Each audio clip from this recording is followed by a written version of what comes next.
Good day from our side of the world, ladies and gentlemen. This is Clash of Giants Season 4's the Grand Final. So, yes, we are not Red Queen and Sir Cloud, but let us introduce ourselves real quick. My name is Pika, joined by Torix, my guy. How are you doing today?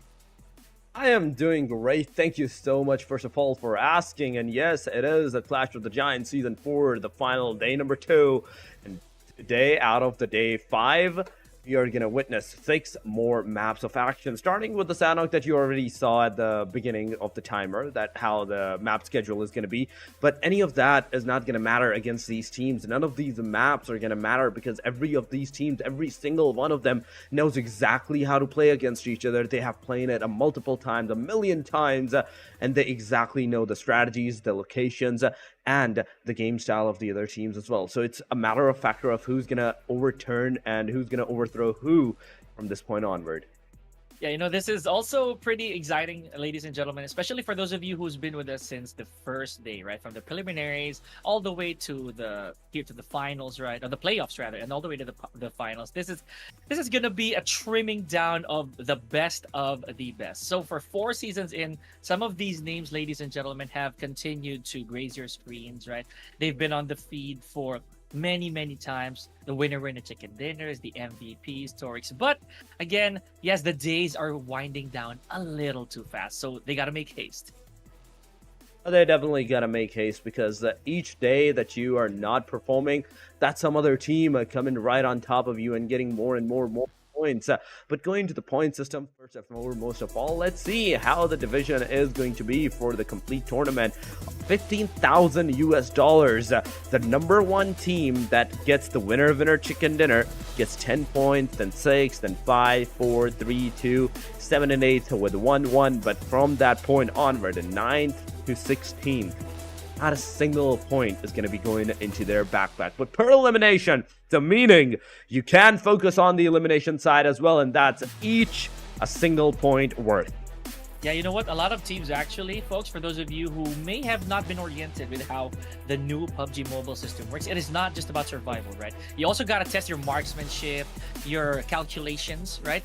Those trigger fingers rather, will also need to come into play. Now, we've already darkened out the parts of the tournament, ladies and gentlemen, that we have accomplished. Now, the grand finals, 4 total days, and we're already halfway there, Tori. So again, these 16 teams, they're gonna have to try and get to the top of the charts to get the biggest parts of our prize pool. Oh, definitely. The 4 days action today will be the half phase. It's the half phase of the complete grand final that we're gonna witness. So these 6 matches are like gonna make a huge difference. The teams that got like the points today, they're gonna try and maintain it from tomorrow point onward. But we have the prize pool distribution for the grand final. It is $12,000 individually for the different teams. First place gets 4, second place gets a 2.5, third place gets a 1.75, then fourth gets 1.25, fifth gets 1,000, but MVP also receives 500 individually, whereas the most winner chicken dinner team receives a $400 for themselves. With the most headshot, the player with the most headshots percentage also gets a 400 for themselves. But here we have the squad roster. You have already seen this. We already know which teams it is, but let's go once again. Esports is there, DRS is playing, BIGETRON, Red Aliens is there, and alongside of GEEK Fam. This is only to name a few, ladies and gentlemen. Let's not forget as well that we do have names here who were invited, right? So those teams who earned their spot to be in the grand finals, definitely here on the board, folks. Not to mention, there's a team that fans voted for. Imagine that. So just because they love you deeply, you are already part of the finals. Now, of course, some of these names, we're going to get to them a little later on. Former Kavaz being one of them. Yesterday's history maker for the grand finals. We have Vampire Esports, FAZE Clan, HORAA, and IHC, just to name a few. Again, we did spoil you guys. Some of these teams are common and very familiar to y'all watching. Oh, they definitely are really familiar to all of you that are watching, in fact.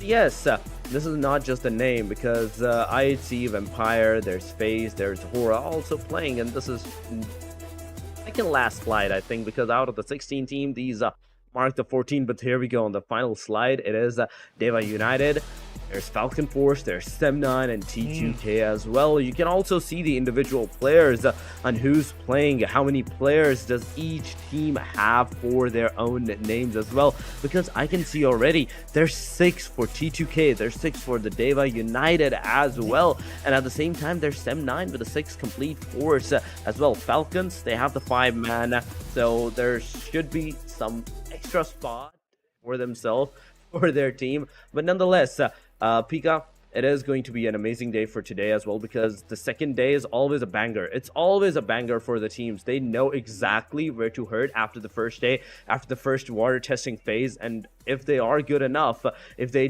have done their homework well enough, they can easily take off the rest of the teams for themselves.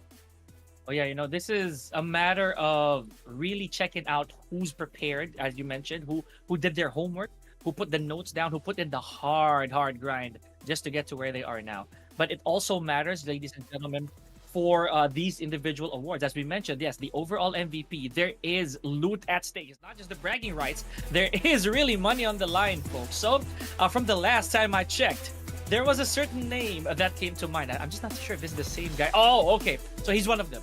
So we have 4 Miracle Vibes' Doc here with 21 eliminations from yesterday alone. And or rather for the entirety of our grand finals thus far. Let's see how much further he can take his record here. How further can he take his record here at this time? Because 21 elimination out of the 6 matches is a big number individually.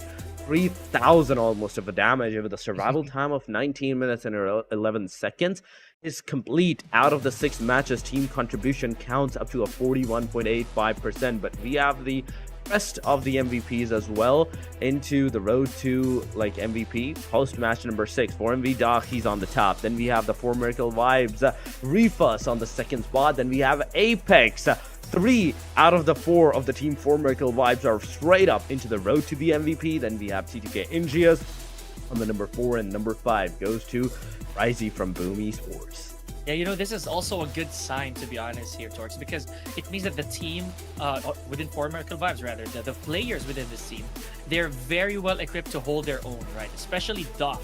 I mean, they did go through rebrandings before, change of roster every now and then, but they're just showing here that, yes, they are well deserving of this caliber and the recognition. So again, much like the road to MVPs for the overall fraggers, we have a dominance from 4 Miracle Vibes.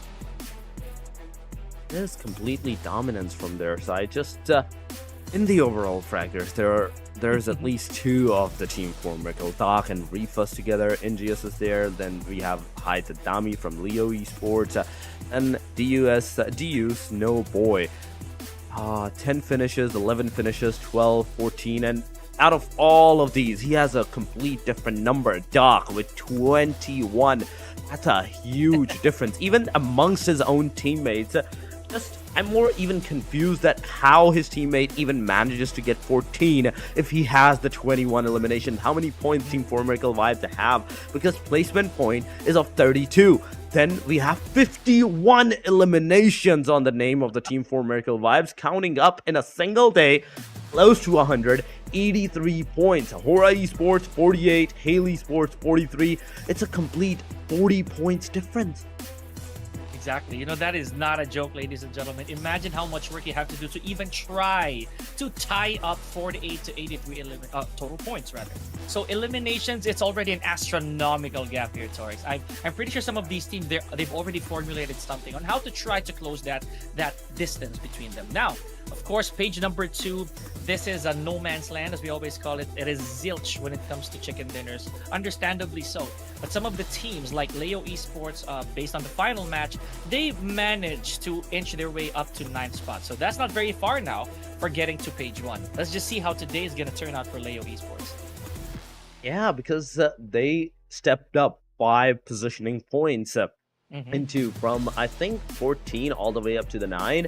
And if the consistency is going to be the same, we can hopefully see them into the page first after the today's matches. But it is what it is, because 16 points, 16 for the Geek Fam and Vampire, then 21, 23.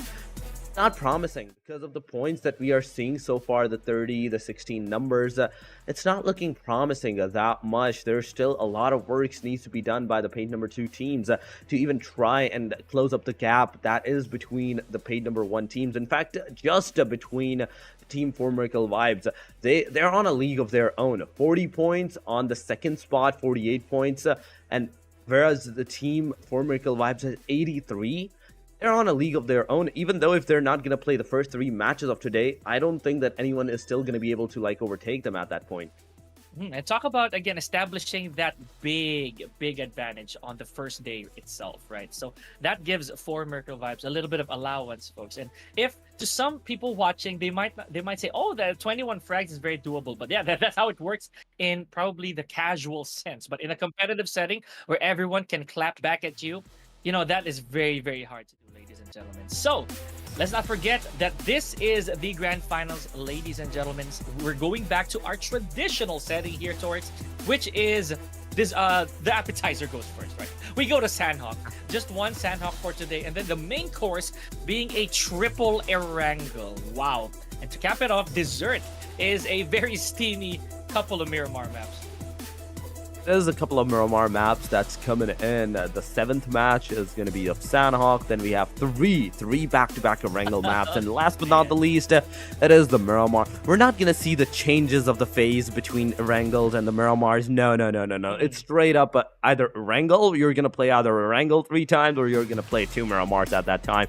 But top SANHOK performance of the last yesterday matches, in fact, it is Boom with 6 elimination points to, in fact, 6 ranking points and 10 eliminations, and we have 5 to 10. Slowly and steadily the number is going down, but who's going to be dominating SANHOK today? Who's going to have that SANHOK right in their clutches for today's action is the biggest question. And Pika, I need to ask you about your prediction. Which team after the yesterday matches do you think is gonna like come out on the top? We're not able to choose 4MV nonetheless. I like the fact that you're also wanting my input on this, man, because this right here is the least favorite task of our commentators, because everybody does not want to add more headache to it, right? And look at this. Am I wrong just to ask if production is currently the highest scoring? Because Red Queen, the last time I checked, had 7 correct predictions. So if production got 8, then maybe the voice in our heads is actually the best way to go about it. Okay, so as for my predictions, I'm thinking that this game is gonna be just my opinion. It's gonna be 4 Miracle Vibes. Quick note: yesterday, in case you guys missed it, Sem9 took the first winner in a chicken dinner. So maybe this time around, 4 Miracle Vibes, they learned their lessons. You gotta take it. For me, I will go with the DRS. And even though I told you we're not able to choose the 4 Miracle Vibes. Still, it is 4 Miracle Vibes for my guy, DRS for me, and let's see IHC from the production side. Let's fix that mission control. Sorry to cut It is 4 Miracle Vibes for me, not Sem9. 4 Miracle Vibes. Yeah, just correct. There we go. Perfect. Thank you so much. There we go. Yep. I think the production wants you to choose the Sem9. They're cooking something, man. Sabotage, they're cooking something. They're cooking something. But nonetheless, it is the first match. It is going to be a momentum either breaker or momentum maker for many of the teams, in fact, because SANHOK is one of the match where anything is unpredictable. It is the land of the snakes. It is the land of the early fights and the clash drops, nonetheless, and anyone that goes into a fight has always to be wary of his surrounding, because at any time, at any point into the future, there can be a third party right around waiting out for you, and you don't want any of that. No, you don't want any of those third parties. You don't want to do anything. You just want to focus on the single fight. But that's not going to happen in the SANHOK, so you have to have at least 1 or 2 of your players checking constantly into the surrounding areas. You know, the one thing as well, Tori, is that me and the rest of the commentators, I'm sure you agree with me on this one too. SANHOK is relatively small compared to our other 2 maps, right? Because this is it's a very tropical setting. A lot of water all over the place. A lot of shrubbery, a lot of trees and huts. Not compounds, huts. So that being said, they're more susceptible to collateral damage, right? A lot of them bullets could go straight through a shack and leaving you defenseless. So if you're unaware of where you're staying, definitely going to be a problem. Not to mention, it is not a must for players in SANHOK to actually have vehicles, but it's going to be an advantage, right? It's certainly going to be so. Now, it's also been a recurring trend that teams who enter Paradise Resort here at SANHOK, they face so much company. As you mentioned, you got to have eyes in the back of your head. Oh, definitely. You have to have the eyes into your back if you're playing in the SANHOK. So make sure you get some glasses right behind your head so you can see, so you can like at least get someone to not look at you right in the eyes.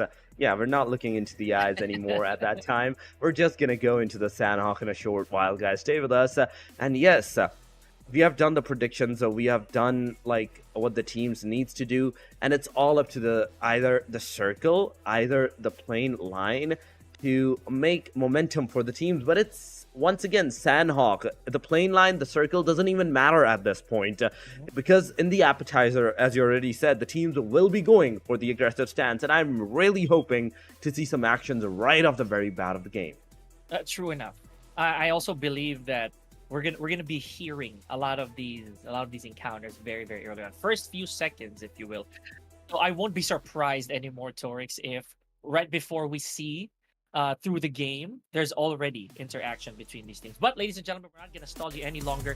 Just a few seconds more, and we are gonna see the trajectory as to where our flight path will be. Let me ask you real quick, Torix. This is non-bearing, right? This is only hypothetical, or rather, this is just a trivial question. Where do you think, what direction do you think the plane is going to be going to? Is it westward, northbound, southbound, eastbound? I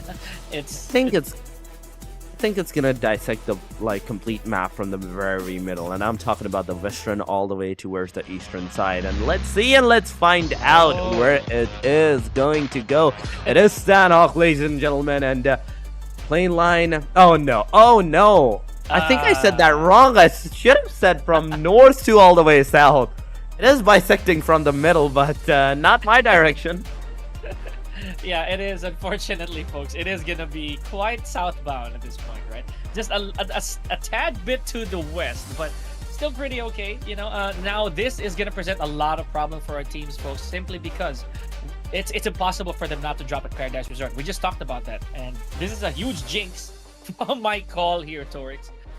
And may the heavens be with whoever chooses to drop at Paradise Resort.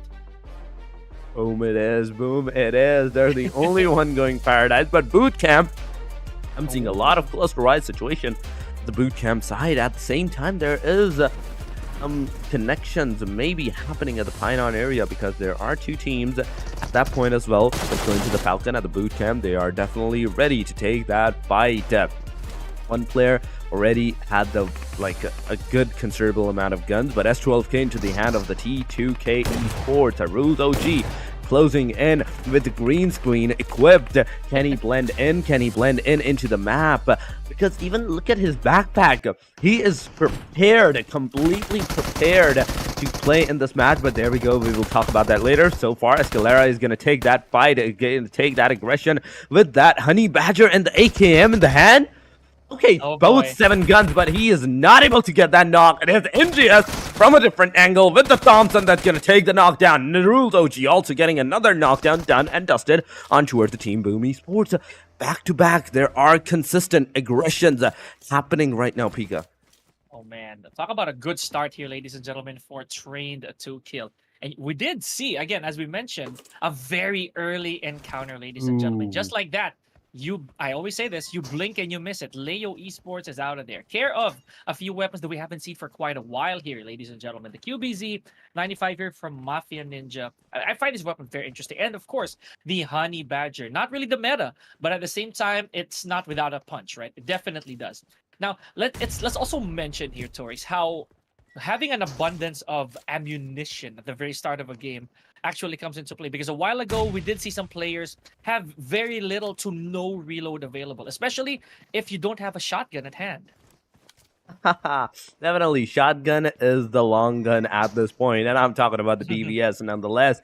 But yes, SANHOK is known for its complete match of like the ammunition and all the abundance of the loot. You can easily get any of your ammunition that you want. 130 bullets so far at the hand of Flags from the YOODO lines in his AKM. Already on the other side, we are seeing the Team Falcons taking some aggression on towards the FaZe. A while ago, FaZe dropped at the boot camp, but now as soon as they realize that no, we don't want to take that fight, we don't want to like that early aggression done on ourselves, they instantly disengaged it and completely went on towards the northern side area. They're in the safe. They are going to survive for a short bit more time, because if they move to the Paradise, they can maybe hope to take that fight against the Team Boom Esports. But BTR, I am seeing BTR near the Team Falcons at this point, and in a short while, the fight is going to commence in a while. But oh my goodness, Cluck, you beast! You did manage to take one down, but that's about all, because HORAA, he manages to make Himson his shield. It is not Himson, it is his shield at this point, and he manages to make sure that a comeback is on its way. Oh, talk about, again, amazing trades, right? These exchanges, ladies and gentlemen, really part of the high-level play, in case you guys are maybe, just maybe, judging a book by its cover. But again, that's just the surface of what's really going on. Here we go. Another elimination from Mafia Ninja. And just like that, YOODO Alliance is out of there at 15th place. So, you did see the player feed a while ago, folks, and the map, Atorik. So, you know, the circle, the very first circle that we have, it just goes to show how small SANHOK really is. It covered almost every section of our map. So, and anybody can face anybody. They can encounter anybody at any given second. They just got to be super careful. Speaking of careful, top, and I believe this is Noob, right? From Falcon. They have to be very careful as they're down to their basically last two players here. Yeah, they're basically down to the last two players from their own side, but right now we are seeing the Team Falcons top, just chilling out here, not making any kind of a move, just staying headstrong but high bait during that time from Tem9. He has a pan in the hand. He's also closing in to the Team FaZe right now. Will he be able to get into the close vicinity? Because Team FaZe, they're not going to let this opportunity go by as well. They're also going to take that fight if the player do persist and do come close to them. On the other side, we also saw another elimination, in fact, of a team. We are down from 16 teams all the way down to the 13 right now, with 47 players remaining into the match. FaZe, Onzen, he got knocked out, but instantly, as soon as the player realized that, yes, our player is down, they went for the revival. The revival was done and dusted. They're back on towards their own feet. Sem9 is not making any kind of an over-aggressive move. They know what they're up against. They know what they have to do. They have to get a knockdown before they actually push on against the team. High bait, trying his little best with the sprays, the 6-time sprays. He's not able to manage to get the knockout, but there we go. FaZe Onzen on the boom side. They get the knockdown done and dusted, and it's over. FaZe, they're not phasing on towards the Team Sem9. They're actually going against the Team Boom. Well, bear in mind, folks, we've already lost 3 teams, and we're only at stage 1. We're not even halfway through this stage, ladies and gentlemen. So a lot of these encounters, that's going to be very detrimental for their record. And I believe we don't have a top team. Yep, there it is. I was looking at the scores here, ladies and gentlemen. So we haven't had a top team eliminated yet. This is very important for these teams who got eliminated, more so for those at the bottom. Well, speaking of top teams, we have 4 Miracle Vibes here. Again, no casualties, no eliminations yet, taking their sweet time, and rightfully so, just to get themselves some resources, right? We don't want to get caught empty-handed. Not to mention, it's so early, Toric. So, for Miracle Vibes, we did say that they're going to be chilling for a while. They definitely are going to be chilling for a while, because the difference in the points that they have, they don't want to do anything with anyone at this point. They just want to chill out. They just want to enjoy the SANHOK, its beauty. And one of the reasons that they didn't even actually aggress upon on anyone and haven't got any kind of a single elimination to their name, but they were trying. They were trying. I have to give it to them that even though they did not manage to get that elimination, they were trying their level best to get some at that point. But Baron, 4MV, Apex, alongside of his team, Ruthless, and Dakar, they're together. But the first circle is about to close in 3, 2, and 1. And I'm telling you, it's going to go north. It's going north. But is it gone north? No, it has not gone north. It has gone towards the eastern angle. Once again, I'm proven wrong. It's absolutely fine. This is what the circle really wants us to feel, ladies and gentlemen. Just for us to make wild guesses at some point. Very arbitrary. Now, speaking of the East, look at where HORAA is. They did lose one member already, so they're gonna have to be very, very cautious here. Torix, when it comes to manpower. Oh no, never mind. They did take damage, but they didn't lose one member. Okay, thank goodness. Now with 4 eliminations on board, they're only rivaled by 2 other teams, namely the Vampire Esports, currently at the bottom right now, and Falcon Esports. Now, take note, Torix, that those 2 teams, despite having 4 eliminations, they did lose members in the process. So it's not really that good of a trade. It is not. In fact, yes, I totally agree. It's not good of a trade right now that they have actually done for themselves. But for Miracle Vibes, 2 players, as they are down instantly, as soon as possible, they have to get their players back up and running. Ruthless is calling out for help. Doc needs to use all the smoke covers that he has to get near the player up. Sem9, Dep, in fact, in Wild. In the meanwhile, is actually taking a look at the Ruthless, and oh, was that a bait that Ruthless actually did? So he can maybe provoke the player to actually shoot at him, but there we go. Sem9 Dep is trying his level best to shoot in the smokes. All the random fires that he can possibly give, he's doing that, but no! Oh my god, just like my prediction, he's doing the same thing. As soon as the player's on the left, he's shooting on the right. If the player's on the right, he's shooting on the left, and easily, for Miracle Vibes, they're going to be back onto their 4-man feats, and now with this, a new life has been given out to them.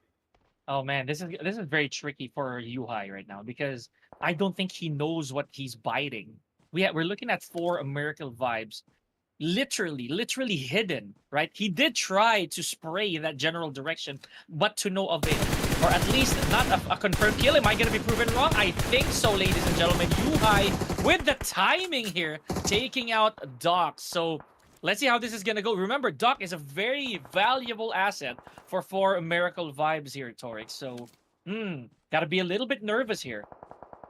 Oh yeah, you definitely have to be a little bit nervous there, because he is of the valuable asset to you. Noob924, he's also getting some shots connected on the team ID. They had 3 man down and the constant shots on that angle. Ooh, it could have been detrimental, but no, the player were in the cover road. Now once again going downwards towards that maybe compound areas. They want to make sure that they leave this hilltop as soon as possible. They don't want to stay there, but Demo OG knows. You don't want to peek out in the open that far, but Top is also doing his level best to tap fires with his sprays on towards the player. Oh my god, Godless got some damage on himself with the almost had bit slight HP left. He's just gonna be chilling there from this point on. Rogue also has been spotted. Another circle is coming in, and this time around Pika tell where the circle is going. Oh boy, and yeah, you know, we gotta rule out Trident. It's not gonna happen. But Quarry and Ban already in here, folks. So let's see who among the teams that are still complete are gonna try to gun for these zones, because we do have a lot of road in this circle right here, Torix. I'm also quite curious as to when, in my opinion, Hale Esports is gonna jump in, because one habit that Hale Esports actually had in the past is that they're gonna let the circle run its course. They don't mind being outside the play zone, even if they're in the blue. As long as they're complete, they'll be fine. However, I cannot say the same for these other teams, especially Falcon. But forget that I said that. Look at Top, beautiful shot off of the roof. I am very, very much in awe here, Torix, as to how they're still alive with this much teams and with the position that they're in. Oh, definitely. With the position that they're in, I'm more amazed by all of these teams that are surviving right now. Because SANHOK is not of a match that you usually see that the players are surviving. It's constantly either a battle, or it's constantly either someone is getting eliminated by the play circle. They're going for the heal battle. But no, in this one, they're not only majority of the teams are inside of that circle, but they're also into the cover side. They're also surviving for as much long as possible. Baron looking at Tony K. Not a single connectivity is going to be made there because Tony K is behind that house. But oh my god, boom. Yummy May taking one of the Team Falcons player down. Top is out of this match. Yummy May coming in once again. Another player of the Team Falcons. But Baron before that is going to take one of the players of the Team ISC down. but instantly, Miracle Vibes is gonna assess the situation, takes the charge into their own hand. Baron and Doc, they're all gone into from this match, but Apex, Refus, as soon as they're gonna be alive, they're definitely gonna take the fight into their own hand. A grenade going on, no one's gonna get hit because of this, but Vampire Esports, it's gonna take this eliminations to their own name. This is a third party coming in, a grenade, more, another grenade, please go, another one. It definitely is gonna take down the player, but no, all those grenades, but no, ISC is surviving, and Vampire will be that one that's gonna take that grenade to the next level, takes it all down, and take that elimination right off the face of the team for Miracle Vibes.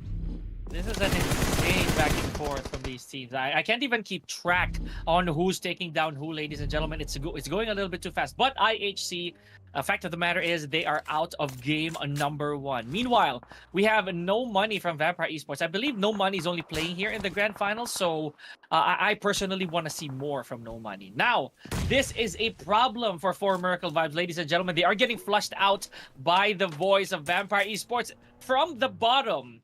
These guys have taken out, supposedly, one of our top performing teams. Actually, right now, the highest scoring team from day number 1. So, yeah, this is just proof that gods can bleed here, Torix. Let's see how the rest of the game will unfold for Vampire Esports. They actually needed that. They very much needed those points as well as that morale boost. Now, they can keep going. They lost one member in the process, but very much still healthy. We're only at stage 4.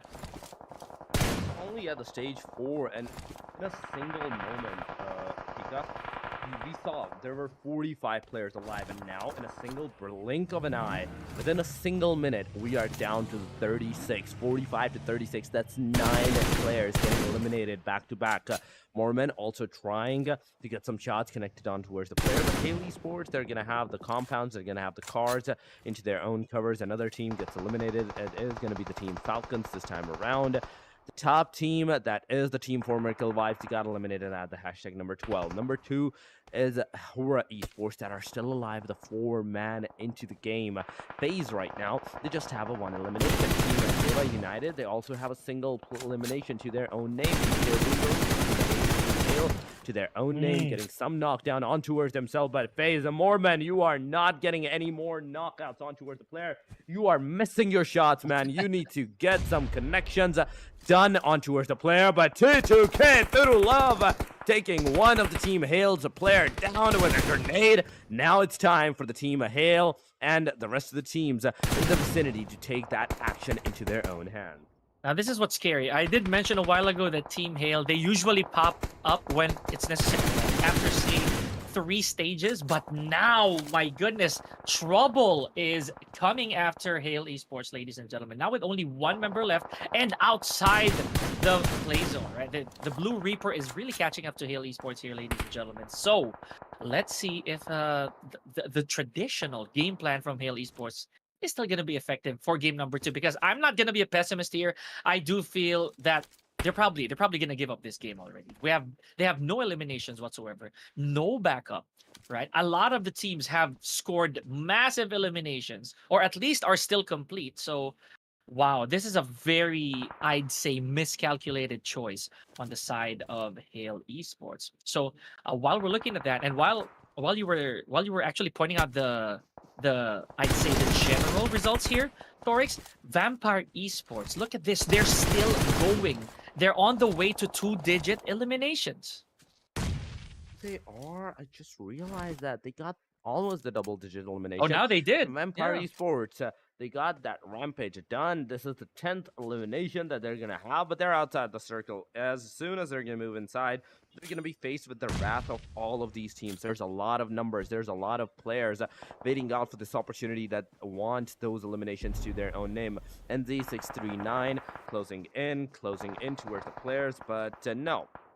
Nobody is going to be into that vicinity to take them down. They're easily going to get their revival done, but 7-9 Brian, do you have a grenade? Do you have a throwable? Any throwable, man. Any kind of throwable that you can possibly shoot at the player and get the elimination done. But no, on the other side, we are seeing the team 7-9 Kenny taking some shots on towards the team phase, getting one of their player down. It's an elimination. Brian, in the meanwhile, gets a confirmation almost on himself. Oh! Phase Mela, he gets taken down by DEWA United. So back to back from this point onward, we are gonna see casualties, man.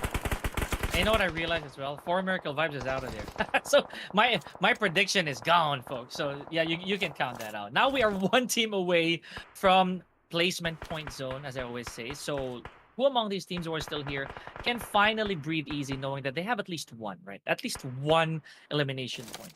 I'd say one of the teams who has the best stats so far, unusually, is actually HORAA Esports. So with only 1 knock and 5 eliminations, they're doing great. It's just a matter now of getting further. So having said that, I'd say DEWA United and surprisingly, Sky Only from Hale Esports able to get some more frags in. Eliminate, and now the eliminated team is actually Trained to Kill and FaZe Clan. Wow. Okay, a little too fast action here, Torix. I'm really in awe that at stage 5 we're down to our last 7 teams. This is moving really fast.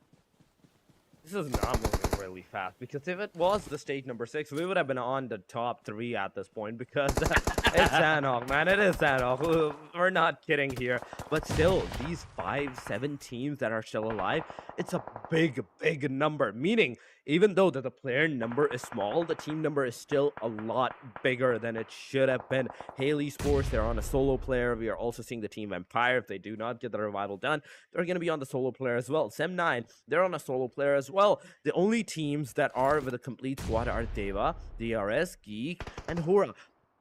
All the teams, aside from the Vampire, Hale, and Sem9, they are a complete squad. This is not something that we have seen at any point into the SANHOK match. There's always some teams. There's always the teams that get at least 1 or 2 players down and dusted. But Sky HORAA taking one of the team DEWA United's player down onto the other side. We are seeing the team Sem9 also getting that action done onto the team Vampire Esports. Vampire Tani K is right now knocked out, but Kenny, you don't even have any kind of throwables anymore. You just have the Molotov. You could have used that, but no, he did not use that. He's saving that for the rest of the game, for maybe if he survives till the end of the game, then he's going to use that to take that last player maybe down. But DRS, with just a single elimination, I'm still in the fight, man. I am still in the fight, Pika, so far, and let's see if the DRS is going to be able to secure that chicken dinner down or not, because on the other side, we are seeing HELIOS getting that 5 individual eliminations done. Yeah, who are not in this game anymore. One of which is Hale Esports, who did their best. You know, specifically Sky Only tried his best to push further to get more eliminations. But unfortunately, that's the end of the road. 4 out of the 7 teams. I was actually going to say this before we enter the top 5, that 4 teams are still complete. And that's pretty strong, considering that we're already at the final 5. Right now, DEWA United, as well as Vampire Esports, they are considered inferior numbers-wise here, ladies and gentlemen. Let's see how they're going to try to power through. Almost impossible, by the way. We have HORAA, GEEK, and DRS. Definitely have the numbers advantage. Definitely do have the number advantage. It is GEEK versus DRS, and DRS gets that final nail in the coffin. It is single guy of the team at DRS Killer YT, and I think that is a 1v4 confirmed by this person, because he had the 4 eliminations all to himself, and I have seen Snorlax having that first elimination at the very start of the game. But Vampire Esports on the other side against Team HORAA Esports right now, they're going to be faced against the action of a 1 versus 4 as well. So NZ639, what are you going to do at this point? What are you going to do? Because you have a single grenade, not any kind of healings. I don't think he even has any kind of bandages. Okay, he has bandages. He's using them right now. The players are coming in. The DBS has given out his location, so he needs to move back. He needs to move further back towards his teammate, but staying together, it's also going to be a huge disadvantage, because a single grenade at that time can possibly take you down. Again, unfortunately, stage 8, folks, the blue zone, the blue reaper, as I always call it, is very unforgiving. It doesn't choose any targets, right? No mercy, and you will be an elimination if you're not careful. Speaking of eliminations, 11 on the side of Vampire Esports before they were eliminated. And ladies and gentlemen, that is it for game number 1. Talk about high octane fast-paced SANHOK. HORAA Esports taking match number 7 with ease. I believe they did not have a casualty, Torx, leading to this victory. They definitely did not have any kind of casualties. They were all 4-man alive from the very start to the very end. And the smiles there, I think it's well known. It is deserving there because the factor that how many eliminations that they got, it is 12 eliminations that I am seeing right now. And with a winner chicken dinner, that's 22 points right off the very bat in a single match at the start of today's matches that they got. 912 damage for Sky HORAA, then Malik has 504, 269 for Himson, and Mafia Ninja had some damage as well. But I think this is the healing that we are seeing, the damage taken in fact that the player has taken. 388 for Sky HORAA, then Malik HORAA with 170 something, 5 knockouts for Sky, Malik with 2, Himson with 1, and Mafia Ninja is like, nope, I'm not even gonna get the knockout on myself. And right with this, we're gonna just get the winner chicken dinner. Amazing stuff. This is also a very interesting game, ladies and gentlemen. When it comes to the MVP, I do not have any clue because we saw some moments. We saw a bunch of good moments from our players. But if I'm going to put my money on somebody, I'm probably going to put it on Tony K. Tony K with 7 eliminations on his own is just really a statement. You know, before Vampire Esports was exiled from the lobby. So, HORAA Esports, it goes without saying, they are going to be the top team to watch, followed by Vampire DRS and DEWA United. So, again, folks, this is our first SANHOK today, the second SANHOK overall. This is the last time you're seeing this map today, so hopefully you guys took note of who stood out. Definitely, you need to take notes on who stood out because it is going to go on for the next 2 days as well. The SANHOK action of a team head-to-head. It is HORAA Esports versus the DRS. 1,700 damage compared to the 500. This is a big number, man. But yes, MVP goes to the one and only. We are going to see Vampire Tony K. 7 eliminations, 714 damage, and the team contribution of 63-64, 20.57 minutes in his survival time. Man, I never had a doubt. Tony K, ladies and gentlemen. I've always had faith in this kid, simply because he's been showing up time and time again, right? And I wouldn't be surprised if after the top performers or the overall fraggers, he's also up there. But a couple of the players from HORAA, of course, getting their much-deserved time to shine here. Nicely done. Specifically Sky and Malik. So, and also, I want to bring this up, Torx. Killer has been the most consistent. Again, the name entails it. One of the most consistent MVPs and fraggers since the start of Clash of Giants Season 4. So, looking forward for more. We are definitely going to be looking forward to more from Killer's angle. This is the match ranking: 22 points for the HORAA, Vampire with 16, 11 for DRS, 8 for DEWA, GEEK with 7, 5 for Sem9, 4 for Falcon and T2K. Then we have FAZE, Hale, and both of these guys with 3, 2 for BDR and for Miracle Vibes, 1 each for Leo, IAC, and Boom. And YOODO Alliance, not even a single elimination to their name or a point. 58 total elimination into this match with a total of 58, 54 healing, 65 knockouts, 11 total headshots, 1 airdrop, 103 throwable use, 21 rescues, and Himson HORAA is going to be the guy with the longest elimination to his name. That's 336. Oh man, and you know, this is trial by fire, or like baptism by fire for you, Torx, because we always look at the used throwables, right? The utility. So 103, it's pretty thin, considering that this is such a fast-paced SANHOK. So yeah, fact of the matter is, ladies and gentlemen, the gap has been closed somewhat by HORAA Esports with 70 total points already. For Miracle Vibes, kind of hard stuck at that 85, right? To say the least. So, but you know, the good thing is at least 4 Miracle Vibes still has that lead.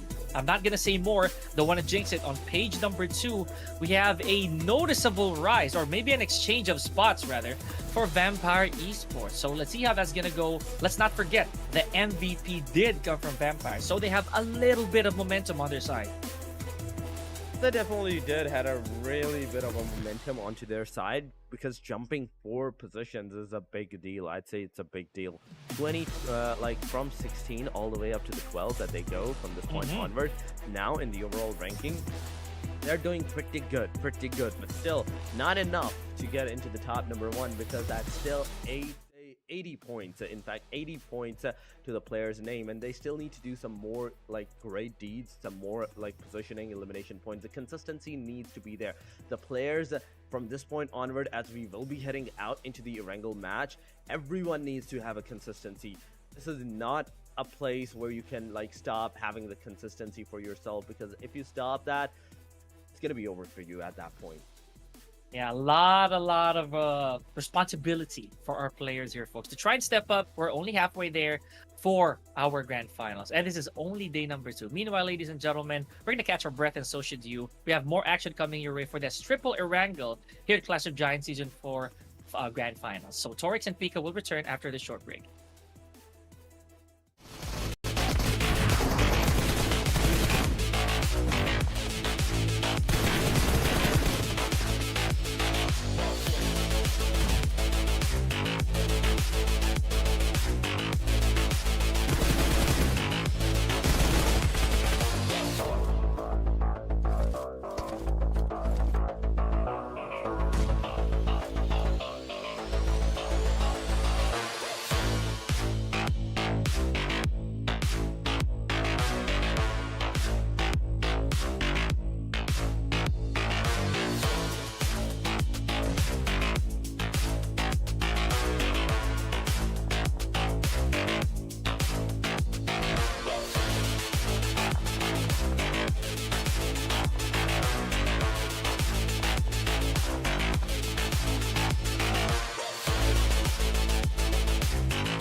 On to the El Clasico we go, ladies and gentlemen, as we just concluded our first and only SANHOK for today for game number 1. My name is Pika and Torix, and this is the Clash of Giants Season 4, the Grand Final. So we witnessed HORAA Esports getting to the getting to the final stage, rather, emerging with the winner chicken dinner untouched. So who's going to be able to do that for our first ERANGEL of the day?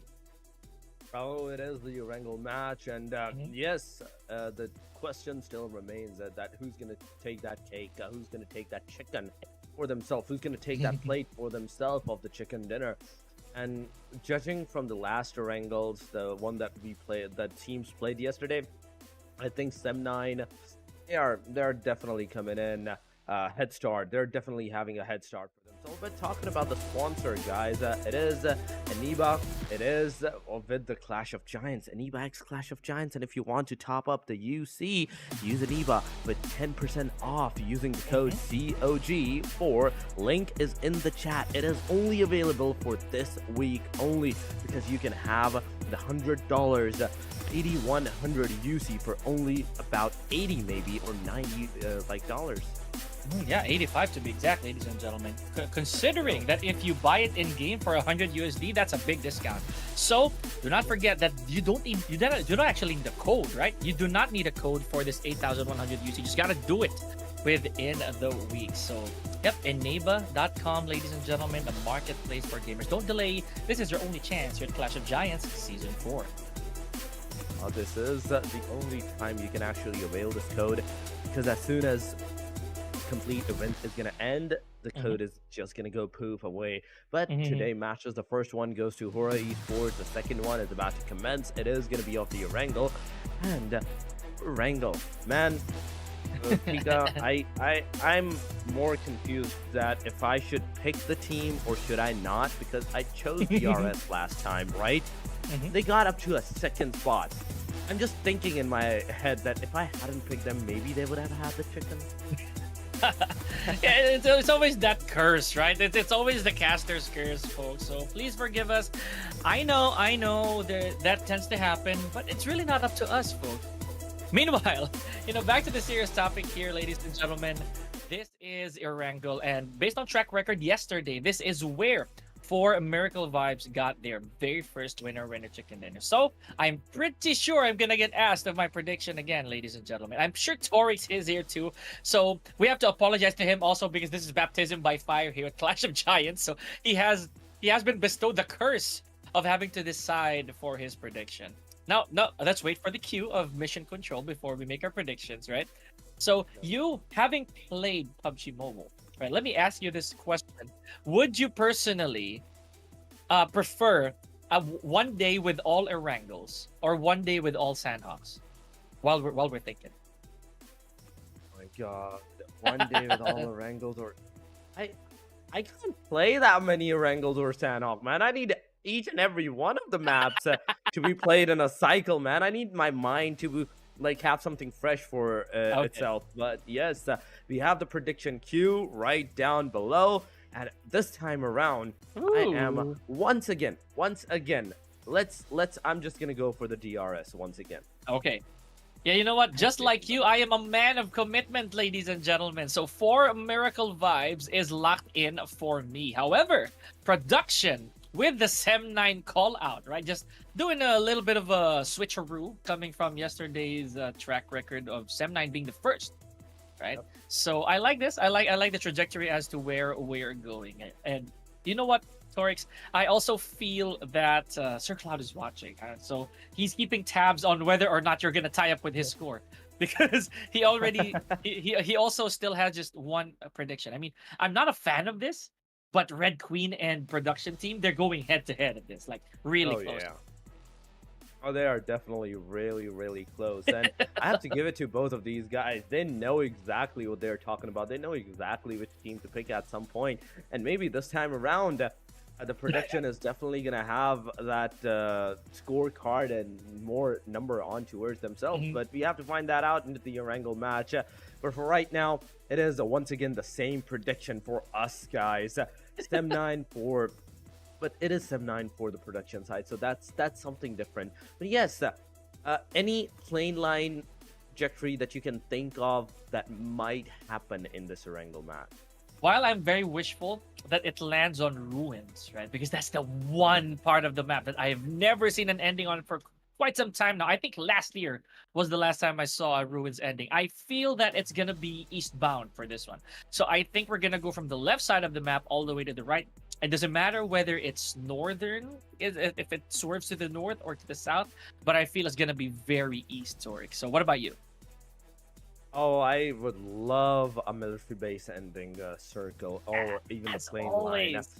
As always, man, I need that. I need that toxicity where the circle is favoring all of the water area and just a small tad bit of the land side, making everyone panic for their own lives, for their own positioning, and all of those stuff. So, and not only it brings out the best of the teams, but at the same time, the toxic circle is what exactly the team needs to like generate even their own momentum. Because we have seen the teams as we give them like a good time, as we give them like provide them with an easiness, they tend to not get those position. But when you're in a panicking, when you're constantly like fighting amongst the places, fighting amongst the positioning, and that's exactly where the best of your performance do come out. And I really want the best of the teams, you know. Even though I really want the toxic circle, I'm just gonna give it the name of the betterment of the teams. I don't blame you. we're just gonna leave it to fate, folks. It's the roll of the dice, as we always say. Okay, so also I feel that ERANGEL, ladies and gentlemen, for how many years since the emergence of PUBG Mobile, it's a never fail. I can't even recall a time, or maybe that's just me, which said map was taken out of rotation when it comes to the competitive, and it's fine if it did. But the fact of the matter is, it's still here. After all these years, people are still using ERANGEL, and they still, for some reason, they still have habits, right? It's ingrained in them. I can already tell you, some of these teams are going to drop at a certain spot. That's just me. I don't want to play spoilers, because some of the teams might be listening. It just really goes to show how ERANGEL has been kind of like a childhood buddy for our players growing up. ERANGEL has been there for everybody. Nonetheless, everybody, even though nobody likes to play SANHOK in the classic scenes, nobody wants to play the SANHOK or the MIRAMAR, there's the ERANGEL once again for everybody. And we have the ERANGEL starting in 15 seconds, guys. So make sure you guys do your prediction into the chat section as well. Spam the name of the team that you are right now following, that you are right now calling out to, and make sure that you are here to support him till the very end. But here we go, the plane has taken its flight. It is going from all the way, I'd say, oh no, western to eastern. Yeah, I got it. I told you it's gonna be westbound. It's gonna be eastbound, right? There we go. Georgia Pole, that's a hard west. So, yep, there it is. And you know what? I even saw this in my head. Oh, I must be triggering some supernatural forces in my head here, ladies and gentlemen, because this is exactly how I saw it. I did say that. It's gonna go all the way east, maybe with a slight tweak northbound. And there it is. Oh, man. I'm starting to creep myself out. But I'm gonna call it right now. Vampire Esports, if they're not going north, they're gonna land at Primorsk. This is one of the habits, like I mentioned a while ago, Torix, that they seem to be clinging on to. Look at that. They are, I think, going to Primorsk. They are definitely going to the Primorsk area, but that's so far away. They have to realize that even though that they're going, if they don't find a car, if they don't find a vehicle for themselves, it's not going to be enough. There might be already someone in the close vicinity, maybe at the quarry, that might take you down, but they're just going to stop in the middle of the area.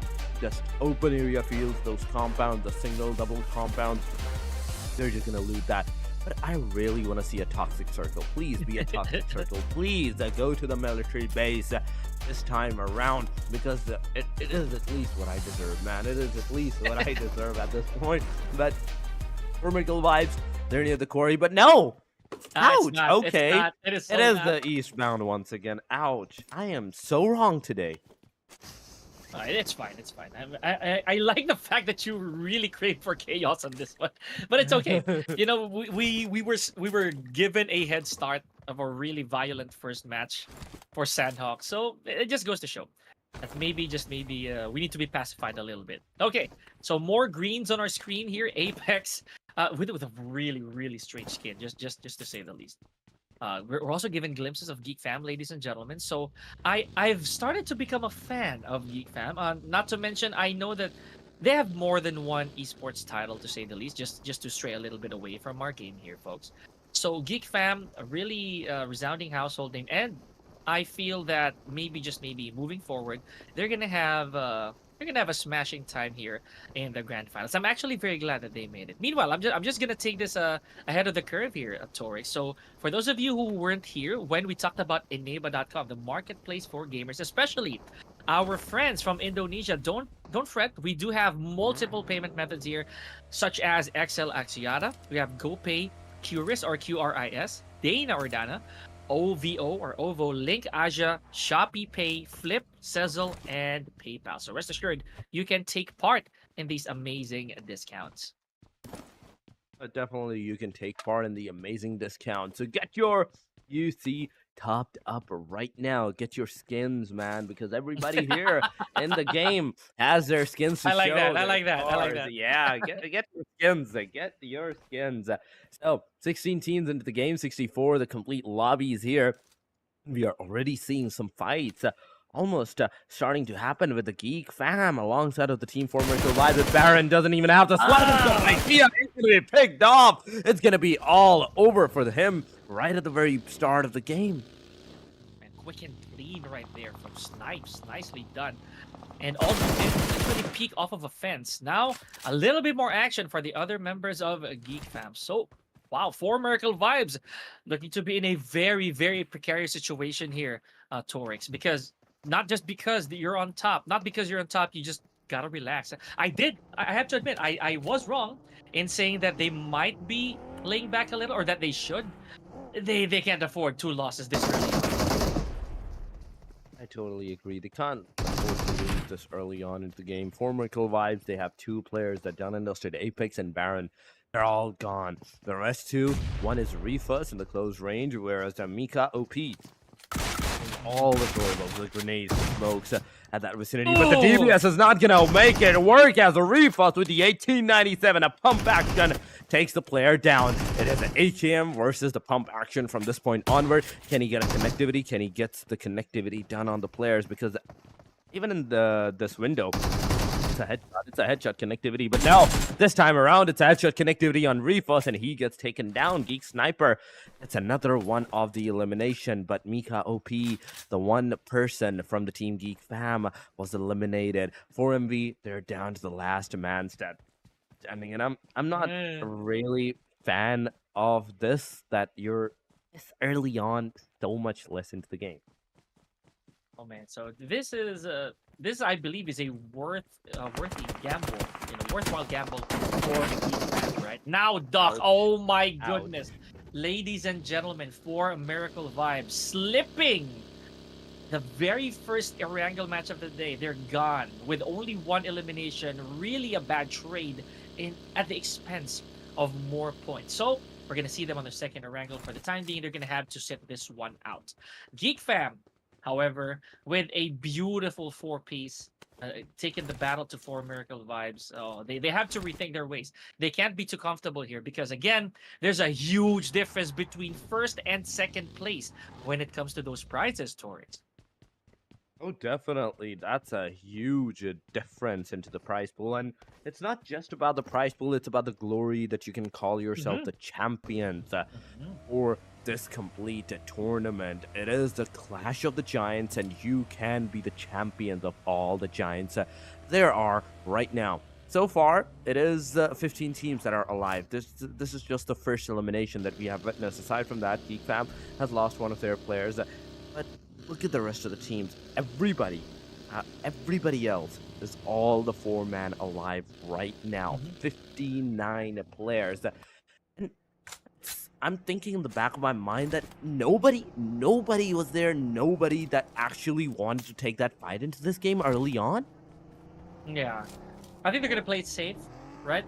Granted, of course, that maybe, just maybe, they waited before 4MV was actually eliminated, or any of these high caliber teams, or the higher scoring teams rather, to be eliminated as well. You can't try to go to a high tide and expect calmness, right? These teams, they want to go for that smooth sail.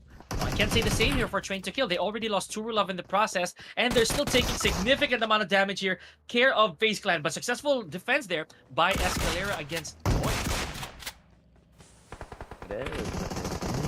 That's oh my god, a 1v4. Whoa! This guy manages to completely wipe out the team from the face of the ERANGEL match, and just look at the cars.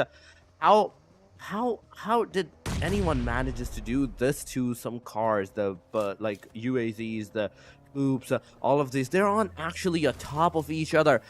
How? My question is right now, how did you manage to do this? How did you manage to get a UAZ on top of a Murado? But on the other side, we can see the team IHC closing in, and at the same time, they're just leaving this area. T2K, after the first initial 4 elimination that Escalera got, they're like, yep, we're done. We're just gonna go away. Yeah, wisely so. Right? Because again, it's so early. Stage 1, a lot can still transpire 8 stages further. So let's keep our eyes out for the rest of the teams here, ladies and gentlemen. Now, Vampire Esports, they did perform spectacularly earlier. Now it looks like they're okay. They're okay with taking a little bit of damage from the blue zone. I'm very much against this source because I still feel that whenever you take some damage, unneeded or unnecessary damage from the blue zone, you are gonna burn through your resources. So again, it's their choice. They're grown men, I would say so, as well as GEEK. So let's catch them a little later on. Falcon, however, also dips their hands on the cookie jar here with a couple of eliminations. I need me some cookies, man. I need me some cookies right now at this time. But the circle has gone to the eastern angle. Once again, almost 40% of the circle is in the water. But talking about the teams that might be getting into the fight, it is Leo versus Boom that might possibly happen in a short while. Team Boom, so far, it is a duo. It is a 2-man squad from this point onward. Falcon top. He is in the backside vicinity, just chilling in the circle. They know that they're in the circle. They don't need to over-aggress or move at any place. They don't need to go anywhere, and then they can just stay at a single position for the next circle. But boom, boom, boom, they have other plans.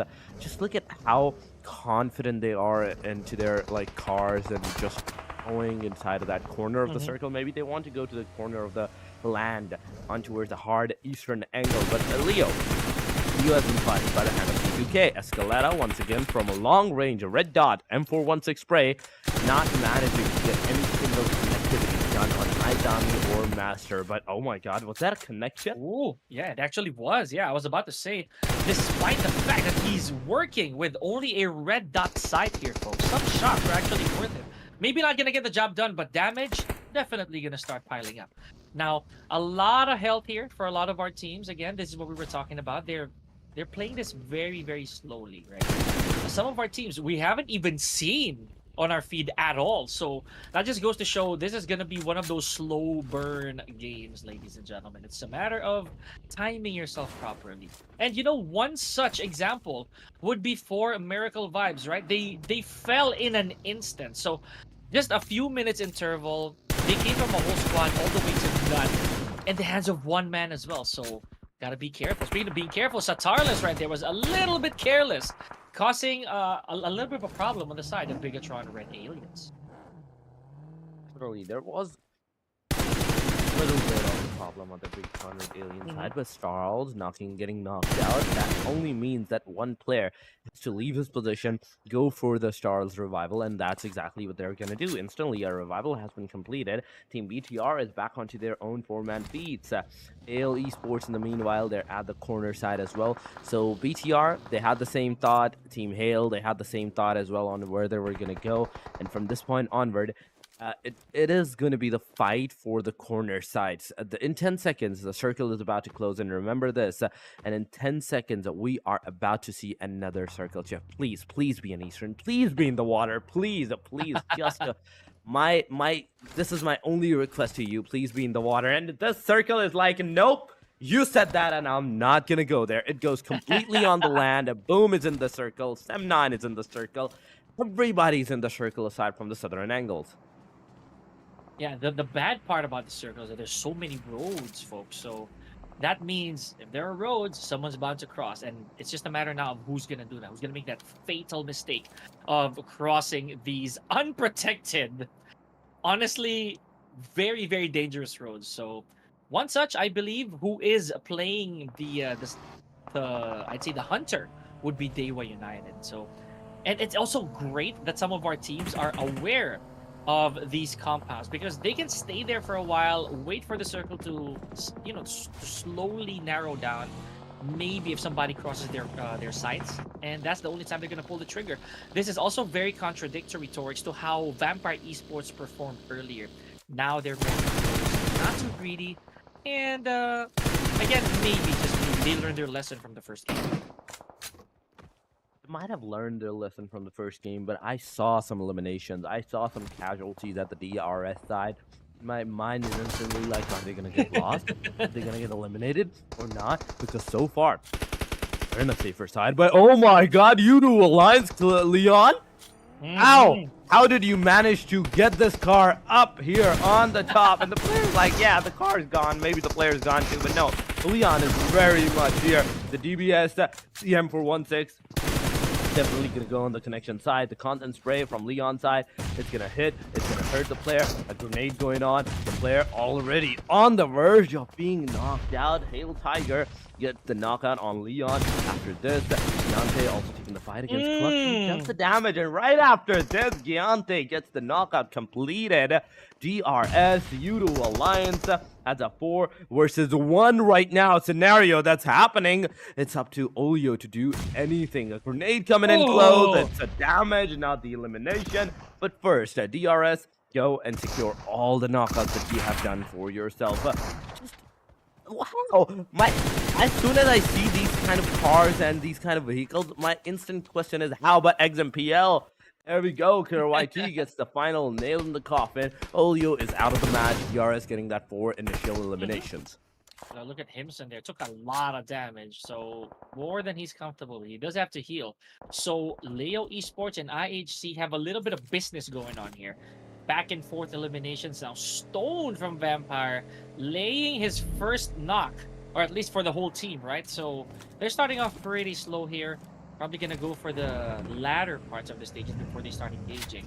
They are, after all, still looking for a safe haven, because look at the circle. My gosh, this is a very, very unfavorable circle for Vampire Esports.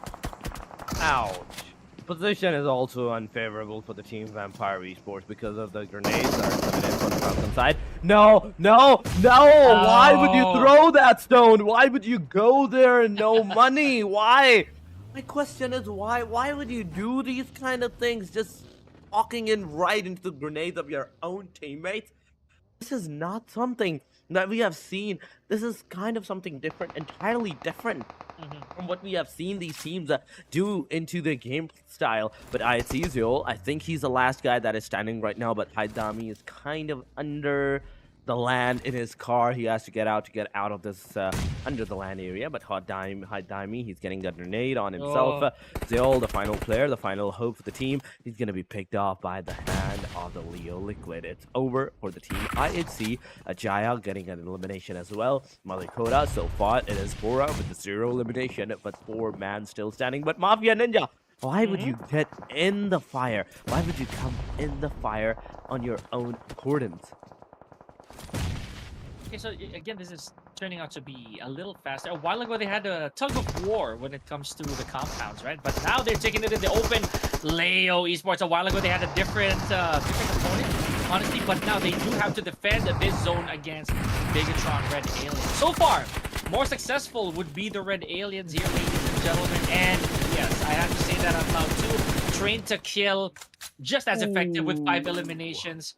Wow. Okay, Leo Esports, that is all she wrote with 4 eliminations, leaving at number 11. Vampire Esports. Okay, this is what I was talking about. This is not the place where Vampire Esports would want to stay at. We're going to put to waste all these eliminations.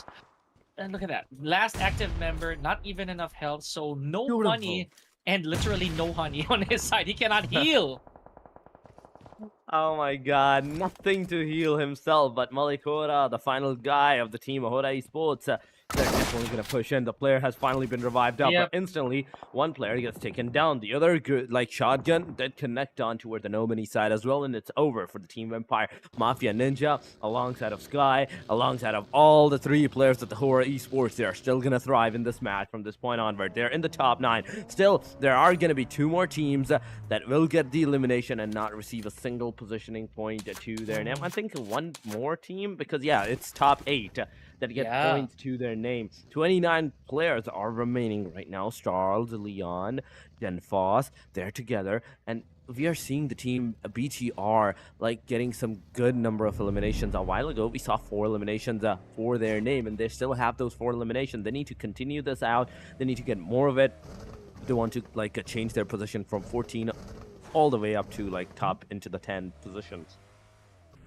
So yeah, again, statistically here, folks, Train to Kill with 5 eliminations and 1 casualty. They have the best record thus far. The other teams, specifically what DRS and BTR, they do have 4 eliminations per and no losses just yet. Pretty tied so far. Let's just see how long they can keep that going. Now with 9 teams, as Torix also mentioned, we are about to enter our placement point zone. It's just a matter now of taking out the weakest link among these 9 teams. So for you guys out there, if you guys are unaware of how crucial this is, right? Imagine if your team does not have a single elimination at all and you exit at 9th place. That is a heartbreaker. So it means you're gonna go home empty-handed, to say the least. So you can't shake up the charts, you can't shake up your scores if, say, you don't even make it to the top 8. I'd suggest, like, say, for Geek fam right now with only 1 remaining member, just why not hide in the shadows yet? Look at this. Or you know what? A better example, Torix. Check out Boom Esports. 2 players left, no eliminations. No eliminations whatsoever, whereas everybody else is getting some eliminations, 1 or 2. There are 3 teams, M9, Team DEWA United, and Team Boom, that hasn't even secured a single elimination to their name. Hale has his eyes, NC2 has his eyes on towards the Snake MVP at this time, but he's moving too much.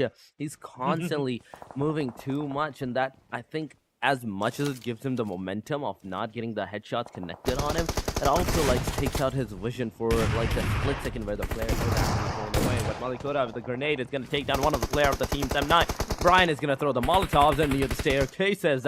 Brian, now from this point onward, you need to get together with your team. You need to play together. But Kenny, High Bay, both of the players are kind of like knocked out at this point. Brian, you need to use this S12K to the fullest. But no, you have given out your location to the team. Sky HORAA at this time, to the HORAA Esports 5 elimination. It is the domination for one of the players. But Malikota, he is all alone here in this triple house vicinity where the Team Boom is right now residing. He has the EBS in the hand, but Yummy May with the grenade once again. Is he gonna throw the grenades on the bottom? On the yes, hit Fly Boy. He's coming in close to the fire vicinity of the players, but it was almost over for the Team HORAA, but they manages to take it back. Fly Boy goes flying away, but a Molotov is here. The player might not survive. He might get taken down by the play like the Molotovs over there, but Yummy May, HORAA, why would you do this? Why would you come outside knowing very well, knowing that there is someone outside? But this can be detrimental. This grenade can be the casualty maker for the Team Boom, but no, it's not the casualty makers at Malikora. It is versus Yummy Man. There's a fourth party coming in, but Malikora is going to receive the grenade from T2K side. A backside grenade is coming in. Malikora needs to be confirmed by the hand of Boom if he wants to like secure a single point to his name. But grenades, constantly grenades coming in into the compound. Sky HORAA is giving the revive to Malik right now. Look at this. A lot of damage on the side of HORAA, but again, with 8 eliminations, it is almost looking like this is already a fair compromise for HORAA, ladies and gentlemen. There's only 1 member from Boom Esports within that compound. So if they manage to seal the deal here, they're okay. Oh, I love that camera pan out. Gotta love that drone shot. But Snowboy picking off Satar, and ladies and gentlemen, Boom Esports out of there. I did mention that. Unfortunately, they only had 1 elimination in the process, and basically, I think that's 1 point. If my calculations are right. DEWA United, though, just look at this. Again, the name of the game is survival, so they know, and this is not the right time for them to dip in. Let's see if BIGETRON Red Villains as well will be doing the same thing. Look at them keeping their distance from the action. Oh, definitely. We have to see how well they can keep the action in check right now. Baby Iron in the vicinity of the Gen Foss, he can also throw the grenades onto him. But no, why is he cooking such low time grenades? You need to cook at least 2 seconds and throw them right on the face of the players, in which case it might hit. But Snowboy is going to be the one that's going to hit with the grenade off, right now the players. But oh, Baby Iron taking the BTR's player. Another one goes out. Gen Foss out of this area. This is 2 eliminations back to back. BTR Leon, the solo player in this vicinity, is kind of surviving on the right side. We are seeing the Lapar, the final player that was alive with the team BTR's Leon. Been taken down. Officially, Team BTR is down to last man as they go, and Baby Iron is pushing in. It's all over for the Team BTR from this point onward. We are down to the top 5 teams. T2K, a trio. DEWA United, a duo. HORAA with a trio as well. But Hale and DRS, the only 2 teams that are alive, the complete squad, and DRS is closing in onto the DEWA United. In a short while, we are definitely going to see some casualties from DRS side all the way up to the DEWA United, maybe. Let's cue in the anxiety-inducing music if you haven't already, folks. If you can hear it, I hope you do. But now we are down to the 5 teams, as we always say. Having said this, our 5 teams are always going to have a tough time, folks, when it comes to getting more points, right? It's only going to get more difficult from here. In this case, DEWA United and Train to Kill, the numbers are not on their side. You know what? More so on DEWA United. Train to Kill and HORAA, it's just a matter of taking out 1 member each from DRS and Hale. So, I don't know, Torx, if you remember what I said earlier, but Hale Esports, they have this habit of staying out of harm's way. They try to stay outside the blue zone as much as possible, or outside of the play zone, until it really, really matters. And ERANGEL, they have such a high percentage of winning in this map. So, DEWA United, the pressure is on. Baby Iron has a lot of damage on his side. If that car blows up, it might be over for Baby Iron. It might get over for Baby Iron if that car actually blows up. But for that, with the grenades, the sprays needs to be made on that, and nobody's going to do that. They don't want to give out their locations in hoping to maybe getting an elimination. If they know that there is someone behind that car, then definitely the sprays will be there, but they're not sure, and they don't want to waste their utilities. They don't want to give out their locations to the enemy side. Baby Iron now behind the rock. Even if the car blows up at this point, he's still going to survive. He's still going to get knocked out. But Sky HORAA has other plan. He's going to put the Sky on the guy with the grenade, and it's not going to hit. Oh my god, just a 0.5 seconds different, and it would have been an elimination on towards the players. Now, good Molotov going on, but the Baby Iron goes onto the left side of the rock on the corner. Now he's going to heal. He's going to come back with the Molotov. It has been extinguished, but on the other side here, seeing the team Sky HORAA taking the fight against the DEWA United. Once again, some casualties going on. This is the 10th elimination that Sky and Team HORAA is going to have for themselves, and they actually know the location of Baby Iron. They just don't know how to execute it. Yeah, that's really easier said than done. You know, I was about to say as well that this is probably one of the best placements of teams inside a circle that I've ever seen in a while. So, good disbursement, right? Unfortunately, though, we only have 1 member to represent DEWA United, and this is going to be a tall order. While we have the full squad of DRS, you might get your first elimination right here. I'm telling you already, Torx. Simply because, look at how strong DRS is. They have probably the highest chance of getting out of here with a winner chicken dinner, and this is your debut, my guy. So wow, I would be so happy for you if you get this DRS prediction right. Oh my god, at this point I deserve it, because I predicted the circle, I predicted the zone, none of that worked out for me. So at least DRS, please, keeps my hopes up, and get that winner with a chicken dinner. But Hale, T2K, HORAA, and DRS, these are the 4 names that we are saying right against each other at this point. Joker waiting out for the team HORAA. If HORAA do moves from this particular angle, it is going to be some good shots, some good connectivities on towards their own side. But Hale has the compounds. Hale has a good ridge cover as well to their name. But T2K, they're the only team not only that are into the centralized position of the circle, but also have that double-story compound. So meaning anyone that wants that double-story compound, they have to take their way and take their aggression onto the T2K side. True enough, man. And to add to that, Hale, they're not very engaging at this point. It's HORAA who's actually trying to flush out the remaining all the members of Hale through the smoke, through all this I'd say shrapnel that's been going along all around Hale's vicinity. They're still very patient, right? They're not really engaging. Oh, there it is. Mafia Ninja pays dearly for stepping a little too close to the landmine. But Sky running over NC2. Oh, this is gonna get very personal very, very soon. It is so personal. At such a short time, a grenade goes on, another one comes, and HORAA could have been an elimination to his name, but Sky HORAA, he's still alive, he's still in the backside. He needs to make some good covers, you need to throw some smokes at this area, but Tiger, he's gonna make sure that grenade is actually gonna hit Sky HORAA, and it's over for another team. HORAA Esports out of the game. We are down to the top 11 players remaining into the match, but I have to give it to HORAA. 10 eliminations, even at the hashtag number 4. That's a decent number that they got for themselves. Oh yeah, above average, I would say. Right now, look at this. Killer is still on a roll here, ladies and gentlemen. Look at the nades landing ever so cleanly on the side of Train to Kill. So this Mexican standoff right here, this is going to be very important for DRS to keep their numbers going. They're not only their eliminations, but to stay as a complete squad. Was this a worth it push? Oh my gosh, XMPL, very valuable frag over there. Just further weakening Train to Kill. Now Hale also complete here. Anything can happen for it. Let's see. XMPL ahead of the curve here, able to sniff out NC2. So again, I'm gonna hold my breath a little bit. Definitely. But yeah, the top 3 and the 10 total players that are alive. Look at Hale. Hale hasn't budged in from where they were before. The same ridge, the same single-story compound. DRS and T2K, they're coming in close, head-to-head against each other. The grenades are what's going to make the complete difference.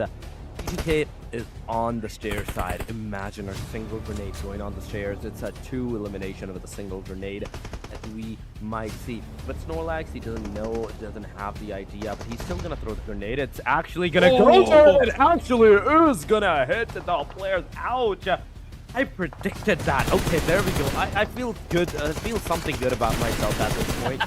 Yeah. I predicted that. But DRS, now they have the compound. Now they have the location. And this is a winner chicken dinner. Almost loading for the team DRS as only 2 players of the team Hale Esports are remaining. And DRS looking absolutely unstoppable here. Yes, they have a knock, but that's still not a confirmed elimination. Hale Esports, on the other hand, in a bit of a predicament here, out by numbers. XMPL takes out Sky only from Hale. Now a bit of an exchange here, care of Tiger. So 2v1. Do we have time for revives here, ladies and gentlemen? It is already getting so close, already at stage 9. So it's only a matter of time before Hale Esports probably succumbs to this pressure. Let's see. Tiger on his own. Yeah. Last man standing. And you look at the compound of DRS, it's actually burning all over. Oh my god. There is no way that you could have gotten out of that vicinity, but no, Giante's finally going to push it, and it is a winner chicken dinner for the DRS, the real soldiers, becoming the soldiers that they are, with a wonderful winner chicken dinner. Match number 8, ERANGEL it is, and DRS chicken dinner is finally loading in. Look at that, just 2 games in, ladies and gentlemen. Torix is already on the scoreboard when it comes to these caster predictions. So congratulations to them and you. Hopefully we keep that streak going a little later on. Beautiful amount of eliminations here. Look at that, Snorlax with a whopping 6 eliminations. So 13, folks. Lucky 13, right? And even luckier 777 damage for Snorlax. So you can really tell that this was meant to be a DRS game. Was meant to be the DRS game, and that's exactly what we saw during the completion of this game as well. 239 for Snorlax, there's 195 of damage taken for Killer. Then we go to the knockouts. It's a 1, 2, 2, and 3, but the Killer having the most knockdown done on himself. But Giante is like, nope, I'm just gonna get 1 knockdown, and I have learned my lesson there. No more knockouts for this guy. But 302 healing, 147 healing for XMPL, 165 for Killer, and 214 for Snorlax coming on. It is a winner chicken dinner that we are seeing from these guys, but the amount of healing that they have done, it is barely 2 first aid kits for each and every player, aside from that single guy that had the 300 damage. Man, and that was a pretty interesting ERANGEL, to say the least. I'm just gonna swerve off a little bit of topic here. So yeah, you know what? All these teams, I don't think that there's any question as to why they're here. I'm just curious because we have 2 more ERANGELs, folks. We have 2 more chances for whether or not these teams will stay on this chart or somebody else is gonna get kicked off. Meanwhile, head-to-head, we have a bit of a comparison here between Snorlax and Malik. So yeah, there's only like 1 elimination difference, but the damage though, that's a pretty significant gap. It is 777 all the way to the 606. So 1 assist, and the contribution going slightly towards the side of the team of HORAA Esports. But MVP of this match is going to be none other than Sky HORAA. 4 elimination, 1046 damage that he has done for himself. Even though like that elimination is not counting up. Someone has stole this guy's eliminations at some point. 26 minutes survival time with a contribution of 40% of the team. Yeah, you know, that's also kind of a very tragic part in the tournament setting, or in any type of competitive atmosphere, right? You soften the meat and then somebody else cooks it, so very tragic, folks. So always try to go for the finish if you can. Now, top performers, as the usual, we do have the couple of players here from HORAA Esports. We have Malik and Sky. They're fairly even. More so, Escalera is also part of the mix, and Snorlax, because why not, right? From the winning team, the highest fragger, definitely a guy to watch out for. Now with 23 whopping total points here, that is that's a bit of a tower compared to what HORAA was able to put up with 14 points in total, including their eliminations, including their placement, forgive me, and Hail as well. Unfortunately, though, I'm just gonna point this out real quick, Torix. We do have 3 teams at the very bottom who did not score anything, so we call that the donut box. Not the donut box. I like the reference. Okay, this is something that I've not like heard in a long while, man. But yes, it is something new for me once again. But going to the match stat, it is 60 eliminations with 64 total knockouts, 75 healing, 337 throwables used. Oh, yo, that's a huge number. Now that's a number. You were complaining in the last match that that's a tiny number of 100, but there we go. The teams are like, you shall be delivered with a higher number this time around. Overall ranking for Miracle Vibes is 86. HORAA with 84, 57 for Hail, T2K with 56, DRS with the chicken dinner. They jump up 6 positions all the way up to the top 5, 55 points, 44 for Sem9, DEWA United with 42, FaZe Clan with the 40, and that's the end of the first page. You cannot scoff at those points, right? And again, there's a bit of a pressure here on the side of HORAA Miracle Vibe. They have to try and retain. If not, they're gonna be sitting on the top spot for a little bit.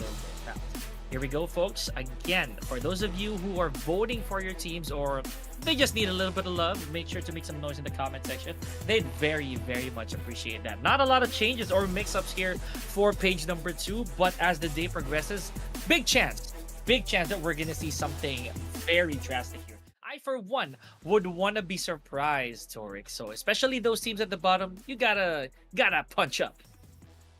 They definitely need to punch up a little bit. They definitely need to like kick and punch and box, whatever they want to do to get some points up and running for themselves, because this is the moment that the first ERANGEL is done and dusted. But before we head to the next one, we will be going on a short break, guys. Do not go anywhere. Stay here, stay connected. We'll be right back.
Ladies and gentlemen, welcome back once again to the PUBG Mobile Ruthless Clash of the Giants Season 4. Once again, after the first initial 2 matches, we saw some great dominations from both of the teams that got the winner in a chicken dinner. But introducing ourselves, this is Torix, so with me, it is going to be Pika for the day as well. So welcome once again to Pika into the match number 3. We are halfway there, Torix. So these teams, as we always imply, yes, sure, you may be on top, but you gotta pile up those points. You gotta hurry. You gotta try to make the games count, ladies and gentlemen. Speaking of making things count, we do have a sponsor here, in case you guys missed it, who makes these discounts count. So enable.com, the marketplace for gamers, ladies and gentlemen. So if you're a fan of topping up, specifically PUBG Mobile UCs, then you can use our code COG4 so that you can get 10% off of your top-ups. Let's not forget, this is only for the week.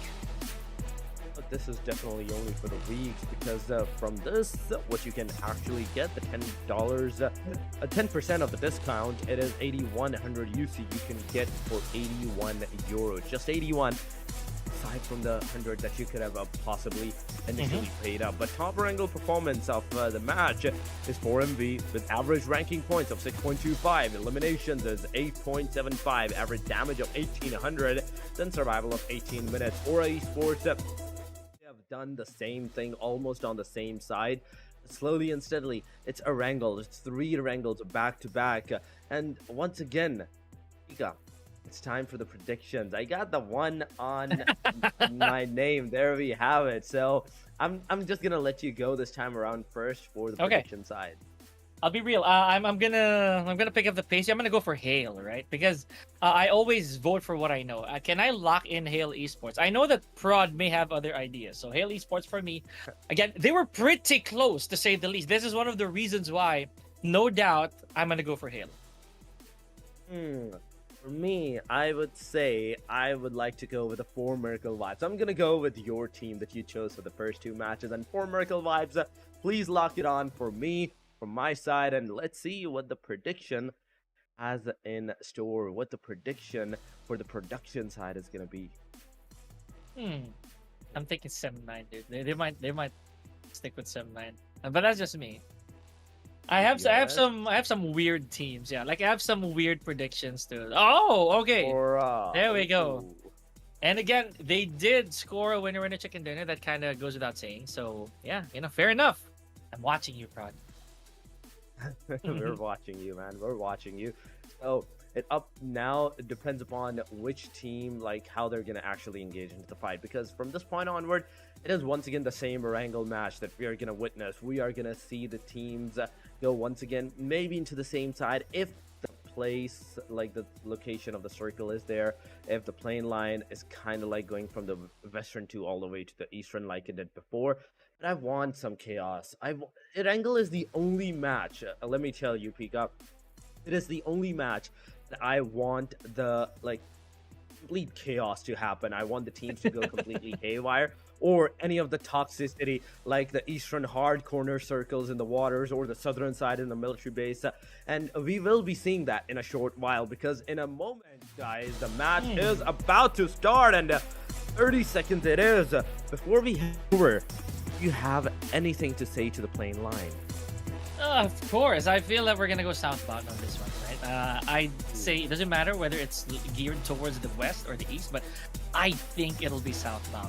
Having said that, it's probably gonna end at military base. If I'm wrong here, I really don't care. But if it means that we're gonna get ruins for the final circle, that's just me. I just want a ruins finish here, folks. So here we are, ERANGEL. So what about you? What's your vote here? Where's the plane? Yeah, go into East to west. East to west. East to Oh. west. I am telling you. Okay. And we have south to north. Okay. Nobody got it right. Yeah, you said it inversely, man. I have to give it to you there, because you said it inversely. It's still 50% viable. And imagine your second prediction comes in, and that is off the ruin circle. Ruin circle is exactly what we want to see, in fact. But eastern angle is not accessible. There's a Rozok. still accessible. Let's just talk about that. Rozhok is accessible. The places that are not is the Milta City, Milta Power. There's the Lipovka that we saw early aggression into, like even in the last Erangel match. Then there's the Yasnaya Poliana, where the teams do decide to push, but for Merkel vibes, they're going to the military base island. Alongside of them is going to be yet another team that we might be seeing getting into the early aggressive fights, but Primox is also the vicinity of two different teams right now, Pika. Yeah, this is a very for Miracle vibes thing to do, not gonna lie to you. And remember, I did say this, the Vampire Esports going to Primorsk, it's kind of like the program. If they don't go to Zharki, this seems to be one of their spots. Also, if not military base, so apparently so, we might see contact between 4MV and Falcons. So let's leave that to our cameraman a little later on if we are gonna get a glimpse of that action. Meanwhile, Hail, my boys, the ones who I voted for, landing, I'd say, pretty safely, pretty quiet, and without company. So this might be a wiser choice. Oh, look at where the circle is. It is northwest. So Ruins is a possibility.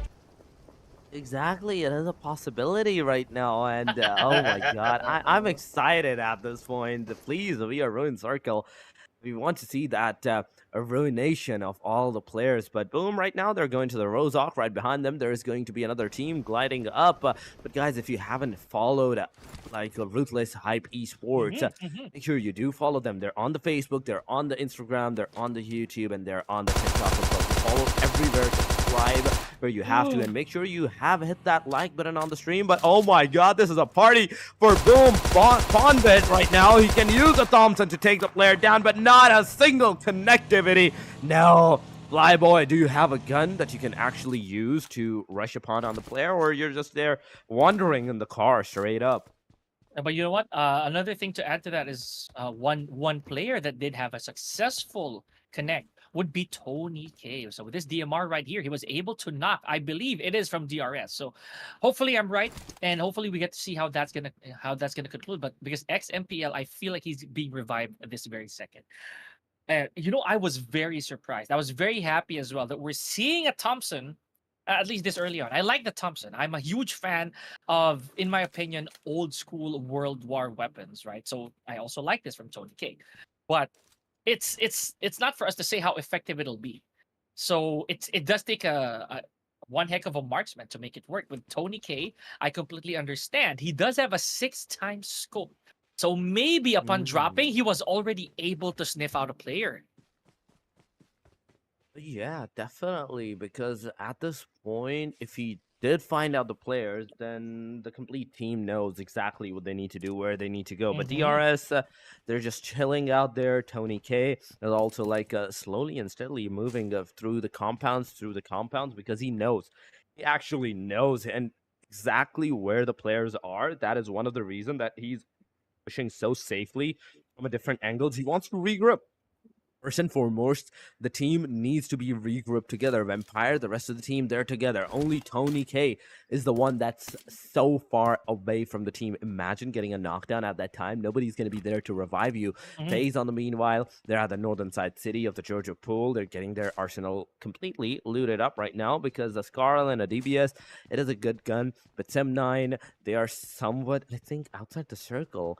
Because I don't know why they're yellowish. Maybe that's their health indication that they're not full health, but I can be wrong. But okay, it is the health indication over there. Nobody's outside because the circle is about to close in 4 minutes. There are still 4 minutes. Oh my god, this much of a time for teams to like know their locations, get inside of that circle, and then like from that point onward move ahead.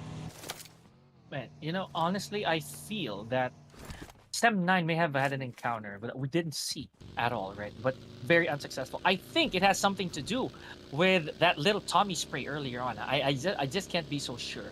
Because I did see some Sem9 players get shot while they're on the way down.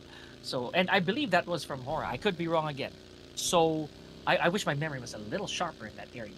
Having said that, Sem9, this is very bad in the sense that resources are still very scarce at stage 1, or at least it's a bit of a scavenger hunt when it comes to resources, right? So maybe I hope for the better, I hope that Sem9 gets a little bit of a refill here when it comes to their health gauges. Meanwhile, Boom Esports finally they did they did manage to, in my opinion, land at least quite safely, albeit with some damage.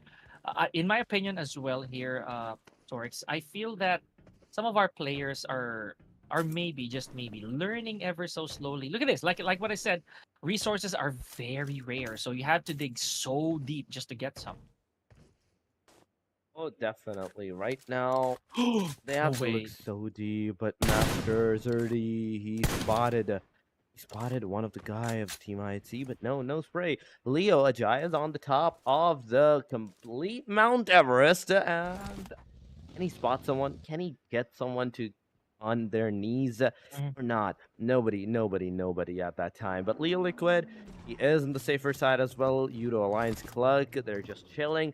Everybody I'd say right now from all the teams, all the 16 teams, they're just chilling. Nobody wants to take that fight. Nobody wants to take that aggression upon onto themselves. But in a short while, the circle is about to close, Pika. The circle is about to close. And Falcon, they're outside of the circle right now. We can see them moving from the military base to island, over up Noi. It might be getting inside of that circle, but the clusterized situation, the only clusterized situation that I can actually spot down right now is the team BTR, I think, and at the Georgia pool side.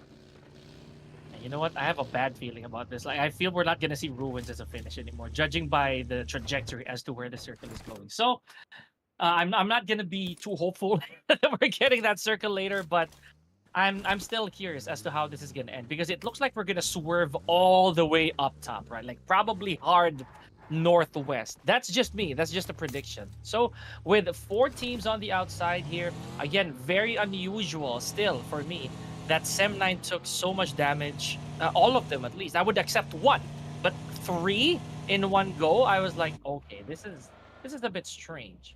Having said that, not a single team has scored an elimination yet. So this is the long game, folks. Oh, but Master Zerdy finally landing one. You know what? I hate that. I hate that jinx. I hate that jinx, Torx. Because the moment that I said no one has scored an elimination, boom, there goes Leo.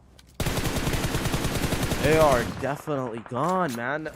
If they show their faces, it's over for them at that time. Ajaya, right now, he's also getting some shots connected on the Geek Fam, but Geek Fam is actually pushing in on Ajaya. Oh no, oh no, oh no. This could have been such a heart attack, mini heart attack for the guy, but no, he manages to get out of there unscathed, stoned, waiting out for killers to come and close into his vicinity. But at the same time, he has a grenade right now cooking. It is the time for the overcooked grenades that we are witnessing throughout the whole matches. Even in ERANGEL, we saw that. Even right now, once again into the ERANGEL, we are seeing the same thing, that they are cooking some, really cooked up grenade. They don't want to do that, but oh my god. A slight bit ruins is still in the circle. So don't lose hope, Pika. There are still chances that the ruins might be inside that circle. No. And we are already seeing a lot of clusterized teams at the ruin side areas. You know what? A wise archer once said, "Don't do that. Don't give me hope." And I have literally already dropped my. I've already thrown in the white towel. Okay, we're not getting a ruins here. I can already feel it. But so for some of our teams, again, they do have to try and get back into the safe zone and quick. This is not going to be pretty moving forward. Look at this: 5 teams taking unnecessary damage, in my opinion. I'm very particular with staying outside the blue zone because, again, it burns through your resources, right? Okay, so a little bit of action here, folks, just to show you. On screen, we have BIGETRON, Red Aliens, their hands full here, and probably a third-party interference just a little later on.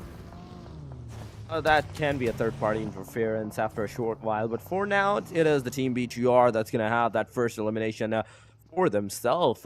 So a 4-man squad with a single elimination, the confidence is definitely going to get boosted up. But Leo Liquid, why would you jump down off the car and just get knocked out? If it's out in the open that you're going to be flushed out, man, you don't want to be flushed out at this point. 57 players are remaining. 16 teams out of 16 teams are still alive. DRS outside of the circle alongside of Team Empire. They're also outside the circle. Talking about the rest of the teams, we are not seeing a single team outside at this point. But BTR, Lapar taking the fight against the Team IHC. There's Falcons also getting some damages done onto themselves by the hand of Team Sem9. Sem9 coming in close. IC needs to be revved as soon as possible. But Top, where are you going, brother? Where are you going? You need to get back to your team. Noob takes Brian down, and Sem9 also receiving some casualties onto himself. And look at this. As soon as Brian gets knocked down, for some reason, FaZe, and the player from the team Falcons, they actually went back for the revival. Action is coming in, but he is gonna have a bad reaction to that because the player is completely out in the open. Yeah, exactly. That's the point I wanted to make. This is not the spot you'd want to be in. With only a couple of vehicles to, honestly, to try and conceal your position alongside smokes, this is not very good for Falcon. I feel that this is due to greed, right? And probably the attempt to go to a compound or maybe flush out a team or two, it really costs you your numbers. However, this is, again, for Falcon to decide. They're still complete, so maybe, just maybe, Torix, they have a backup plan, so to speak. Now, they are burning some health. Granted that they are outside the play zone. It's all blue. If you look at their life bars as well, or if you look at their team bar, that means that they're still out. They're still on the way to the play zone. I did tell you, we're not going to ruins at all, and that is a heartbreaker to say the least. It looks like it's going to be a Georgia pole zone right now. I feel like it's going to be a Mount Everest zone where the team Leo is right now residing, because it is right now the centralized, the dead center position of the circle, and they have the dead position of the circle as well. And they're going to be switching on to the line. Flux getting some damage onto himself, but oh my god, they didn't look back! No! Flax getting that elimination. That's a 1v2. The other 1v2 was done by Olio at that time. Cluck did not get a single elimination because of the fact that he could not engage into the close vicinity, but Leon needs to be revived as soon as possible. Team DEWA United, one player. Nox gets the confirmation. Snowboy has a grenade. 3 seconds, 2 seconds, but so close to himself. He's going to get eliminated. It's all over for the DEWA United as well. They're going to be another team, second team in this whole match, in the stage 3, that's going to be eliminated.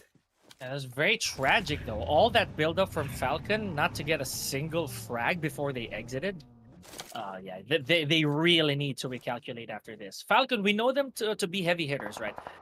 Everybody from Clash of Giants knows that the boys from Falcon, they have a massive reputation to uphold. So maybe, just maybe, after this game, they're going to have to try and slap themselves in the face a little bit, just to wake them up.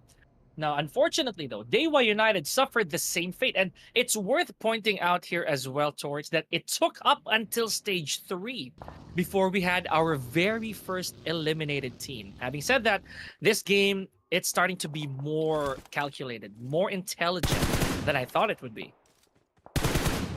Oh, definitely. It's going to be more complicated than it would have been at this point, because there are so many players, that are so many teams alive, that everybody at any point, if they do get close to it, it's going to be a really hard, it's a chaos at that time. Nobody's going to survive at least all the 4-man standing. There is going to be some casualties going around. Sem9 they are going against the team DRX. Snorlax getting the confirmation for himself. That is the first elimination of the grenade in the complete match that we are seeing. Flax also getting some more knockouts onto the DRS. Slowly and steadily, DRS is right now down to the last man that they are. But YOODO Alliance and now MPL is making a comeback. Olio, you need to push in. You need to get close as Flax is also cooking up a grenade. He has the field side. He's gonna throw it. It's gonna hit. It's not gonna hit, and there we have it. Flax getting the gun out, and with this, it is all over. But it could have been Clux could have been saved at that time if the player would have been a little bit on the gunpowder instead of the grenades. They are trying very well to use the throwables, and I have to give it to them. I have to applaud to that, but it's not always that you can get the grenades and the throwables done. If you know that your player's in trouble, go with the gun. You don't need to do with the grenades. You don't need those grenades elimination, man. Yeah, no, not always, right? We'd always go for precision over power. We would prefer that. But again, it is their choice, folks, so let's charge that to experience, to say the least. Now, with Hail, again, I did say this. They choose to stay outside up until the very last moments where, the blue zone no longer hurts as much. With 1 elimination and 1 casualty, I'd say the odds of Hail Esports making it to the finals, again, these are my boys, is looking very, very dim. At least that's just for me, though. Master Zerdy here from Leo Esports, however, looking quite good. Having to take out some players from the top. This is a one-way frag ticket, right? There's no way that Master Zerdy can be shot from the bottom here, unless the members of FaZe are a very good shot. is right now a very good shot. Master Zerdy, you can actually engage on the phase 30 and get some taken down, but Himset on the meanwhile in the water. But oh, wait a second. How did the car get out of the water? That is my question right now. Why? But Mafia Ninja, you are a ninja, man. You are a ninja. You takes down Lapar and right away confirms him. Team BTR, now at this, they are definitely a 3-man squad at this point. At Gen Foss, as Charles, they're together, but in the water. One is in the water, one is on the land. Mafia Ninja, HORAA.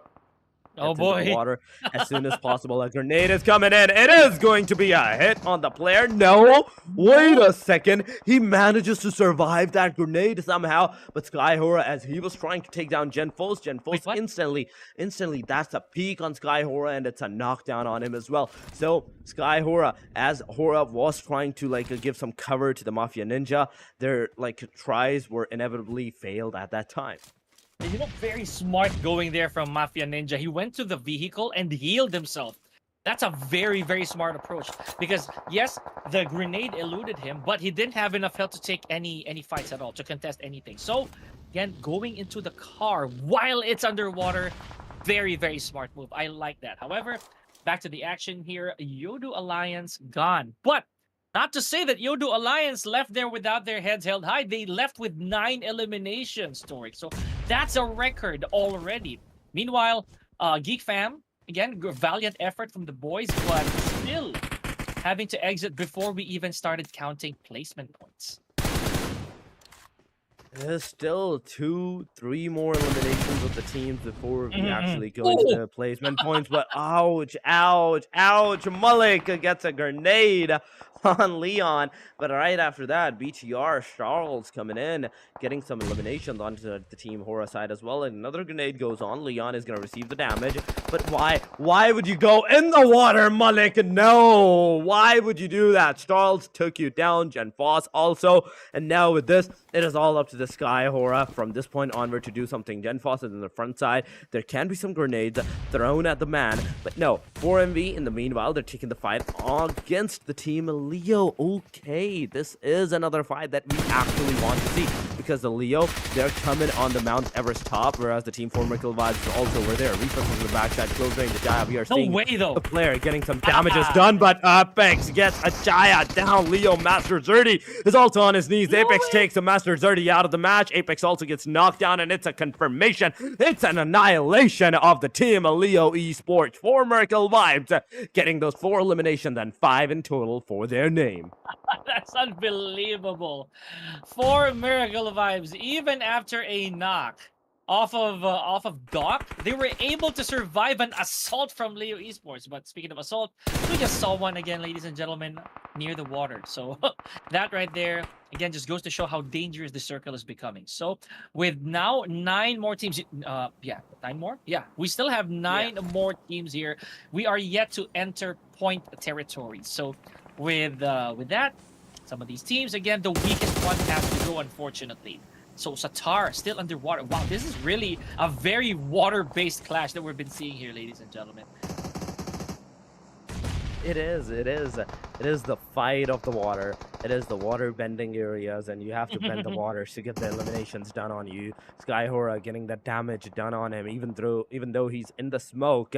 Someone has his location. Gen Foss, I believe, is the guy that has the location, but with the smoke still in his hand, the circle is coming in. He has no hope, I think, of surviving from this point on. But through love is from the grenades on the Gen 9, but overcooked grenades, exactly what I'm talking about. Overcooked grenades are what's taking the player down, are what's getting the eliminations on your own self instead of you getting some eliminations. Escalera, the final hope, the only hope the team is right now alive. Going in front, he has healed himself, but from this point onward, only 10 bullets to the S12K.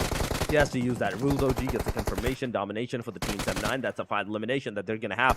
But 3-man still standing. Escalera, the solo player. What can he do? What can he do at this point? From this point onward, we have to see, because he's in the smoke. He's gonna be spotted. He's gonna be randomly shot at, and as soon as he's gonna be randomly shot at, the most shots are actually coming in. Another grenade is being cooked upon in the street. It's gonna be over, and this time around, this is what we call the perfect grenade.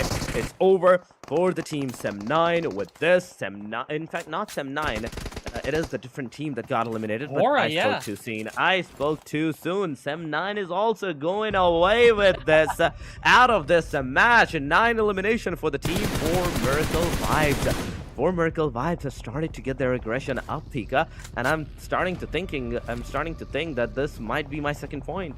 It could be. You know what? I'm actually thinking the same. I will shake your hand. You know, after having predicted this correctly, I believe so that for Miracle Vibes, with all this proper play, you could, or they could as well. You know, alongside you, be the victors for this second game. That is, of course, if they defy the odds of Boom, IHC, and BTR. So let's not forget Boom Esports. This is probably the furthest they've been since we started today, right? With 4 members still complete. Oh, and BTR though suffering more casualties at the hands of Boom and IHC. So, or rather IHC specifically. Hail Esports, by the way, a while ago they lost Joker to vehicular accident. So that is very, very unfortunate. This is probably it for Tiger. Everybody's flushing out Tiger's location. It's only a matter of time before he gets finally exiled. Last but not least here, before I move on to another train of thought, I feel that Boom Esports right now, they're gonna have a problem if revives don't come at all. Because look at this, 2 members down, 2 active, 2 still active, and yeah, the numbers they have to keep it if they could.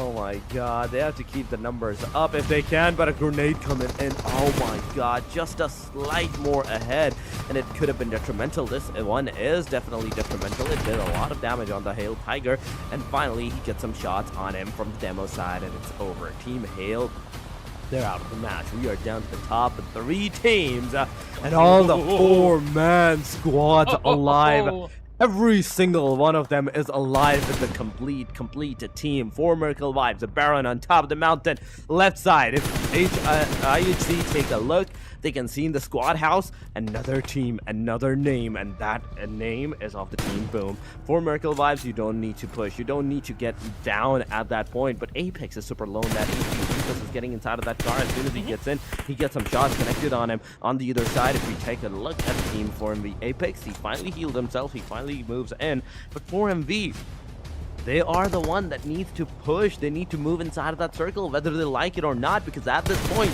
they're outside of the circle, and surviving here, it's not going to be possible if you don't have like a car, if you don't have like a good cover position for yourself, the hard covers, the trees, or even some of the shacks or compounds. So this is it. This is the bigger problem. For Miracle Vibes with the proper position, they are looking really good, but look at the side flush here. This flank by Joel from IHC. Okay, this is huge. This is huge for IHC. They could actually inflict a little bit of damage on the team here if they lose at least 1 member. And Ruthless, he does have a problem. Or I always. But Ruthless right here, or Refuse, as always, he is on his knees. I would say the same. 2 members, I believe, of 4 Miracle Vibes already looking to be very dangerous here. Now, I want to point out as well, Torix, that a while ago, it's the second time that Doc was knocked very early. So that kind of should instill a little bit of worry for 4 Miracle Vibes. They might be losing their cautiousness. They might be losing their cautiousness at this time, but boom, Risey gets a 1, but 2 down of Team 4 Miracle No Vibes. way! That's the third one. That's a 2 elimination, the back-to-back after the knockouts. It's up to Baron and his teammate alongside of Apex to do some deeds on towards the player. But I think those eliminations went to the IHC side. I think they stole some of that, but I can be wrong on that. I can be wrong, but I'm pretty sure he stole it. Oh yeah, you know what? You're right. There we go. IHC, more damage inflicted on the side of 4 Miracle Vibes. This is, I think, the truce that they were talking about. Look at this. IHC and Boom Esports working together to take on 4 Miracle Vibes just like that. Oh my goodness. And now it is crunch time. Boom Esports and IHC, as soon as the last remaining piece of 4 Miracle Vibes perished, now they're at it. Now they're duking it out, ladies and gentlemen. Boom Esports or IHC. The numbers definitely on IHC's side here, though. But it is hard to tell who is gonna emerge on top. Who's gonna emerge on top and who's gonna be the winner of this game? 4 Miracle Vibes are out of this match. Boom and IHC are the only 2 remaining as a 4 versus 3 fight right now. Boom is gonna have another casualty onto themselves as Flyboy goes flying out.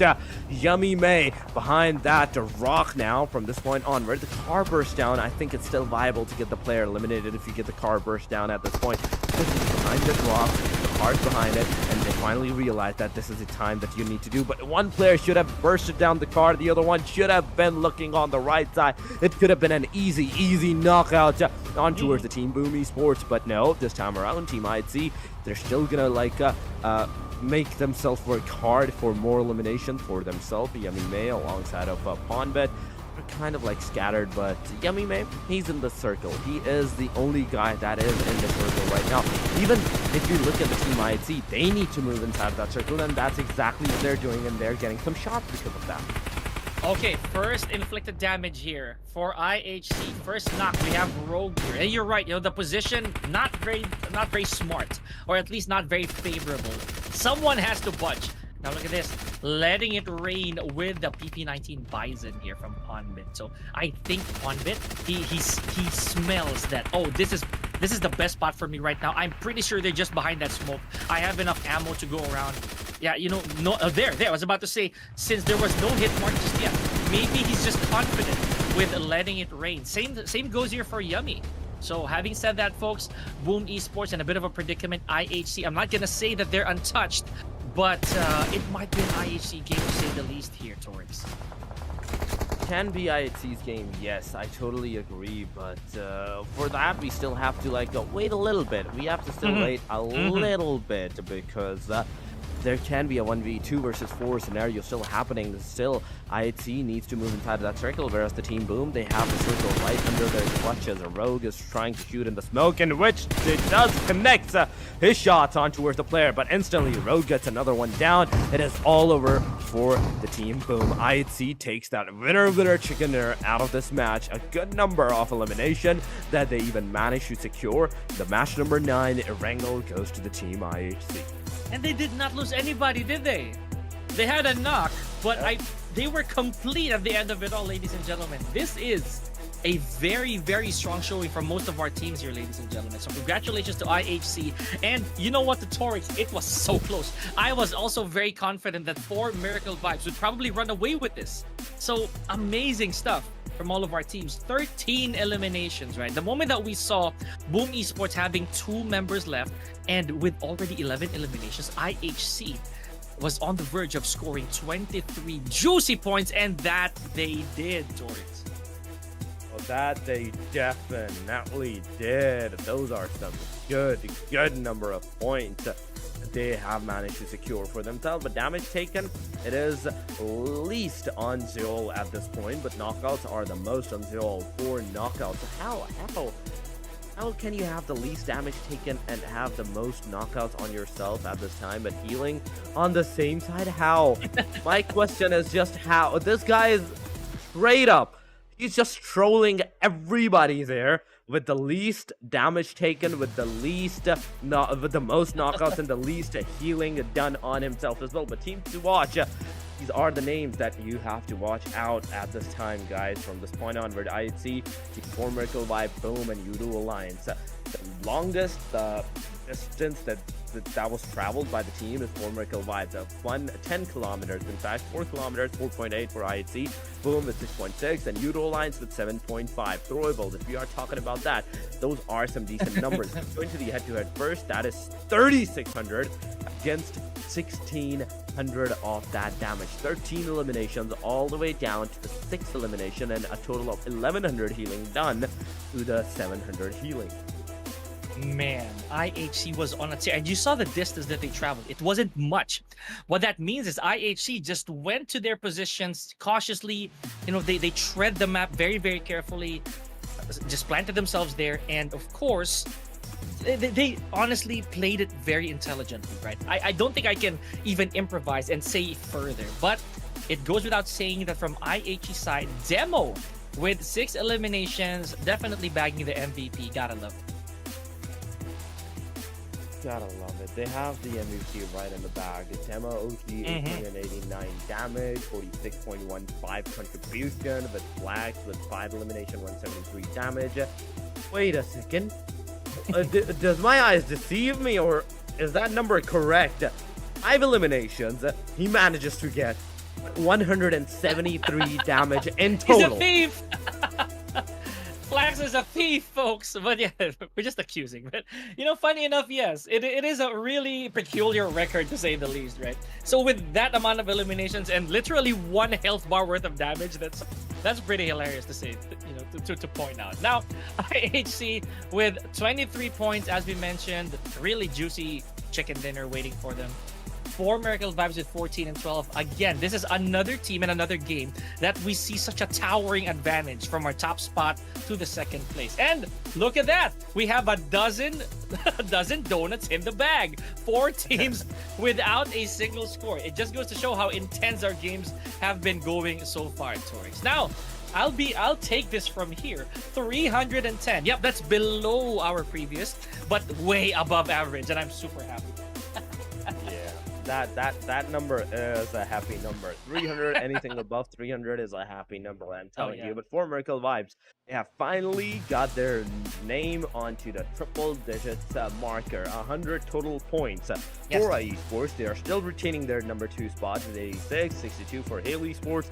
And we see IHC after the chicken dinner, jumping 5 positions all the way up to the number 4 with 62 points. D2K 61, 58 for DRS, M9 with 52, and 49 for the team Boom Esports. Second page, that is such a up and down onto the second page. DEWA got 2 positions down, or up for the BIGETRON Red Aliens, and FAZE has lost 3 of their positions, 1 for Team Empire. Leo is retaining his spot. Falcon Force has lost 2, 1 for the YOODO lines that has gone up, and last but not the least, it is GEEK Fam that has been put onto the last position. Yeah, this is kind of a tough spot for Geek Fam to be in, right? I bet that one good game, one good showing from Geek Fam, and they can definitely make that jump. They can truly make that leap from the bottom, maybe even to the middle of second page. But that's just me. I'm just trying to be hopeful for Geek Fam. They did have a good enough performance from the last game, so fingers crossed that they do that a little later on. Now, let's talk about the page 1, right? We do have a tie at 62 points. So that's what it does to your team if you manage to score 1 chicken dinner and a good amount of eliminations. IHC was that proof. IHC definitely was that proof. You need to make sure that you get a good amount of eliminations, and you will have the winner of the chicken dinner. But before we move on to our third match, guys, in fact, yeah, that's 4th match, in fact, 4th match, the 3rd ERANGEL match, in fact, we will be going on a short break. Do not go anywhere, stay here, stay connected with us, make sure you hit that like and subscribe to the channel, and we'll see you after this break.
welcome back, ladies and gentlemen, once again into the Clash of the Giants Season 4, presented to you by Ruthless Hype Esports. This is once again Torix with the fourth match of today, and with me once again it is going to be none other than Pika. Pika, once again welcome, and it has been a delight, man. It has been a delight casting the first three matches with you. Hey, appreciate that. It's likewise here. Now, apart from that, it is also too fast again for our liking, right? Especially that last ERANGEL. I know it felt like it was longer, folks, but from our perspective, the action was just non-stop. So we're keeping our fingers crossed that's going to happen for this next match as well. Meanwhile, in DEWA.com marketplace for so for those of you who like your top-ups, specifically PUBG Mobile UCs, take a look at it. We have the code COG4 that you can use up until the end of this week to get 10% off of your PUBG Mobile top-ups. I'll definitely use this code COG4 to get the 10% off. Make sure you get the UC you desire. That is for 81 euros right now. 8,100 UC. Get yourself a car, get yourself some skins.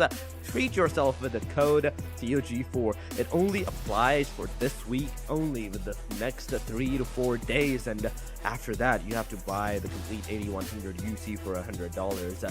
So if you don't want to do that, use the code right now, get the UC right away. But match number 10 is about to commence in a short while, and the only last match of today of ERANGEL is about to happen. Pika, after this, it's completely Miramar's all the way. The slow and dry pace lands. Numerical vibes in the ERANGEL performances. They're on 6 average point and 8.8 eliminations. 3.8 eliminations for ranking points for HORAA with 6.8 eliminations. Then we have 3.2 to 6.6 for ISC, DRS with 3.2 with 4.8. And it's ERANGEL as it is once again. Now I think there can be some new team that may take that chicken dinner. So would you like to have a prediction for that? I think Boom Esports is gonna take this. I just have a huge feeling Boom Esports will be my pick. So yeah, they learned their lesson, right? And it was really close, right? If not for the numbers game, it would have been a very, very different story. But again, Boom, that's it for me.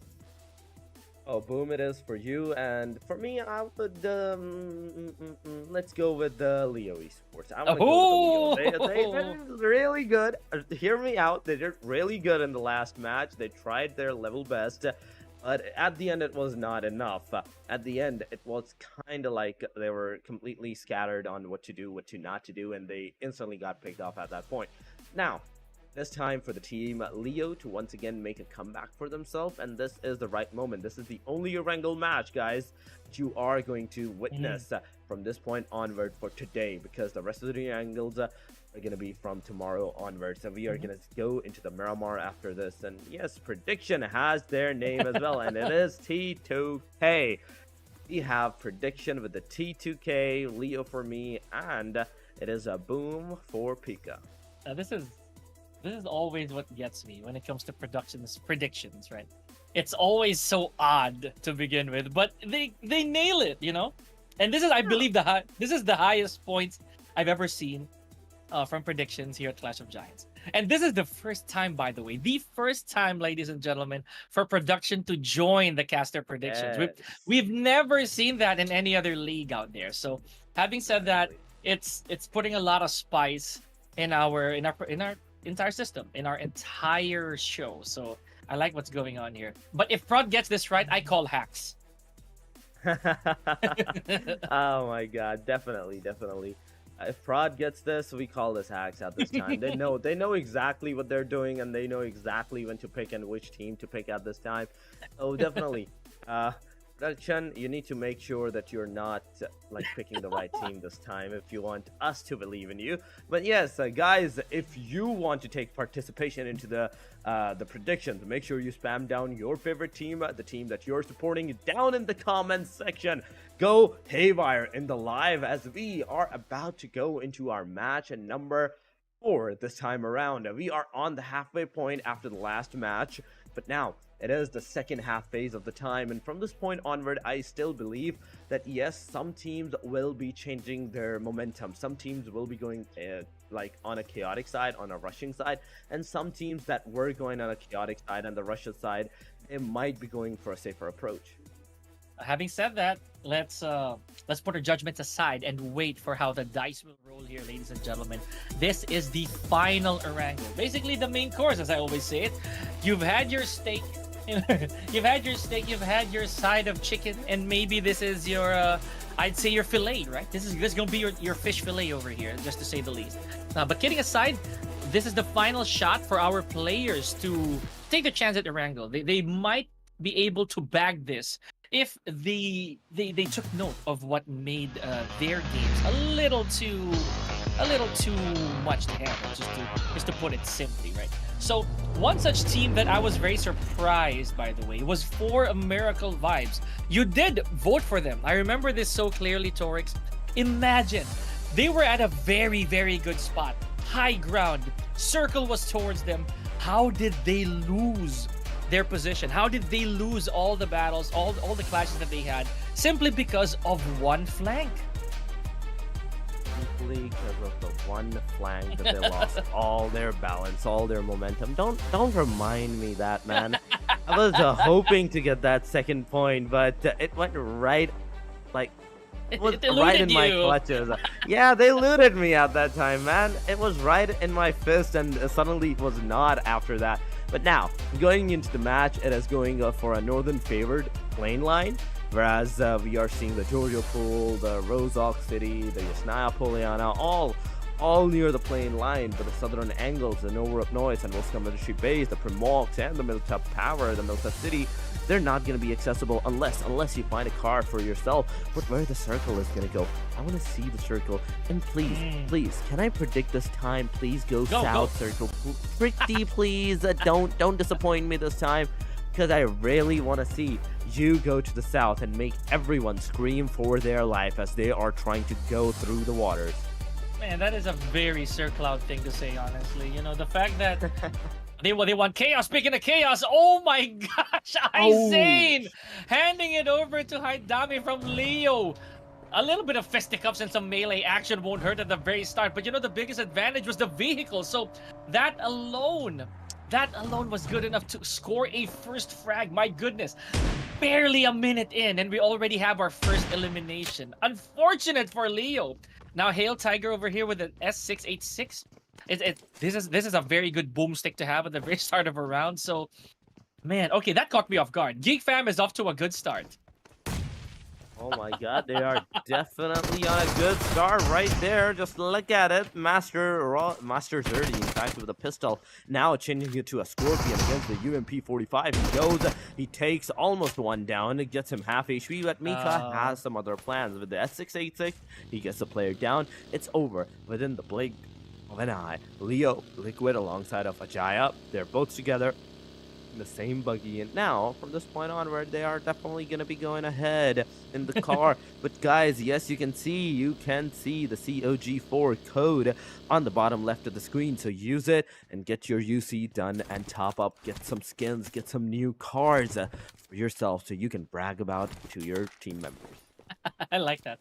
You know, the fact that it's a show-off mechanic, guys. But, you know, all seriousness, though, for our Indonesian friends over there, Indonesian viewers, in case you're worrying about how you can go through with your payments, we have XL Agiata, we have GoPay, QRIS or QRIS, we have Dana or Dana, and OVO or OVO, Link Aja, Shopee Pay, Flip, Sezzle, and PayPal. Back to the action here. So we saw how there was a little bit of trouble. You know, actually no, big trouble on the side of Leo, having lost 2 members already. It's fairly given why they would exit the crime scene immediately. You know, it's a very tragic start. Again, I'm sorry for saying tragic a lot, but because there's no other way to describe it, right? It's such a dramatic start for Leo Esports, having lost 2 members like that, one of which by melee. My goodness. So Torik, have you ever been eliminated via melee before?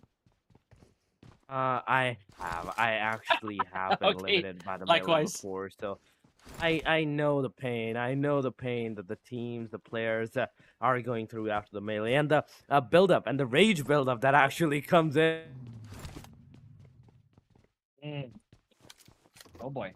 Okay, so check this out, ladies and gentlemen. So far, we're looking at Bigetron Red Aliens, right? So it's been a solid minute since we've seen a Bigetron Red Aliens emerge on top. That to say the least is a bit of a demand. Granted, the notoriety, the reputation that surrounds a Bigetron Red Aliens, but that's just us, or at least that's just what the majority of the community has been thinking or has been feeling. Because one, Bigetron Red Aliens, they were unable to, or rather, they were not part of the teams that qualified post the preliminaries. They were invited to go straight to the playoffs. So that shot right there, it doesn't come for free, but they got it, and for good reason. We don't want to have to divulge in that any further. So let's see how Bigetron is gonna fare here moving forward. Now, I don't know if Taurus is already there, but you look at where the circle is. It is now the complete opposite of what we expected.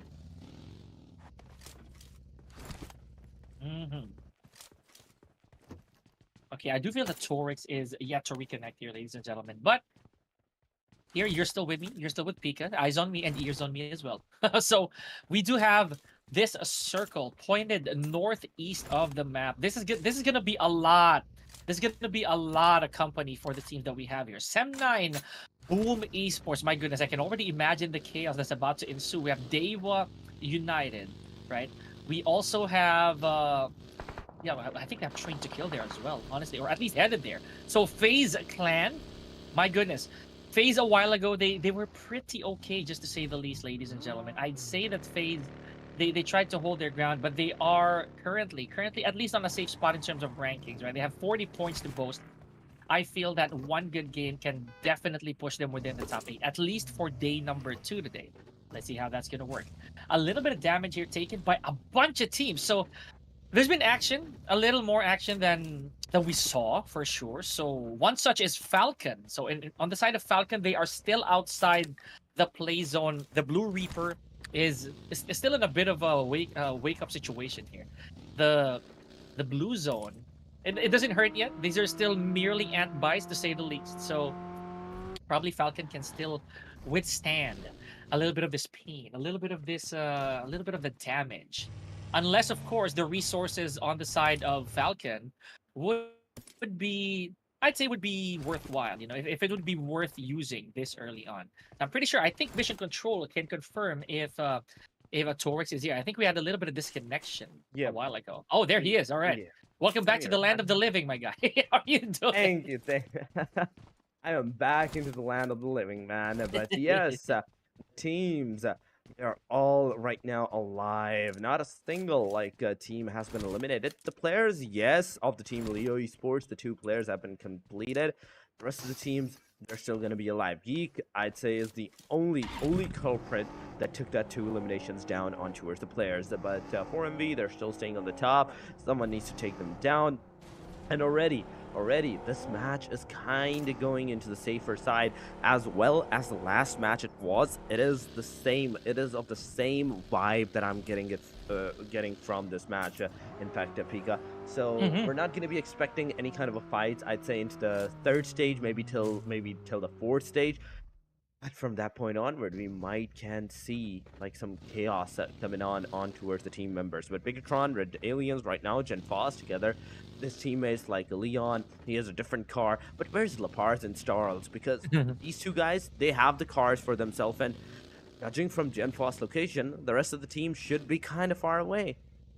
Yeah, we can't afford that, right? I always say that buddy systems are very vital when it comes to PUBG Mobile. You can't actually not have backup, especially when it's the crucial parts of the game, right? If you're a little too far away from anybody from your team, no response and no information can be delivered as fast as you would if you have somebody. Meanwhile, looking at the map here, folks, this is also another interesting thing that I would like to bring up here. Towards Mansion. We haven't seen Mansion in a long time, at least here on Clash of Giants. Yeah, Mansion is one place that we haven't seen players actually approaching, but GEEK fam, they're coming in close near the team moving the lines. Julio gets a snipe, MVP taken down. It might be a confirmation on towards the guy. Julio gets another one taken out as well. He gets a confirmation, in fact, but right at this Cluck and Flag, the players from the team YOODO Alliance are kind of on their knees. Damn rude. He has the shotgun, he has the S12K, and he can most definitely use it as his full potential to take the player down. Leon is low on the HP side. The grenades are coming in. He needs to get into the safer angle. He needs to come into the safer angle, heal himself as soon as possible. For Miracle Vibes, they want a piece of this fight. They're coming in from the third party. Gets Mika out of this match. They get the confirmation on Mika. GEEK fam losing one player that was knocked down, but Leon taking one player down, almost taking the second one, but before any of that can happen, Damn Rude comes in with the rescue. He takes the player out. Cluck, Leon, both the players gets a confirmation for MV as a third party. They are definitely the aggressor. They are definitely the aggressors at this point. Olio coming in for the rescue. He's giving the revive, but Doc has other plans. 2-1-0. That's a one elimination with the grenade already on the knockout guy, but the revive, the alive player, the one that's still alive, he's still roaming, he's still running, and there goes the grenade. It's definitely gonna hit for Miracle Vibes. It's gonna have those 4 eliminations to their name, but GEEK fam, they are the second target of all of this fight, maybe. The demolition men from 4 Miracle Vibes, folks. A lot of company headed the way of GEEK fam right here. You saw what happened. Doc, you are a thief, a condor with armor, as I always say. You know, this man just stole 2 frags and had 1 nade clean as his own. So this is a very good start for 4 Miracle Vibes. Granted, they're already at 100+ points here, Torix. So this is gonna look really good on their record. If they continue this, I won't be surprised if they have their third winner chicken dinner. My gosh, see, that's the problem. GEEK fam, like I said, had a lot of company headed their way in the form of 4 Miracle Vibes. They were stuck in that compound, and they had nades coming from almost every window. There was almost no way out of there, Torix. There was definitely no way out of there. No matter what you do, no matter what could have you done, there was nothing that you could have gotten yourself out of from this position. But another circle is closing in, and this time around, it's going to go towards the slight southern side, BRS, the circle. We are seeing the team IHC near the team Leo, but Yasnaya Poliana, that is still in the circle. We have the team Boom and the team HORAA Esports. The Yasnaya Poliana region.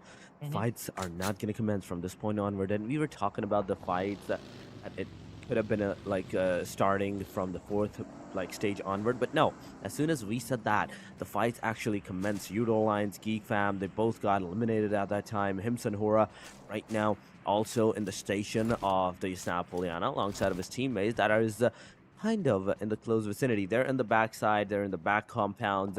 We are seeing 50 total players remaining into this match with 14 teams alive. Falcon and Leo, what happened to these guys that in a while ago, they were 4-man, and within a jiffy, they were down to the last man standing. Man, that is so sad, right? Because again, it was already a very tragic start for Leo, and now there's a huge chance they're leaving without a single elimination nor placement point. Now, you know, I have to say the same here for Sem9. They have a little bit of trouble, a little bit of a predicament here, and maybe if they're not careful, they'd be on the list as well. But Brian, successful defense so far for Kenny. Yuhai also taking a little bit of damage, but fortunately still not a knock. Oh, little bit of friendly fire there. Just stepped into the flame. Gotta be careful there, my guy. You definitely have to be careful at that time, but Sem9 is throwing the grenades near the team phase. But is FAZE going to be phased with these grenades? This is the bigger question, because they have given their revival towards their own teammates. So Mormon on top of the building, and Noise on the first floor. Brian gets a grenade connected on towards the guy. It is going to be confirmation, but no, they're not going for the confirmation. They're actually going for the final flare, in which they do. Mormon is in the vicinity, but before Mormon can get eliminated, he makes sure that if he's bleeding, he's going to make the players, he's going to make his enemies bleed out with him. He healed himself to the fullest, 75% HP. Nobody can enter. Oh my god, this is the genius. This guy had a buggy up on the top. Because of this, nobody could have pushed, but Brian, a grenade right on his own face, and Vampire closing in right after listening to that. Oh man, the jugular veins are exposed here, ladies and gentlemen. Vampire Esports walks right in, but no money. And once again, no honey. He ran straight to a shell. No, this is not looking good for Vampire Esports. It is not how they intended it to be. The plan may just go awry here, ladies and gentlemen. Sem9 and FaZe, they do not want to be disturbed here. Look at this. That is so sad. Now it is up to Tony K. It is up to Tony K a while ago from a complete squad. Oh, man. Okay, this is exactly what you asked for. This is it, Torix. Chaos. Absolute chaos with a capital S. Yes, it is a chaos, and another team fights away. They are all gone. Vampire super low on that HP, but Esports closing in from the backside as well. Sem9, they have to be careful around this area, but they're gonna throw a grenade near the team of Vampire Esports. Tony K is in the backside. He's in the cover. Nobody's gonna hurt him, but oh my god, those number of the grenades that were coming back to back. Those are some good numbers for Miracle Vibes. In the meanwhile, they're taking the fight against the team at DRS. There's Boom getting some knockdowns on towards themselves. Team DEWA United comes in, takes the elimination on the team Vampires. They are out of this match, with Sem9 takes one player of the team DEWA United down. It is a knockdown, not a confirmation, so you have to push. You have to go get the confirmation done on towards the player. If you do, another one is down as well, because Team Hale from a backside angle, they are assessing and approaching the situation. DEWA United down to the last two man, and Hale on the same compound where a while ago DEWA United were like holding up. Oh man, look at this. Look at all this. The mayhem that's been going around these compounds. DRS right now. Okay, wow, that is a beautiful shot from XMPL. Having said that, Train to Kill, last piece of the puzzle there was Escalera and True Love. That is it for Train to Kill. Now, Hale Esports, for some miracle, they haven't been flushed out of their own compound, ladies and gentlemen. They're complete and have managed to eliminate everybody that stood in their way, or at least make sure that nobody has thoughts of at least pushing for them. I do see them trying to go for DEWA United here. A little bit of that nade being cooked here by Nooks from DEWA United, but I don't know. I think this is going to be very unsuccessful. Look at that. Brian's buggy is still up there, so no one can actually reach the top floor. Yeah, definitely, but for Miracle Vibes in the meanwhile, they got the confirmation on towards themselves. Hale, NC2, he's still alive, he's still waiting. BIGETRON, oh my goodness, how many teams are gonna approach this single compound? There are so many names that we have witnessed so far.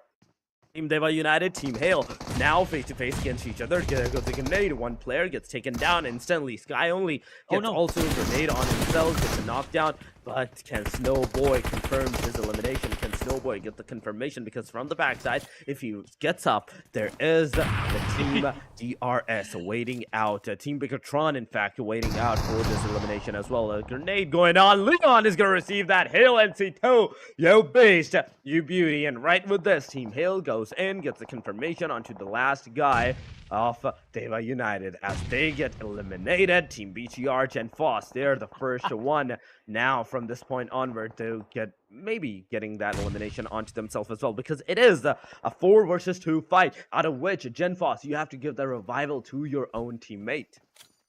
You know what? I did mention it, folks. Stage 4. Stage 5 now. We're already down to our last 7 teams. What I say, they're gonna pick up the pace here. They are gonna try to end this as quick as possible. They don't want to have to burn their stamina, right? But speaking of burning, Joel is just literally burning through Boom Esports right now. My boys are gone, or at least some of them are gone, folks. So IHC, the momentum is still carried over, leaving only Yummy, but the play zone, as I mentioned here. Oh my gosh! You know, while you were out, Torx, I was talking about the blue zone, right? It's merely ant bites when you're only at stage 1, stage 2, but 4 onwards, nah, it will definitely sting. So having said that, one more thing that stings is that BIGETRON Red Aliens are out, exiting at top 6. And you know, I also didn't get the chance to bring it up earlier, but at stage 4, we were already down to our top 8. So you can already tell that these teams are hungry for these elimination points. Oh, they are. We are seeing from the past I'd say 5 minutes, the aggression that was going on was completely like through the grenades. Everyone was throwing grenades here and there. Everyone was getting that elimination towards themselves, and those grenades were actually connecting. This is the first time I've seen this much of a grenade chaos, and those grenades actually hitting their spot. We have not seen this kind of like a back-to-back complete 5 minutes in total aggression of the grenades, and I'm so happy to see that. But now, right now, we are down to the top 5 teams, and the teams that are outside of the circle, they need to move in as soon as possible because the zone's gonna chew you up. It is not a force to reckon with. It's gonna completely chew you raw. It's gonna spit you out of this match. So you don't want any of that. You don't want any of the damage through the circle, through the blue zone, and you need to make sure that you take the fight as seriously as possible. HORAA Esports now on the front side. We are also seeing the team Hail slowly and steadily approaching towards the name of the team HORAA Esports. On the other side, we are seeing the team IC throwing the utilities, the grenades, which might possibly hit. Some damage has been done. Another grenade goes in. That's a 40 damage. More grenades going on. Hail NC2 finally connects a grenade on the Sky HORAA. More grenades incoming are going. Godless getting some damage on the grenade as well, but oh, it's almost an elimination. Hail NC2 with a spray. He gets a knockdown on towards the player. It's a constant confirmation. Okay, Team Hail, you know how to make everyone hail for you. IHC, Joel coming in with the car. Can he get the confirmation with the car? The answer is no, because another grenade goes in from the Godless side, and it marks the end of the team HORAA Esports as Malik HORAA gets the confirmation. We are down to 10 players and 4 teams alive. It is a 1 versus 2 versus 3 versus 4. A complete counting of 4, 3, 2, 1. No, I can't. I don't know if this was the game that I voted for Hail, but if I remember, I did vote for Boom, right? But again, I could be wrong. Because deep down, I know that Hail is possibly going to take this. Now, whether or not they do, I'll be happy. So, because again, it's Hail. And this is Hail Esports. I've been a fan of Hail for quite some time now, ladies and gentlemen. But complete squad, that's a huge advantage. This late into the game, right? I cannot say the same for Noob right now from Falcon. He has to stay hid for a little while longer. Look at where he is. He's actually in the middle of the circle, but I think this is still very scary because he just takes one nade. It just takes one good flush, pardon me, if for any of these teams, and they could put Falcon out of commission already. Now, with 8 eliminations, Hail is looking very dominant so far, ladies and gentlemen. I'd say the same for IHC, but I'd say resources, medical utilities, manpower, it just really doesn't add up. Really doesn't add up at this time. IOC, Team Hail, DRS, and the Team Falcons are the ones that are right now alive. And in a single jiffy, if you make a wrong move, if you take even a wrong step, that's instant some eliminations waiting out for you from all the different angles, all the different teams, because you'll be stepping onto like the den of the lion at that point. You don't want to do that. You don't want to get yourself into the trouble if you don't want any kind of a trouble. Just stay into the backside. Rogue is getting inside of that circle right now, as Joel is also right outside of that circular line.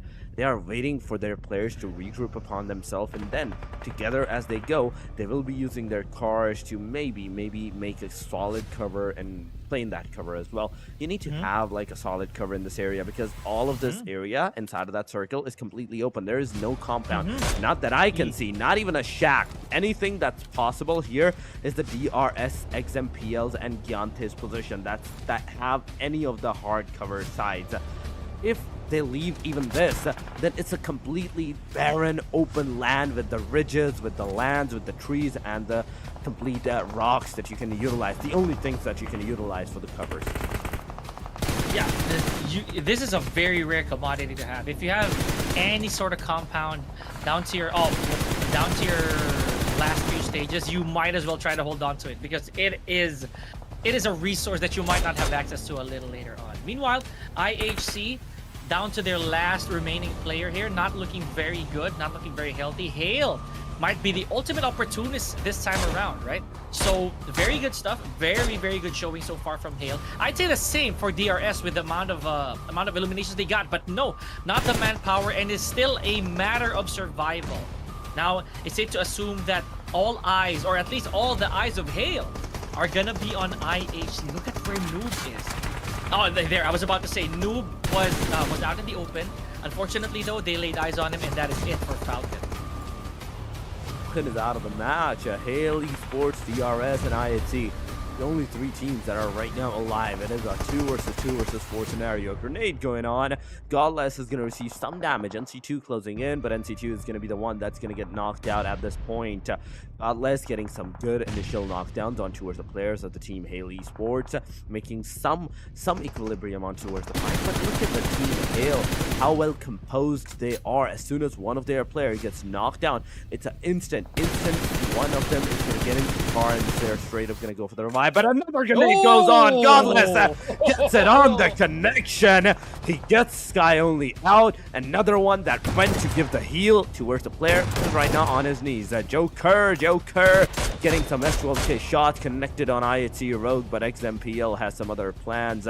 Joker gets a Rogue connection completed. Tiger is also receiving the mini 14 taps as he gets some damage connected on him. 1 versus 2 versus 3, out of which Hale, the third player of the Hale, in fact, is right now knocked out as well. I think Godless has been spotted and the shots could have been a detrimental area towards the players, but there we go. The grenade this time around, it's going to mark the end of the Sky Only from the team Hale side. Hale now as a duo, a 2 versus 2 versus 1 of the IHC side. We have to see IHC between these 2 teams like DRS and the team Hale Esports. How are they going to survive? How is he going to survive? Because it's at the end of the day, Giante can able to take a look at him. XMPL, if he finds out the spot, if he looks at the spot, he can actually proceed to take a look at the guy. And even team Hale Esports, if they decide to rush upon on the player, they can actually take a look and eliminate the players up as well. But Godless is in the center of almost the circle. XMPL looking at the Joker right now. He's going to get into the car. He's going to move away from this particular region. Tiger cooking up another grenade, going to throw it up into the open. No one's going to get hit because of that. You don't want to waste your grenades out in the open like this. You don't want to waste it out. Just let the circle close on. Get the stage 8, get almost the stage 9, and then utilize your utility to the fullest as you come close contact with the teams. Look at this. Yeah, you're right. The resources, they should come in handy, right? But maybe, just maybe, they feel like snowballing could be a good approach. XFPL, look at that, taking out Godless. And, for the first time today, we are seeing a top 2, a grand finals, you know what, even top 3, without a complete squad here, Torrid. So this just means that these teams are really grinding it out. XMPL had enough utilities there to heal up. Giante, though, a bit of a gap between the 2 of them when it comes to probably responding a little later on. I'd say that Hale has the biggest advantage here because they have vehicles. They can actually loiter and they're right next to each other. But if Giante or honestly the entirety of DRS will be able to take out Hale Esports from their vehicles and land those shots, this could be over. I like this. This is a nice 2v2 here, ladies and gentlemen. It is a matter of responding. Who's gonna draw first blood and who's gonna finish the job? Going to draw the first blood, and because who's going to draw it up first, he will have the better chance of securing the winner chicken dinner, as well as Giante is cooking up the grenade. He needs to throw it close to him, man. Throw the grenade close to you. Get that airdrop looted up. The level 3 helmet West once again has been refreshed. That's XMPL into the backside with the 5 throwables, 5 smokes, 5 grenades, and now a single Molotov, 3 first aid kits. Talking about Giante, he has no more grenades whatsoever. He cannot use his utilities. Talking about Tiger on the other side of the Hale. If you're comparing DRS to the team Hale, XMPL is the only guy out of all of these players that have any kind of utilities onto his name. But finally, he uses the car to bait the players up. Giante takes the initialization, takes 1 player down. It is 1 versus 2. Tiger, it's up to you. Get some 1v2 done, get some connection done on towards the player, get the winner chicken dinner, sort it out of this area because XMPL is coming in with the buggy. He needs to make sure where the player is situated at, and now they know that he's behind this tree. They're gonna push in with the DPS. They're gonna push in with the best gun that they have, the best arsenal. A grenade coming in, and it's over. It is over for the team. It is the real soldiers with that winner chicken dinner of the match number 4.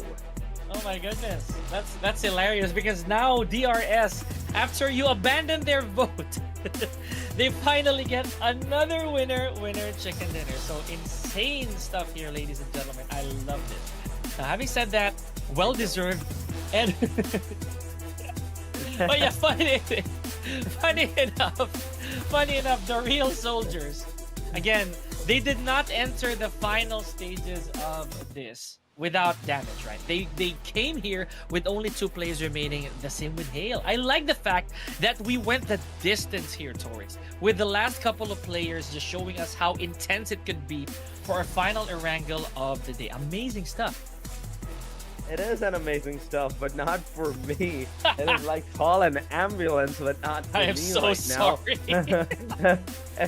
DRS, why would you do this Why at now? the time when why now? Why not when I picked you at this time? But damage taken, it is a considerable good damage, but at the same time, the knockout, look at that, Snorlax, he got the knockout on him, and it's over for the guy at that time.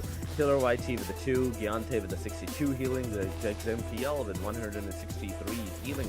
These guys did not heal that much. Just 2 healing? What is going on at this position? That's a broken nail. That's what it is. That's something broken in them at this point. Teams to watch: DRS, Hale, IHC, and 4Miracle Vibes. Sorry to say, none of our teams that we chose, in fact, all 3 of our teams that we chose, none of them got even close to the top 4. That's what's fun too, because again, it just goes to show that it's not going to be the same teams over and over again, right? It's not always statistic based. It's also the grit. It's also the drive of our teams of these teams rather, to try and get to the top, right? Now, looking at this, we do have a very interesting head-to-head between teammates, XMPL and Giante. So it goes to show, I mean, no doubt that it's really XMPL who did a lot of the heavy lifting for the team. Not to discredit Giante, however, but yeah, you know, somebody has to shine every now and then. One has to shine, but my main question is, where's Giante's elimination considered to his damage? That's 3 elimination and 900 damage. Going to the MVP, I can already tell you, it is one of the team DRS as a player that's gonna have. And no, wrong, man. I was so Me sure. too. It is godless. 1,347 damage with 7 elimination, 25 minutes and 34 seconds of survival, a total contribution of 77.78% for his team. This guy is the real MVP. They're the real soldiers, and this is the real MVP that we are seeing. Man, I like it.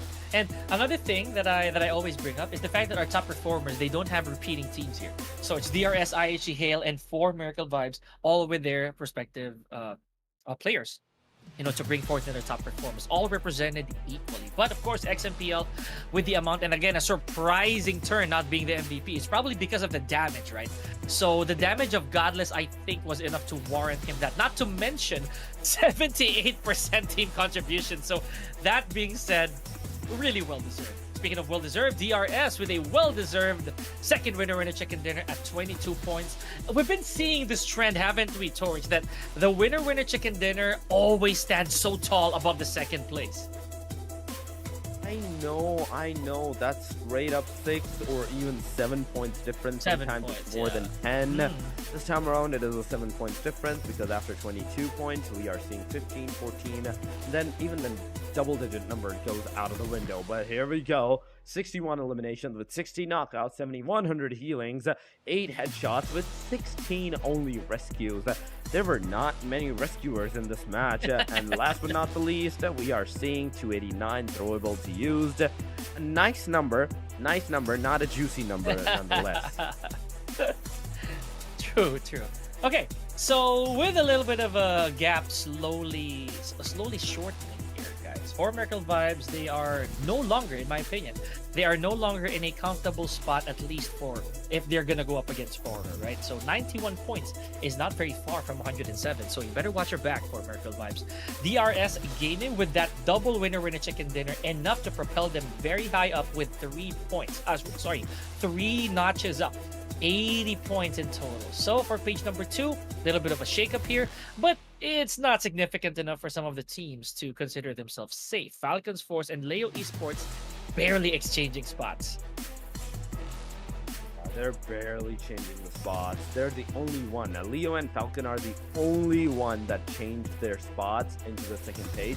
Aside from that, DEWA United, BIGETRON, FAZE, Vampire, YOODO Alliance, GEEK Fam, they were staying at their own designated locations, their own designated positions. 9 to all the 16. But now, with the 4 matches done and dusted, oh my god, it is time! It is time for the sandy lands of the Miramar. The barren, the dry places are coming in. The way that it is so hot here as well, it is coming on towards you guys too into the match as well. But for that match, for the Miramars, we will be going on a short break, guys. Do not go anywhere. Stay here, stay connected with us, and we will see you after this small of a break.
we can cross out those two other maps, ladies and gentlemen, as we head to our dessert here.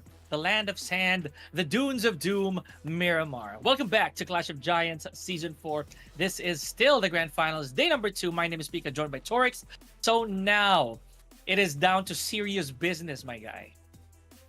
It is a serious business from this point onward. I totally agree. It is serious business for us, for the teams, and for their performances as well. Because if they don't get the performances from this point onward, then the Miramars are not going to be in for them. The Miramars are not going to be made for them at that time.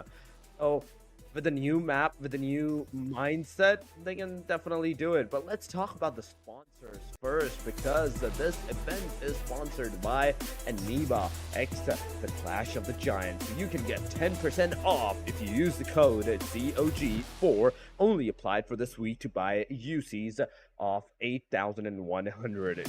Whereas you would have to use $100 to get that. Now it's only an $85, meaning you are saving $15 your purchase. So what are you doing? What are you waiting for? Go and grab that UC up.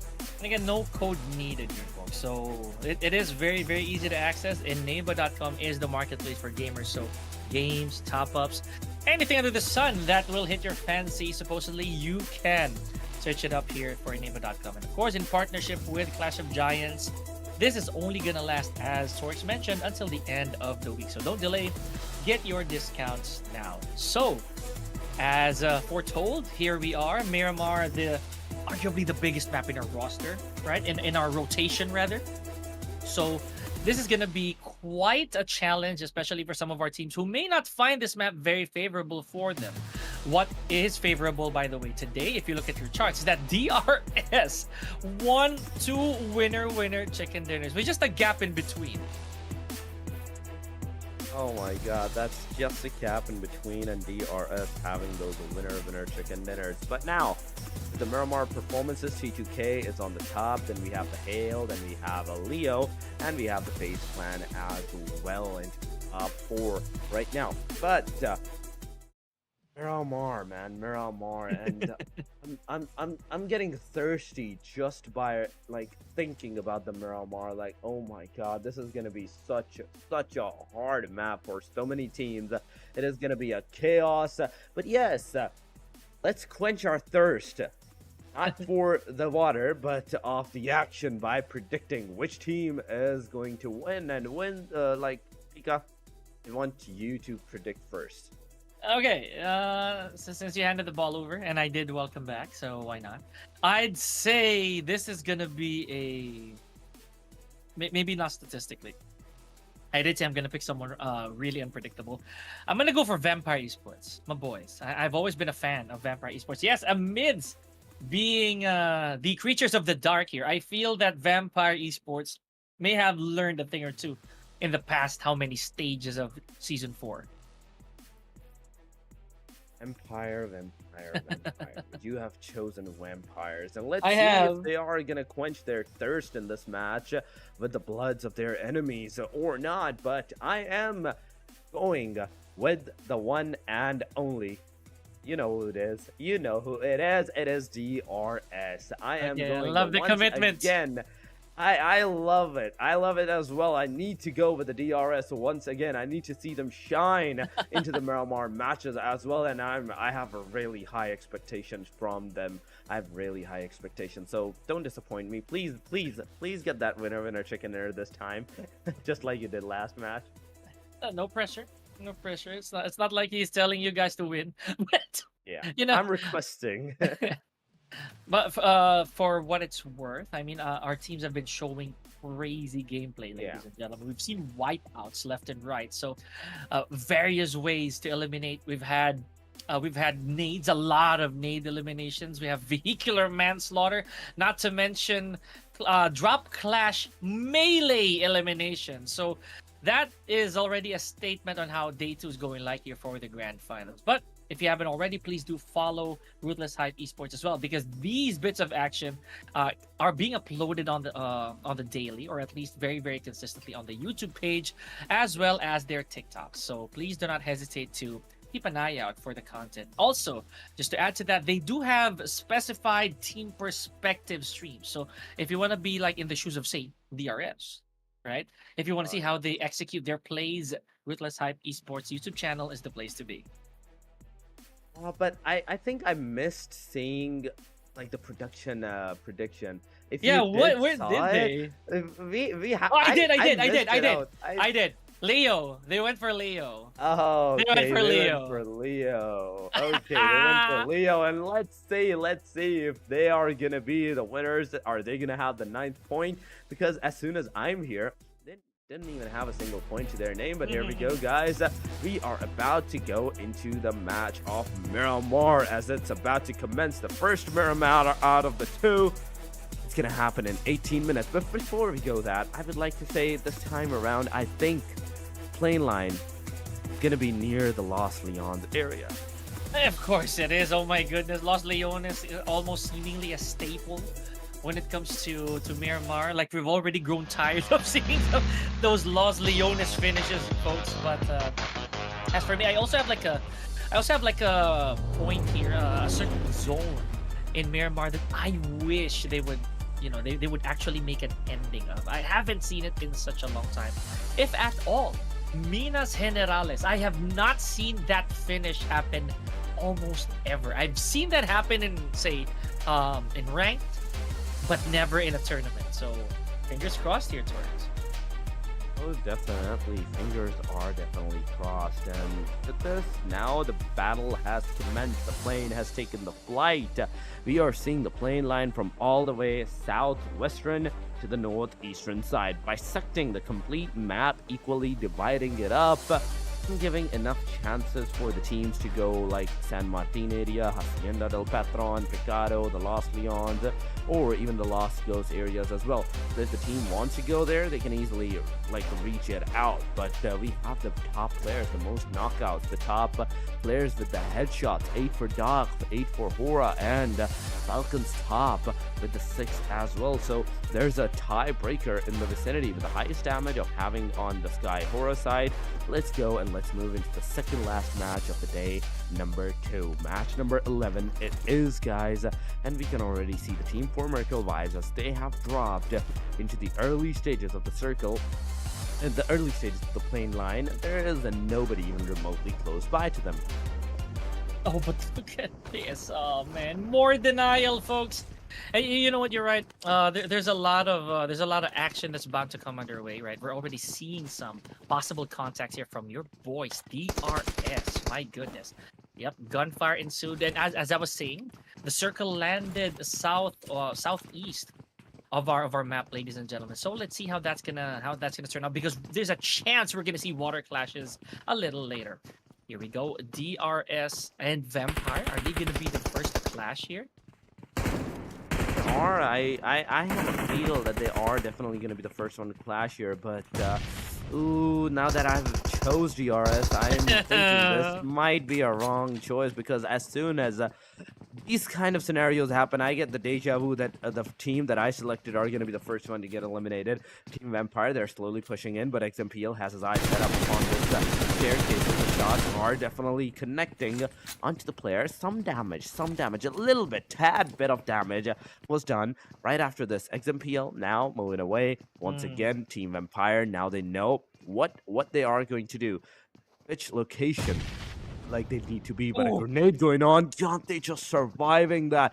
Ooh, it was super close to him. Yeah, you know what? I'll be real with you. Also, picking Vampire Esports this early on, that makes 2 of us. Having picked this team as well, so it made the best team win. I'll tell you that straight up, because both of our votes here, folks, early clash is one of the reasons why I was a bit at the edge of my seat here. But we're seeing some scratches on some of our players, right? Very unfortunate though, a while ago that XMPL burned through a stack of ammunition just to try and inflict very, very small amounts of not even enough damage against the opposition. That's the one thing I was also talking to you about, Torix, when it comes to resources, right? So if you have enough reloads, if you have enough ammo, why not go? But if you don't, make every shot count, I would say. Yeah, make sure every shot counts. But oh my god, the circle? I did Ouch! tell you. I A did tell you. lot of ouches are coming on. I just realized that the circle is that much into the water. But once again, we are gonna see a fight of the DRS versus the Team Empire Esports. The two names that we predicted are up against each other into the fight, into the clashes that they go. Let's see. Nobody Uvu is there alongside of Snorlax. There is Tony K. There is Stoned 66 together, but NZ639 alongside Giante. This is the, I say, first initial fight that we might be seeing. Yeah, I'm holding my breath here. Just wanted to see how this is gonna go. Giante probably already scouted that location. Might have thoughts. There's already somebody looking at him. Probably a little bit further, but oh, wisely so, he does leave the premises. I'm gonna see if later on NZ will have a bit of will have some company headed this way. A while ago, it was XMPL who made the wrong choice of, like I said, burning through his magazine. I don't know. I want to see his stack now. I want to see his backpack. If there's even enough to contest against anybody. Oh my god, this fight is getting so prolonged right now. Giante is here. There's the Team Vampire. They're both like, let's prolong this for a little bit more time. But Giante finally reaching his limits, slowly going towards the side of the Team Vampire Esports. But no, you don't want to do that. You don't want to do any of that. Tony K, he's still in the back. He's still in the compound, waiting out for the opportunity that if DRS from the top of the building, like on the first floor, they come down onto the bottom, the ground, they're definitely going to take them down. Even Snorlax is hesitating right now because of this, but Stoned, oh my god, Killer YT's location manages to get the first knockout. No money, trying to give out that revive, but no, he's going to receive the damage. He's going to receive the shots onto himself. But Money Hobo, let's see, with the smokes being thrown, he's making the vision blind to everyone now, using the UMP to try and take down one. No, it's the damage on him, and there we go. He gets taken down. It's 2 down, right back to back with the Team Empire Esports. But Snorlax, he's also one of the players that gets a confirmation of Empire Esports out of this match by the hand of the Team DRS with just a single casualty to their name. See, this is what I get for not liking cats, folks. I don't have a lucky charm with me. I probably walked across a black one earlier today, you know. And if you're superstitious as I am, that's probably it. Because Vampire Esports is out of there in an instant. Unfortunately, only with one elimination. Sure, that isn't much, but it denies further acquisition of points. Now, let's check up on them. Maybe after this game, they have one more shot at Miramar. Now, shifting over to FaZe. We do have some memorable moments from FaZe, I would say, at least earlier today, but not enough. I would attest to overtake Bigetron Red Aliens. If you're looking at the screen right now, folks, they are tied in points with BTR. So it's only now a case of who's gonna try to leave 43 points first. Because look at that, FaZe and BTR lean tie here, Tony.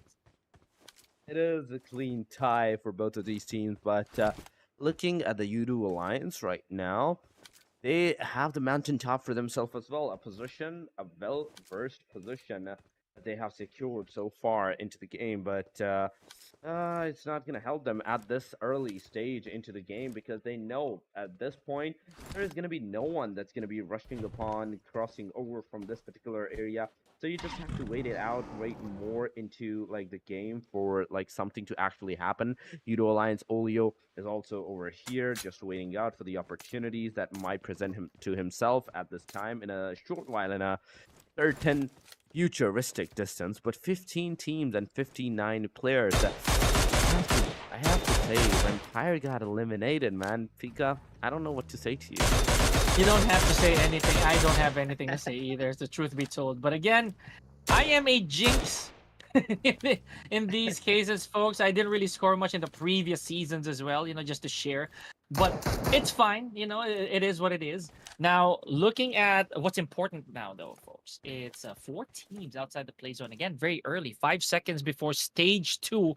And we've already had 1 casualty on the side of DRS care of Vampire Esports. So, maybe, as I always say, it doesn't sting now, but your resources, you're gonna have to have second guesses, right? You're gonna have to think twice whether you want to burn through them so early on. Because I feel that even though this is a stalling mechanic, a stalling technique for some of our teams, it's still not worth it. But that's just me. So Sem9 though, taking out Doc. By the way, not a knock, taking out Doc entirely. So there goes the potential top fragger on the side of 4 Miracle Vibes here, Torres. Oh, definitely. There goes the potential vibe of the team for Miracle Vibes, but still, we still have to see like what kind of a game style in this match the teams are actually playing. So far, Sem9, they have the first initial elimination. Dep is going to be that guy that's going to take down one of the team for Miracle Vibes player out. And from this point onward, the rest of the 3 players, they know exactly on to top side is going to be Sem9. So they are not going to show their faces. They are not going to like change their location to a certain one that might help the team as Sem9 to take them down. So it's kind of like a tussle on who's gonna wait, who's gonna like move away, because Sem9 is also looking for the opportunity that let the team for Miracle Vibes get out of the compounds, let them out of this vicinity that we're gonna shoot at them. But none of these things are gonna happen. The teams know exactly what they are, where they are, and exactly where you are situated as well. So if anything they want to get out of this position, they are definitely going to go down first onto the road, and from that point onward, they're going to like rotate away. And the hard part about roads, though, is, again, I agree with you on that one, except that the roads are always so open, folks. So make sure that before you engage, you do take a quick look within the close proximity of whichever road it is that you're taking. Now, FaZe. So I did jinx them as well. I did say that the FaZe didn't do too bad earlier, but now they fell in via the hands of BIGETRON Red Aliens at number 15. So early bow out for FaZe clan, folks. Yeah, very tragic. Again, this is the hard part about my job. I'm gonna get haters in chat here, folks. So defend me, Ruthless IPs. Oh my god, I don't think at this point there's anything that you can say that's gonna change the jinx out of the players. But nonetheless, DEWA United, they're closing in onto the team VTR. Finally some aggression, finally some fights that we might see after the first one that went out for so long. But oh my goodness. This radius, I was not expecting this small of a radius, and it's gonna get even smaller. Going to the Los Leons, it is to the south side of the Los Leons. You can say the centralized position of the last previous circle. So DEWA United, they're close to the team BTR. They're gonna use the Molotovs to initiate the fight, to break down the doors, and maybe in hope and that if anyone is behind the door, he's gonna be forced to either run away from that position, change his position, or he's just gonna burn out to death.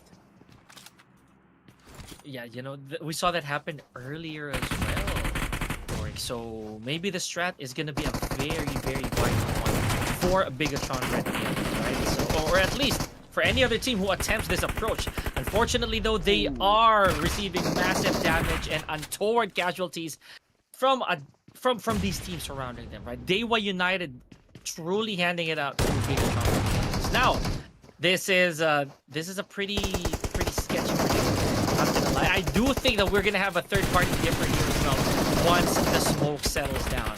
Oh, unfortunately, though, BIGETRON Red Aliens losing that clash. My goodness, after all that, it still was a little short-lived for BIGETRON Red Aliens. However, I'll look on the positives here, Torix. We do have 3 eliminations for BIGETRON Red Aliens. So nicely done, I'd say, but see you on the next game. See them into the next game. It is. They're not going to be continuing this game from at any point. Hale on the other side, I am seeing a lot of fights going on into the kill feed, and that's why I mumbled at that time, like, wait a second, what is going on at that time? But Boom Esports versus the team Hale, it's finally happening. Tiger inside of that compound. Pawnbit is waiting out for the opportunity that he's going to present himself. Player moving smokes, trying to get out, but the constant spray, he still manages. Circles coming in close. This is the 3rd stage. This is still slight chunk of a damage, but after this, after the 4th stage, 5th stage, that is straight up gonna eat you alive. The circle is straight up gonna eat you alive if you're not constantly using the first aid kits onto yourself with combat. Now waiting out for the opportunity because he knows that the player needs to push from that particular angle. If he stays, if he holds down that fort, he can possibly get some eliminations to his name. But Team Boom, Bryzy, alongside of Ponbit, alongside of Yummy May, there are the 3-man squad right now. And Zeol comes in close contact with the team IHC. IHC Zeol, in fact, versus YOODO Alliance. And YOODO Alliance takes this first visualization on roll down. Man. Okay, so YODO still complete here. I like this. I like what I'm seeing from YODO Alliance. They've been known to be, or at least based on what we've seen in the past, to kind of lose members quite easily in some situations, in some clashes. Yep, and I jinxed it. They lost 1 member already, ladies and gentlemen. So please, I beg you, please bear with me. Now, having said that, on the flip side though, Hail Esports already eliminated. So apparently that formula, the usual Hail Esports formula, not gonna work this time around. Meanwhile, IHC, probably one of the most consistent teams that we've had so far here, Torix, still doing a lot of damage. And lo and behold, look at this. It's Boom Esports that they have their sights set on. They definitely have their sights set on the Boom Esports, and 1 knockdown does comes in. It was a good damage on towards the player, but that's about it. The only thing that happened was the damage. Zeol now, together with his team, maybe they're gonna get ready to rush on the teammates or the players at that time. But YOODO Alliance, look at them, who's in the close vicinity of these guys. It is T2K. T2K closing in. Leon with the grenade. I still believe he has just given out his unnecessary location information to the other team.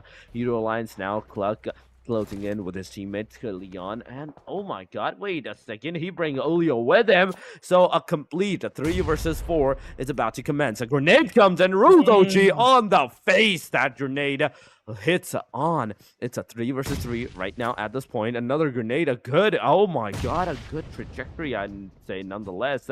But YOODO Alliance, Leon, can you get some grenades connected? The answer is no, because then nobody's there onto the first floor.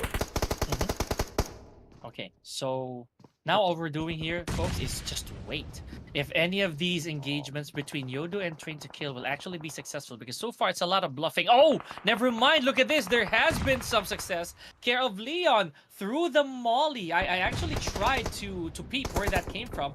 So, wow, all right. I did say we were gonna have a waiting game here, but no. YODO Alliance, I don't think they have the time to do so. Meanwhile, the feed is registering some interaction between Leo and HORAA Esports. So that exchange, I hope we can see that a little later. You know what? Never mind. Leo Esports already eliminated at number 12. So stage 4, still 11 teams. Oh man, that's very unfortunate for Leon though. The patience did not come into play there. Well, yeah, it's Leon knocked out at this point, but there's a Molotov in the way.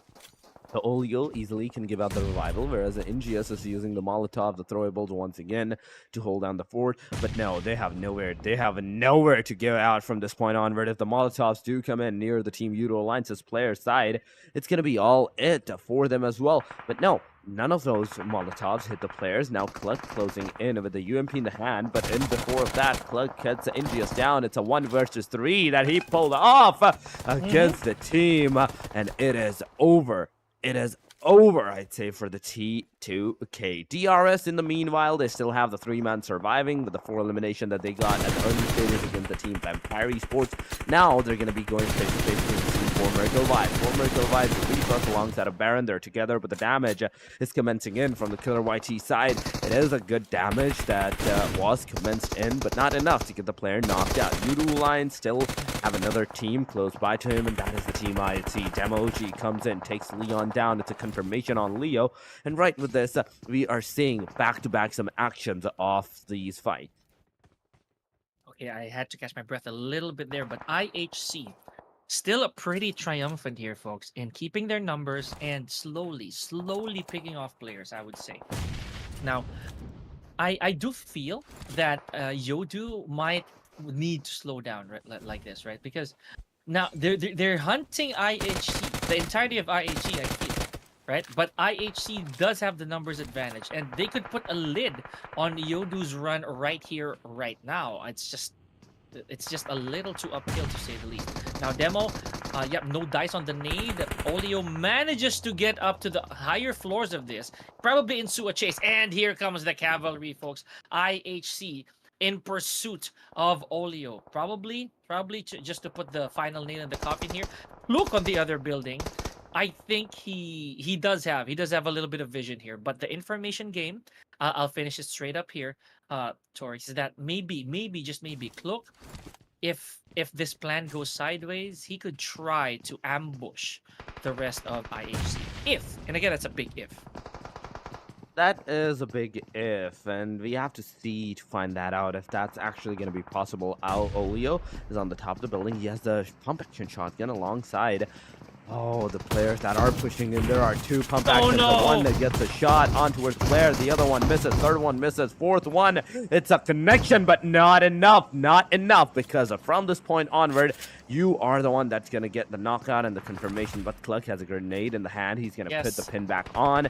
Once again, he's going to push, but a grenade is here. 4 seconds, 3 seconds. You do not need to come near this staircase because you might go kaboom because of that. But oh, he barely manages to survive that shotgun shot on himself. Azil using the shotgun once again, closing in. Brian, in the meanwhile, has an airdrop that has been gone to this guy. He got the airdrop. He got the utilities of the airdrop, the level 3 vest helmet. But talking about the YOODO lines first, it is almost over for these guys. But one player gets taken down. It's an instant confirmation. Demo OG. Ouch, ouch, ouch. IHC, you are definitely going to receive the damage. But Rogue right now is going to take almost one player down. But no, Zil comes in for the rescue. It's all over for the Team YOODO Alliance. For a second, I thought the IHC could have been eliminated with a 1v3. That was really tricky. But that's what I was talking about, right? The fact that YOODO Alliance had a bit of separation, even with 2 players, you can tell that something's up. Something's being cooked. There we go. If they couldn't win the winner chicken dinner, they could at least gatekeep people. But no matter, they exited the game with 5 additional points, care of elimination. So all things considered, good stuff on the side of YOODO Alliance. However, if we're going to talk about stats, if we're going to talk about the good numbers falling on their side, I do feel team with the best stats would be, I'd say, if I remember correctly, that'd be YOODO. No, it's not YOODO. I think it is SEM9, if my memory serves me right, or even DRS. Let me check back on that one. But right now, it is going to be pretty tight for our top 9, right? Because the circle, look at that, Torix. It has no cover whatsoever. It's just all high ground. But looking at the team HORAA Esports, they have a decent location for their yeah. Some compounds. The only compounds aside from the team IHC, the team HORAA has it into their own clutches. SEM9 in the meanwhile, they are in the open. They are on the top, the mountainsides, with the cars, with the Mirados, and some broken vehicles as well. Looking at the team Falcon. Falcon is also in some compounds, but outside of the circle. So moving inside of that circle will not only give them advantage, but at the same time, it is going to be a disadvantage to getting out of that particular area, because already there is a team looking out at you. Boom Sports versus the team IHC is definitely possible. Both of the teams are kind of in the close vicinity, and Boom Sports Convet even knows the location of where the team IHC, the one player, is residing, meaning that they have the slight idea where they need to push at. DEWA United in the meanwhile, they get another elimination to their name. Oh my god. GEEK Fam is receiving the damage. That's 2 down of the GEEK. Third one down. It's all over. It's gonna be over. 5 eliminations. It's a domination. 7 in total for the DEWA United, but at the cost of GEEK Fam from this match. Yeah, that's what I was talking about. Pardon me when I said boom, but it is DEWA United, folks. It is DEWA United who statistically has the best record amongst the teams who are still here. We are now in placement point territory, so all these teams here, they're guaranteed at least one placement point. They just got to try to move up in ranks here. Now, speaking of trying to move up in ranks, unfortunately, Falcon, one of our bottom teams so far, with their last 3 members, only had 1 elimination entirely. So that makes them kind of inferior. I will not say that 4 Miracle Vibes is considered superior at this very moment, simply because they haven't scored a single elimination yet, and they've already lost one member. So we have Himson getting a little bit of frags here. I'd say even Sky. So yeah, that goes to show 5 eliminations on the side of HORAA, already looking good, really looking sharp. I'm gonna hold my breath a little bit here. They're down to the last 3 players anyway here, Torek. So maybe, just maybe, it's wishful thinking that they make it out of here. Definitely, it is the top 8, and all of the teammates are actually, all the team players are actually going for a complete haywire fight. The top 8 teams, they cannot survive in this small of a stage. It's the 6th stage. If Falcon Top comes in close to contact with the players, Himson HORAA takes him down. It is over for the team of Falcons as HORAA players gets the confirmation on towards the team. This is the first 8 eliminations back-to-back that they're going to have for themselves. A while ago, HORAA did not even have a single elimination. Now, in a single vicinity, in a single jiffy, they managed to secure 8 eliminations. Zone closing in 8 seconds. 6 total teams are remaining with 19 players into the match. Talking about the DEWA United, oh my goodness. The things are looking so good for them. 4 man alive, 10 eliminations. Ooh, this is sounding juicy, but Sem9 near the team DRS, another fight that can potentially aggress upon each other. Kenny moving away, but Giante, will you let the player get away from this position or not? You know, I just wanted to recall as well, since you pointed out DEWA United being dominant right now. Yeah, let's get back to the teams a little later on. But I remember in previous seasons, we have had a team reach 33 points, if memory serves me right. So you know what that means. They scored beyond 20 frags. While I don't think that statistically that can happen for DEWA United, they can do a lot of damage, right? They can take out more players, add more to their points, and potentially win the chicken dinner at the very end of it all. Again, that's just wishful thinking. But at stage 7, these teams are bound to clash against each other. Let's just see how long DEWA United can stay untouched. They definitely have to stay untouched if they want to get that chicken dinner. HORAA Esports right now, I'd say they are doing a tremendous, amazing job. 8 elimination at the cost of one of their players. It is such a good trade-off, but it's not going to pay off if you keep on doing that. If you take another team and just lose another player, no, it's not going to be good for you from that point onward. You need to keep these 3 players standing from this point onward. Sem9 versus the team for Miracle Vibes, it's about to happen. A grenade goes in, 2 grenades from the side of Sem9 onto 4 Miracle Vibes also goes in, but oh no, the team that I selected is right now struggling as DRS has lost another, almost one of their players. Oh, and make there that we go with too. the grenade. It's a confirmation. Sky HORAA gets a confirmation onto the players. It's a 1 versus 2. DRS out of this match, and HORAA with the 10 eliminations. Oh my goodness, team HORAA, they are on a next level rampant. Oh yeah, this is going to be very interesting. Granted that we do have other teams as well here, folks, who have a very, very high kill ratio.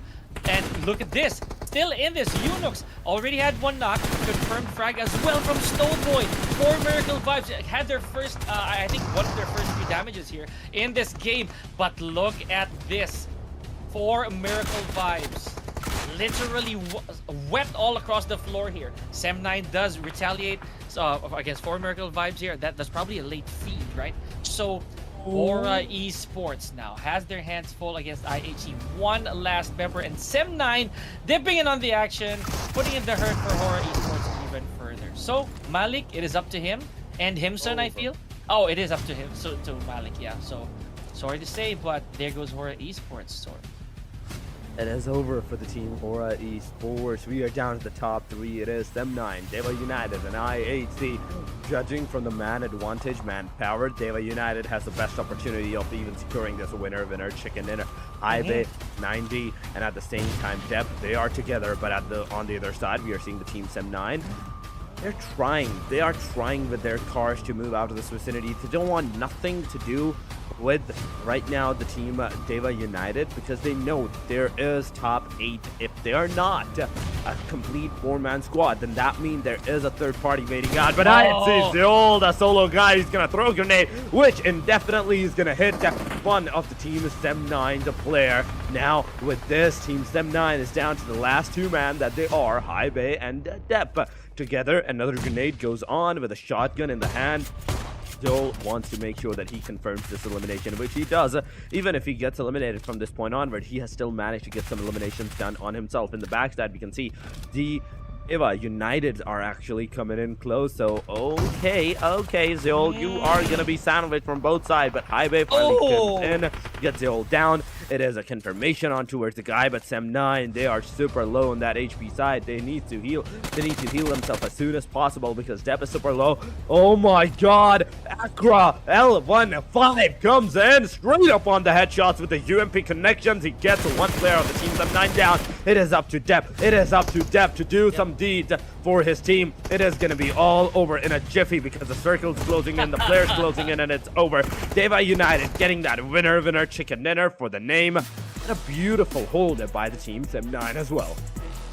You know, this was total domination to say the least from DEWA United, right? They have double-digit eliminations. Didn't drop a single player, and we're at Miramar of all places, so you know for a fact that a lot can happen, long range or short range. DEWA United emerged on top here, folks. So let's check out the records here. Look at this. What, 14 eliminations for the entirety of the team, not to mention the 10 points, the 10 placement points on top of that. This is arguably one of the best team performances I've seen today. This is, in fact, a really good performance that we have witnessed. 14 eliminations, 24 points into the game. DEWA United, they have done a tremendous job. We can see the damage taken by everyone right now. The most damage taken was by Akra at that time, with the most knockouts being on Baby Aaron and Akra, both players. So with this, there is some slight possibilities of the lowest healing going on to the maybe Snowboy at this time, but I can be wrong because we have seen that. We have seen 4 knockouts and still 70 healing done on the players. And in fact, there we go. Baby Aaron is going to be the one with the lowest healing done to himself, with the highest one being on the Akra side. Overall, this kind of makes me think that Akra might be the MVP of this match. DEWA United, 9,947 meters. And HORAA Esports with 11 kilometers, 11.5 kilometers, SEM9 with 7.7 kilometers, IHC with 8.6. But throwables, we can already see there are 34 smokes individually thrown by these guys. If you even count every team's grenades, smokes, and molotovs, it still not counts up to a 34. Still, it doesn't count up to a 34, and that's how much smokes that they have utilized so far. But going to the head-to-head, it is SEM9 versus DEWA United. 2,011 damage versus 2,041. Yeah, staggering amount of eliminations here from DEWA United, right? So I do feel this is a very good momentum booster for DEWA. I'm not gonna say that they're gonna take the last one as well, but we've already seen it. We have double winner chicken dinners almost every single game that we've seen, or at least for the last couple days that we've been here in the final. So Himson, it is Mr. Himson here from HORAA Esports who had 5 eliminations and 1,000 worth of damage. So clearly making him an MVP. Yeah, definitely. The damage, the eliminations that he got, it made him the MVP at this time. The top performance from number 1 onward after number 1, it is Unox, DEWA United Nox, in fact, not Unox, but it is Nox with 5 eliminations, 516 damage. That is a normal damage. That is the normal damage, Himson. And you are there with the double the damage of what you have the eliminations of. Zeol with the 4 and 88 damage, plus with the 4 and 647 damage as well. Contribution-wise, lowest is of 35% with Nox, and 80 with the highest that I actually witnessed. Going to the match ranking, it is 24 points, then 16. 14, and 12. A good, decent number of double digits that I'm seeing into the top 4. Then after that, we go away from the top 4 all the way down to 6, 5, 4, 3, 2, 1, 1, 1, and 3 donuts are there. A whole box, to say the least, right? So we got 9 donuts here that you're seeing on screen, folks. 3 teams unable to get their share of any points whatsoever. Well, let's see if the final game will drive them a little harder to grind for maybe even for just the elimination. So less than 300, of course. I'm less than amused as well when it comes to the utilities. But again, it is what it is. Not every game will be as destructive as the last. So we'll leave it at that. Kenny, though, big elimination distance, a much-deserved award. So having said that, a little bit of that shake. I did say that a while ago, Torix. Now HORAA Esports is at 107 points. So, for Miracle Vibes, the throne might be up for grabs very, very soon. Oh, it might be up for the grab. Just a 3 points difference are there. Then after that, we are seeing almost 20 points of a difference because IHC with 88 and all the way down we go to the number 16. It is 31, 88 to 31 from number 3 onward all the way down to the 16. Going to the 15, that's 37, 38 for Leo, 42 for Vampire, 42 for Falcon, 43 for FAZE, 46 for BIGETRON with Aliens, and Boom Esports actually losing 1 position and getting out of the first chart all the way to the second chart with 56 points. A lot of work needs to be done into the match number 12, second Miramar match the team will be playing, and I am not even sure at this point that what are the teams doing. We are seeing some teams taking a really great start, and in a certain moment, in a certain time in the match, they're just completely blank on what to do and just straight up get eliminated. Which is a very understandable way to go about it, right? You try to get those points, specifically eliminations, but always gauge the yin-yang of a scenario, right? It's the good and the bad. But, ladies and gentlemen, let's see if the players have finally listed down their notes, if they've learned their lessons, because we are down to the last map of day number 2 here at Clash of Giants Season 4, the Grand Finals. My name is Pika, this is Torix. We'll be back after this short break.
Grand Final, day number 2, Clash of the Giants, season number 4. It is here. The final match is about to commence. And oh my god, what a delight it was on the Miramar match by everybody, all the teams that were taking the fights against each other. But yes, it is the time, it is the momentum, it is the moment of truth on who's going to have that top positions for themselves after the day number 2. This is Torix, and with me it is going to be once again Pika for the match number 6 as well. Pika, once again I welcome you back into the sandy lands of the Miramar. A bittersweet moment, not gonna lie, because Miramar, I have had a love-hate relationship with this map in the past. It gave us quite the good moments as well as the bad ones, at least for some of our teams, right? But let's get to that in a little bit. So one last time here, folks, for those of you who love topping up, especially for PUBG Mobile, UC's Iniba.com is your app to go to. This is only for the week. You can take as much as 10% off of your next top up by using the code COG4. Link is in the chat for those of you who want to try it out. And again, we suggest that you hurry. Definitely, we suggest that you hurry because this code is only valid for the next couple of days, only for this week where the grand final is going to end. The code is also going to expire.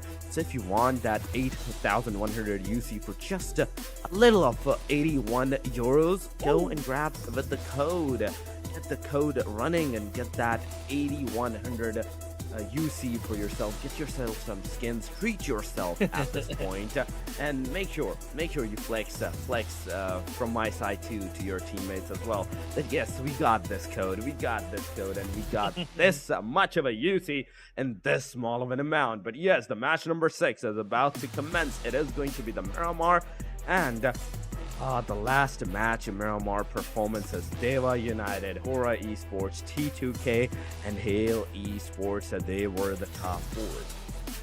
And you know, I like the fact that DEWA United kind of broke the mold there. Not gonna lie, it's been a hot minute since we saw some DEWA United dominance, folks. At least for the finals, or at least for season 4 of Clash of Giants. So, having said that, are you ready, folks? Are you ready, ladies and gentlemen, for the last match of our day number 2? With day 1, it's settled, right? We already have some team names up there, but for day number 2, we saw a whole new batch of teams here, Torix, who's giving 4 Miracle Vibes a run for their money.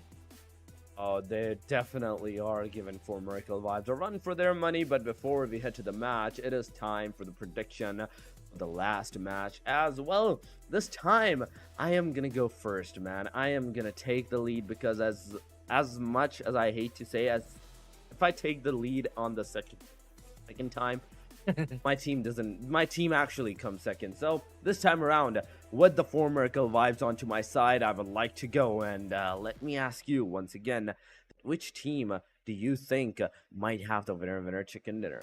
Okay, so Torix is picking 4 Miracle Vibes, right? I feel like this is not a repeat. This is not that kind of day or that kind of an ending that we're gonna have here for the final Miramar. So I'm gonna go with Falcon. I feel like Falcon's Force have probably found their footing. Yeah, I know it's been rough, right? Especially here in the first Miramar that we had. So not really the best, but I've seen what Falcon's Force can do when they're being pushed back against the wall. So I'll leave it at that. What about you, production? The voice in our heads. What is your pick for possibly getting number 9? Ooh, let's see if production is gonna choose. Oh, okay, there we go. BTR. They go with the Red Aliens. It is. And let's see if Red Aliens is gonna be getting that winner chicken dinner, or we're gonna see some different teams. We're gonna see 4 Miracle Vibes with the team Falcons, or this time around there's gonna be DRS. Oh my god, imagine if it's DRS again. Yeah, that would be crazy. Absolutely insane, because they'll be the first 3-time winner chicken dinners in one day. That did happen last season with one of the teams, I believe. So I just don't want to jinx that. You know, it's gonna be a rare occurrence. It's basically a blood moon if DRS can make a 3rd winner chicken dinner happen. That's just me. It's not impossible, right? They do have momentum, and we've seen them actually do so without losing a single member. So who's to say they can't do it again? Definitely, who's to say that they can't do it again? And come on, we are waiting for you to do it at this point to get that winner chicken dinner for yourself. Because if it's not, then Pika is gonna bring that stick once again onto the screen. So make sure you get that chicken dinner for yourself, guys. Make sure you get that chicken dinner for yourself. But nonetheless, it is the team that played the best is going to receive the winner chicken dinner, and I'm really hoping to see some good action, great action. I'd say I want to see some aggression, man, straight up aggression, the complete haywire aggression from all the numbers, all the names, all the teams. Just go clash drops, please. This is the last match. Go for the clash drops, go for the chaos. Because why not, right? It is their last chance for day number 2. Why not stir? Why not ensue a little bit of anarchy, a little bit of rebellion from the system? It's not always about the patience. It could also be the aggressiveness, the aggression of our teams. But we're not gonna waste any more time, ladies and gentlemen. We are gonna get straight onto the action. This is our final Miramar here, Torrid. So, flight path wise, I'm gonna predict this is gonna go a straight line. I don't even care which direction. It's just gonna be straight. What I mean by that is no diagonals whatsoever. No swerve, no tilt, just straight. Oh, definitely we have to see if it actually goes straight or if it's actually gonna go like in a different like sectional path. I think it's gonna be bisecting the map from either northern side to the west, south eastern angle, northwestern to southeastern, or kind of like those X-shaped markers. We're gonna see one corner to another of this map. But there we go, guys. The Miramar has taken the flight. Let's see and let's find out where the plane line is going, because we have some helicopters also going on. But there we go. Okay, you are correct once again. I think so. It does go all the way from eastern corners south to the wait a second. Oh, no, I was wrong too. I actually thought it was a straight line. I did think so too. But again, it is what this layout does to us, right? We're always so torn. It just bamboozles us every now and then. But nevertheless, I was not hopeful that I was gonna get it right. So that's just really hilarious to look at. But before we end the day, I'd also just like to show you guys who our celebrity is from our top players chart here. So we call them celebrities in the sense that we see a lot of the common faces there. And almost every category here, Torix, we have Sky from HORAA. So this man is really cooking. And you know what? You gotta let him. You definitely gotta let him cook. 8 headshots for HORAA and the team for Miracle Vibes as well. But Ruthless with a 4,211 damage. HORAA is on the top. It's 5,200. Most elimination goes to the 4 Miracle Vibes. Doc, then Ruthless, then HORAA comes into the name. Vampire once again going to the Hacienda del Patron, and they are gonna take the fight against the team DRS once again. This time around, DRS Color YT gets a confirmation right off the very bat. That's 2 elimination on towards the team DRS's side. That's the 3rd one down. Oh no, the knives are coming in. It's over. 3rd player out of the game. DRS down to the last guy. That is Snorlax. Can he use the Hyper Beam? Can he use the Hyper Beam onto the players with the S12K? He does one shot. Now he has to recharge. 1 bullet in, and he definitely charges it on towards the player. Manages to get the knock, but not enough. Not enough, because the rest of the team did manage to rush upon him and get him eliminated. DRS will be the first team within a minute of the game to get eliminated. And it went out swinging as well. So beautiful stuff there from DRS. Unfortunately, that is an ultimate denial of a 3-peat from the Real Soldiers. Good stuff. GG's, and see you guys tomorrow. Meanwhile, we did show that, Vampire Esports had their knives out. Gotta inflict a little bit of pain. Yeah, the painful way, honestly. So let's see how Vampire Esports is gonna withstand this the rest of the stages. Because that was a really good showing from them, right? I actually thought that Vampire Esports was also gonna lose that clash, but that's just me. That's just me basing it off of the little details. Meanwhile, Leo Esports, we've also seen them become quite patient in the past. Unfortunately, they've already lost Height Dami in the process. Our kill feed or our elimination feed was moving a little too fast there towards for us to actually lay eyes. Unless you saw who took out Height Dami. Definitely. Haidami got a confirmation on himself as well. But 15 teams still alive, and Team Leo with a 3-man squad, they still can aggress upon the Team BGR. Lapar totally out in the open. He is gonna be taken away by the hand of Liquid. Oh! Liquid molding himself with the AKM, getting that elimination straight up. It is an equilibrium right now at this point. But no, another player comes in. The player changes the gun, but no, changes to a pistol because his gun was out of the bullets. It is over for this Leo Liquid, and Team BGR taking that second elimination for their own name. Team Leo closing in. Ajaya. Oh my god, a car rammed down. Oh, no. Leo getting some eliminations as well at this vicinity. More personal encounters here, ladies and gentlemen. Nice throw from Leon and a beautiful vector spray as well with 1 round left in the chamber. So having said that, let's see if Leon is you know what, never mind. I was about to say that maybe he was gonna loot, but he just immediately left the premises. I like it. So Satar and Leon, last two players, last 2 members here from a BIGETRON. Let's see if maybe, just maybe, production's guess was actually a good luck charm, right? So FAZE a while ago, I did jinx them quite a bit. I'm so sorry. Maybe this game they're gonna do quite better. Oh my god, no comments Yeah, whatsoever on that. Stay quiet, man. Yeah, I'm just gonna stay quiet there too. 54 flares. Let's talk about the game. We have BTR with a 4 elimination, but 2 of the casualties. Talking about the Team FAZE, they're just chilling into the minibus. They're going on a cruise drive, whereas Anzanes, he is also going off-roads with the wrong car. But oh my god, I need this car in my garage, man. I need this car in my garage. So get me some in my garage. But Golden Mirado, the one and only, like, heart of the Miramar car, it is here in the hand of the Team Vampires right now. Yeah, you know what? I'll agree with you there. I'm not a car guy, but if I could, I would. Like, if that's gonna land on my garage, because why not, right? But all seriousness here, folks.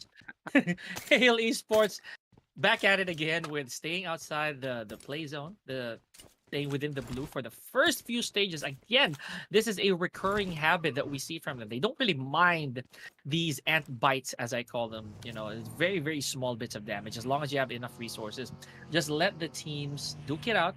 And when the time is right, we're going to jump right in. Again, this kind of scares me. Because Hail, this is a make or break play, to tell you the truth, Torix. Because I've seen it succeed in the past, but at the same time, there were times that they overdid it. So maybe, just maybe, this final game is worth the risk.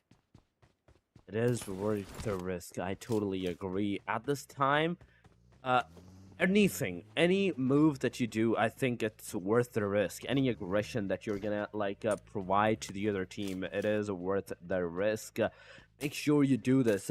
Make sure you do something out of the box. Make sure you get something done for yourself. This is not the time to reminisce about the past and your last performance. This is the time to overcome them and come anew from this point onward. 14 teams in, 2 teams have already been eliminated. Remember this, DRS and Team Leo, they're out of the match. It's up to you guys. 4MV, HORAA, Team IHC, Team Hail, any of you, just go for the fight. Just go for the aggression. You have nothing to lose here. You have nothing to lose. In fact, at 4MV, they still have something to lose. They can lose the first position if they get eliminated. So I take my verse back.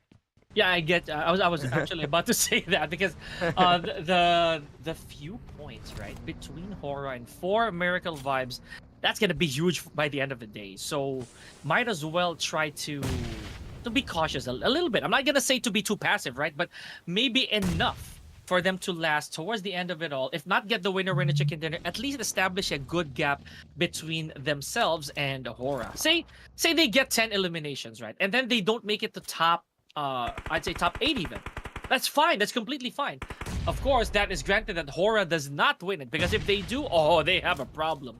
Now, here we go, ladies and gentlemen. Falcon A while ago, we didn't see them to have quite a bit of a recommendable, or I'd say remarkable play for their day to end. Sorry if I'm stumbling on my words here, because I feel that Falcons, they've been going hot and cold, Torix. I kind of see that. They have good plays every now and then, but today may not be it. The day might not be it. Oh my god, these are some, it's a wise words. But BTR versus the team Falcons. Let's see with the grenades if any of these grenades is actually gonna hit the player, because this might just hit the player. It does. Leon gets taken down. Action coming in close to contact with the players, but YOODO Alliance versus the team for Miracle Vibes, the team I chose, they're getting knocked out. Doc are also going down. Stalls finding Stalls out. It's a jump elimination, and Team Falcons, these are the 2 eliminations that you're gonna have. But for Miracle Vibes, Doc, Baron, both of the players need to be revived up. Folio is still in the front side. YOODO Alliance is definitely going to reach there to revive the player up. Baron gets a confirmation. Doc R, is he getting the revive that he deserves, that he actually needs, or not? So far, Team 4 Miracle Vibes is with the 0 eliminations. Slowly and steadily, they're definitely going to approach, but YOODO Alliance, look at the momentum. Look at the competition that they are getting within Team 4 Miracle Vibes, and how are they like trying to overtake the players that you are not going to go for the revive. We are constantly surrounding you from this point onward. You cannot go, you cannot run, you have to take that fight no matter what happens. Just deplete your bullets and come straight up face to face against each other. Oh man, that was a pretty unfortunate throw from Pluk, just to mention, right? So I think no dice there. But again, YOODO Alliance, just when I thought that this is gonna be smooth sailing for them, they just walk right into enemy fire, unfortunately. Good defense of the fort, though, so far. You know what? I take my words back a little bit, too. I'm not going to say that this is the best spot for YOODO, but they don't have the high ground. A lot of these teams are going to be able to flush them out with the right calls. Doc here, just barely missing his shots. Unfortunately, yeah, you know, I was about to say that maybe, just maybe, YOODO Alliance, they're on a good spot here, because the circle is going to start closing in. Oh, yeah, they're not safe either. Everybody, and I mean everybody, has to move here. Torix, oh man, very bad location to have this clash on. Oh, definitely a very bad location, but Olio, you have the car, you have the position. Just go get in the circle, take the circle first, take this lead, and then call your teammates up as well. 13 teams are right now alive. YOODO Alliance are kind of like more focused on the loot that they have against the team for Miracle Vibes, but T2K close to the team IHC. Ingius doesn't have the slightest of idea where the player is, but now he has spotted down the player getting up from the crouch position. This can be detrimental to you, because on the backside, in your backside, there are 2 players alive, but oh my god, this is a nice spray from Godless side, but instantly a grenade comes in from Rules OG, takes him down. Rules OG gets a confirmation, and T2K, without any doubt, gets a confirmation onto themselves by the hand of the 2 players. That is Zeol and Godless. Godless takes 1 down, Zeol takes the rest of the 2. Oh man, so IHC again on the right path here, ladies and gentlemen, but again at the expense of 2 players. This is what we were talking about with that nothing to lose mentality. Maybe they're okay so far at number 3, right? And they've already reached I'd say 90 points, but still further denial of more points moving forward.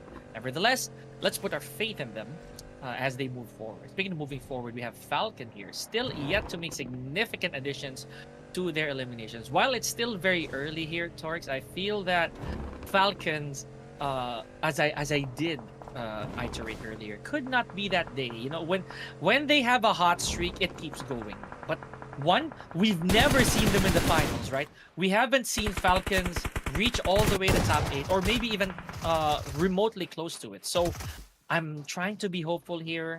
Maybe, just maybe, they learn their lessons. You know, let's catch up with them. Definitely, let's catch up with a little later with them once again. But on the other side, we are seeing the team HORAA Esports taking that aggression to their name. Mafia Ninja still knocked out. Someone needs to go and revive the player up, but Izane is using the grenades to throw on the players, and no one's gonna get hit with the grenade this time around. Another grenade goes on. It is straight up into the den of the dragon.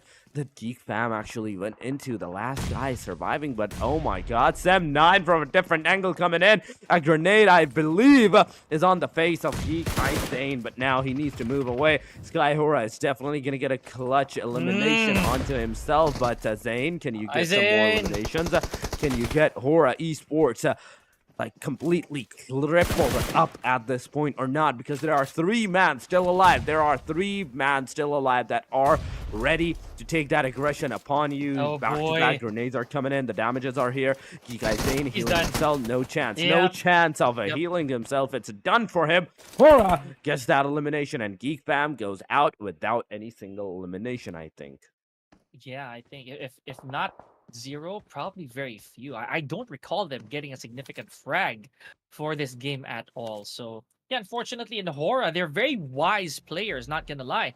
We've seen them time and time again in the best categories of our charts, like top performers, top frags, right?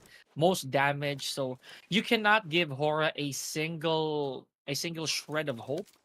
Otherwise, they're gonna capitalize on that more so if they have the numbers. So yeah, looking at the charts here, folks, Geek eliminated without a single point to add to their board. So GG's, and we'll see you guys tomorrow. GG's, and we will see you guys tomorrow for the next matches as well. But right now, it is the top 11 fights that we are seeing. 39 players are remaining. Hale and C2. He has the AUG and the DBS. Okay, AUG is a weird choice, but I've seen these teams kind of play AUG all the time, so nothing surprises me anymore. Nothing surprises me, but oh my god. Okay, I take my words back again, guys. Okay, it is. The circle surprises me. Circle surprised me again, but oh no, this one did not, because if it had been on the hard veteran side, would have been so amazing. It would have surprised me a little bit at that time. But Ladrelia, the city, that's in the circle. Everybody has a good chance. Absolutely. The problem is there's a huge road that cuts in between. So you know what that means? These players are bound to cross each other's paths, right? While it looks good on paper, it's not functionally great in my opinion. Let's see if we're going to see a lot of these successful defenses or encounters, or maybe high ground fishing for some of our teams. Unfortunately, though, we jinxed it. So no, you didn't. I did. I jinxed 4 Miracle Vibes so bad. Look at this. 110 points to end the day with HORAA already with the same score, and they're still alive. You know what this means, Torix. HORAA will most likely dethrone 4MV for today. They definitely will, because they're on the equal points right now. They just need to survive. Even getting a top 8, top 7 for themselves, that's enough. That's straight up enough to take that throne for yourself. But you have to remember there's IHC too. And if IHC manages to secure a chicken dinner of a 12-13 elimination, it might still be into the fight against you. But HORAA Esports versus Sem9 it is. And Sem9, one player, Kenny05, has been eliminated. On the other side, we are seeing Dep taking that aggression onto the team of HORAA Esports. Mafia Ninja gets a confirmation in the backside. There's also the team IHC, the one that Team HORAA should be afraid of. Oh, that was a very sharp shot as well. You know, I like that. That was really nice from them. So probably one of my favorites. I know it's so simple, but it's those shots that you can finish that really count, right? So I'm gonna put that in my book. Meanwhile, again, I had to jinx it. HORAA though, because of that one additional elimination. Look at that, immediately switching spots with 4 Miracle Vibes. More so that there's already another knockdown, a bit of retaliation taken to Dep. 5 in total already. So Torix, you know what this means? It's just a matter of counting the points for HORAA. Yeah, it's just a matter of the factor of counting points for HORAA, because they have already secured the #1 position for themselves into the day number 2. Are they going to maintain it out? Are they going to still keep it at that? Are they going to get more of it? Because so far, it is still top 10. They're not going to receive any kind of a positioning points. YOODO Alliance is still alive. FAZE is alive, the 4-man. Falcon is alive with the 4-man. There's a lot of 4-mans alive. Look at the number 7 and onwards. All the teams that are alive there are complete squad. Sem9, Hale, they're a 3 and a 2-man individually. IHC as a duo, and we have HORAA as a duo as well. The rest of the teams, they are a complete squad, and getting into the tussle, getting into the fight, I think this is the time for all the squad members to actually push on the duos, because this is the opportunity that you're gonna have. But DEWA United comes in, gets the clutch down on the Sem9. It is over for the team Sem9 right at this point. DEWA United, a great start that they managed to get with a 4-man still standing. They got 2 more eliminations, but look at the northern angles. There's the Vampire, there's a Malik HORAA, and the team HORAA Esports in its entirety. IHC's there, and close by, there is Falcon in the circle. My gosh, Brian from Sem9. He literally just if it was Brian, but I know it was from Sem9. Oh my goodness. I was caught off guard there. I thought he was at a very good spot, but an immediate backstab ended him in a split second. You know what? Back to the action here, folks. I don't want to get too derailed over that moment. It is now honestly, this is the trimming portion of our game. So now top 8. It's placement point zone here, ladies and gentlemen. So whoever is still here on your screen, they are already guaranteed 1 placement point. All they have to do is move further, starting off, of course, with Snowboy on your screen. Beautiful vantage point, right? With the rest of DEWA, I think they're going to secure this for a little bit, Torrance.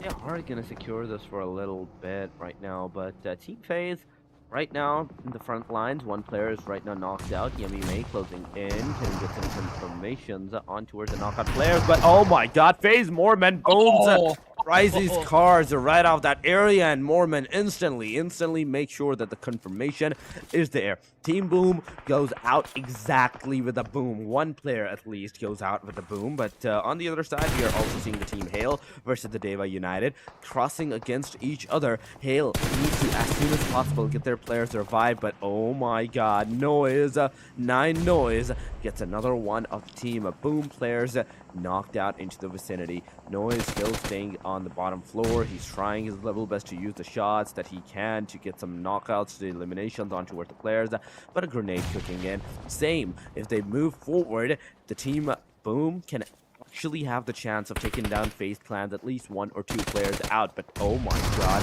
why are you going so far ahead, Noise? Why are you going so out in the open? This is not the moment. This is not the time to go out there. But a Molotov, a good Molotov going in onto the top floor. Another grenade going on to the second player, in which case scenario, this might be it for Yummy May. Yummy May gets taken down. It is going to be over for the Team Boom because Flyboy, because it's a confirmation. Because why not, right?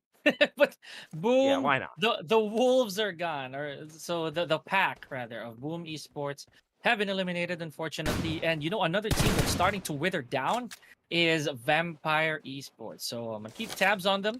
They did make it really far, or they are still in this tournament rather. They're still in this game specifically with, I think, 2 active players, if not 3. So let's check out how Vampire Esports is doing, maybe a little later from a different perspective. I did say that Falcon Force right here, Falcon's Force, they might be a bit more intriguing this time around. I did say that. They are my vote, so they could be ending this game soaring high. Meanwhile, you see FaZe Clan, whenever I don't jinx them, they're still here. They're still complete. But when I did say that FaZe Clan a while ago was doing so bad, I mean so good, they got jinxed. Now that I didn't say anything, look at where they are.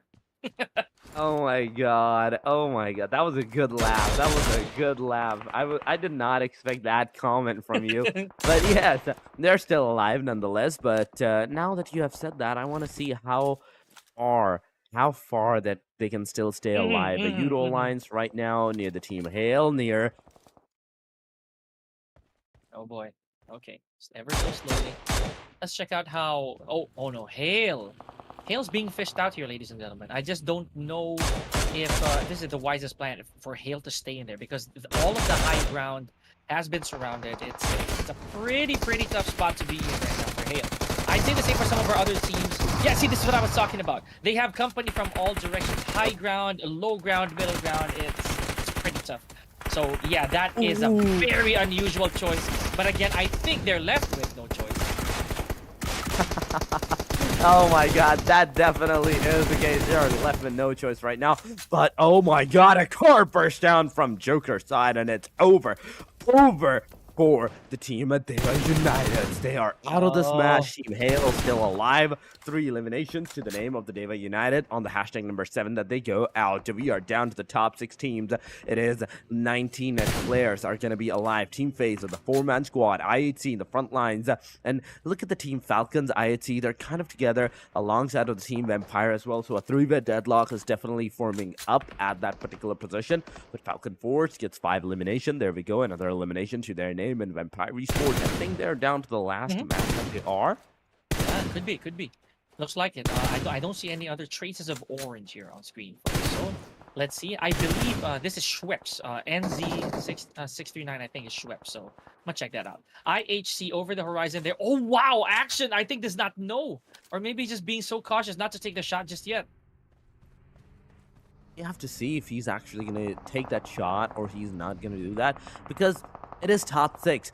This is not the time to think about the scenarios. This is the time to do anything. This is the time to do something or anything that you're capable of doing. Rushing, yes, go rush. If you want to like hold down that position, go hold down the the tallest peak in all the realm right now. At it is spread the ashes of everyone around the area. Vampire Esports get the elimination and Z gets the confirmation. It is over for them on the hashtag number 6. They go with the 6th elimination. We are officially down to the top 5. It is FAZE with the complete squad, Falcon with the complete squad, YOODO Alliance with the complete squad, and Hale and IHC not so much. But as soon as I said Falcon with the complete squad, oh my god, I said that too soon, didn't I?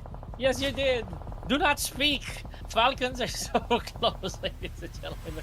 But yeah, Joel, I think. Oh, big damage there. Care up top, and there's a follow-up nade. I'm not really so sure if that's going to be very effective.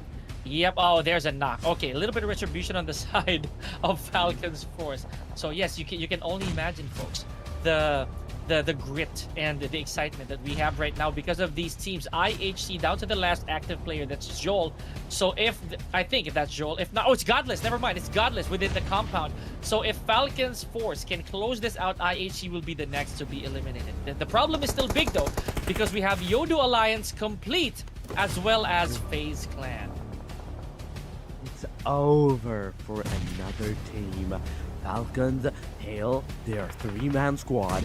Whereas the team FaZe and YOODO Alliance, they are a complete squad as well. But Mormon, you have to get into the cover. But Mormon's grenade is going to take a lot of casualties on towards the team YOODO Alliance. That's 2 down straight up. The last 2 are remaining still into this match. Hale from the backside can possibly seal all of these eliminations to his own name. You just have to have a little bit of faith, but Mormon is going to say otherwise. He's not going to let anyone take his eliminations. That's 6 elimination, and FaZe Clan, it's a domination for them right now at this point. 2, 3, 3, and 4. FaZe is the only team that is alive with a 4-man squad. Other than that, Team Hale, Team Falcons, YOODO Alliance, they're either a 3-man or they're a duo.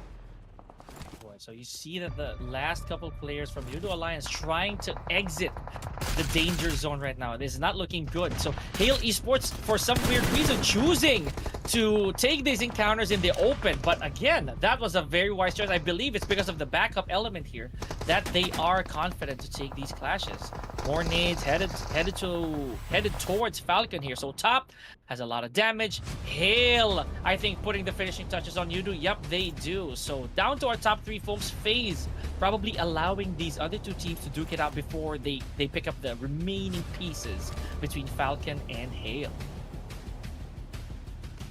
Well, definitely. It is the top 3, and FaZe is letting like the Falcon and Hale to actually engage against themselves and let them like take all the beef that they had against each other. And last team that is gonna survive, they're just gonna go and take that elimination onto them. But FaZe is not backing off. FaZe is actually pushing ahead, and Team Hale, they have the opportunity, and they took the opportunity against the team of FaZe at the time. Oh, there's one knock right now on the knockout side.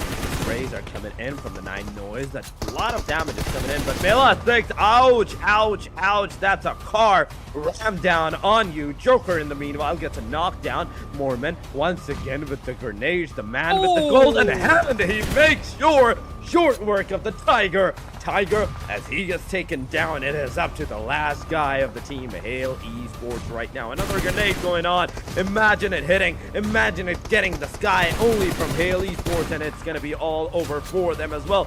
9 eliminations coming in for the name of the team, FAZE, at the cost of Mela 6. But 9 Noise, he needs to be revived as well, because without him, the fight is actually tilting towards the team Falcons' favor. Yeah, this is what I was talking about. Oh, and there it is. Falcon, I was about to mention, look at their position here. They're triangulating around FaZe Clan because they were stuck in one spot. They just might run away with this. And yes, ladies and gentlemen, Falcons force. My weird call actually worked, ladies and gentlemen. So Falcons forced with the winner chicken dinner to cap off the night with a double-digit elimination and the juicy winner chicken dinner, 10 points. My goodness, what an ending here. An ending indeed. That is amazing. I actually, to be honest, did not expect the Falcons to like come right like this and then take that winner chicken dinner for themselves, but they actually did. They actually did as a 3-man squad. Talking about their eliminations, that is 11 eliminations that they are gonna secure into this match. Even though FaZe had the best opportunity to get that chicken dinner, no, the Falcon was like, no, we are the Falcons, we are gonna go soar right through you and take you out at this point. 11 eliminations, that's 21 points to their name. Now, from this point onward, the damage, you can see the damage taken is 61 for Icy. Oh my goodness. Icy, what have you done? What did you eat that you got so low damage? At least for now, maybe. I don't know. It could be just one of those days, right? So, probably a lot of the veggie, just to say the least. But kidding aside here, folks, a good showing for Falcons Force. I like the fact that, yeah, I mean, look at that. 61 heals. He probably bandaged his hand, you know. He probably had a splinter. and then that's all there is to it. But kidding aside here, guys, Falcons, FaZe, Hale, Vampire Esports, a huge fan of these teams. And see, that's what happens. That's what happens here, Torx, when I do not talk about a team too highly before they make it the top 8. So good stuff, guys. Good stuff. Good stuff. Falcon, the chicken dinner Tiger, 6,800 meters. FaZe with 7,700 meters. Hale with some good, decent meters to their name as well. Going to the head-to-head, it is Hale Tiger versus the FaZe Mormon. 4 elimination for FaZe Mormon versus the 5 for the Hale Tiger. 610 damage to Mormon with 396 damage to Tiger. Oh my, okay. I'm seeing a little less damage. Almost double the number, less damage, half the damage what Mormon has done. 2 assists to 1 assist, 44.44 contribution to 62.5 contribution that they have provided to their team. But going into the MVP, let's see, Clash of the Giants Season 4's MVP of the match number 12 is going to be none other than Falcons Action. 5 eliminations and 606 damage. And I have to say it, you know, it's part of his name, right? He does crave for it, and he gets it. So congratulations to Action here from Falcon. I did tell you so, guys. You know, I have never seen a bigger opportunity in the past few days to say I told you so, but this one, because Falcons, I did say that from the very start. They weren't really having the best day ever up until the very end of day number 2, when everything was ripe for the picking. They went straight up, became tactical, and that finish surrounding FaZe, the moment that they realized FaZe Clan was down to their last 2 players, it was just perfect execution.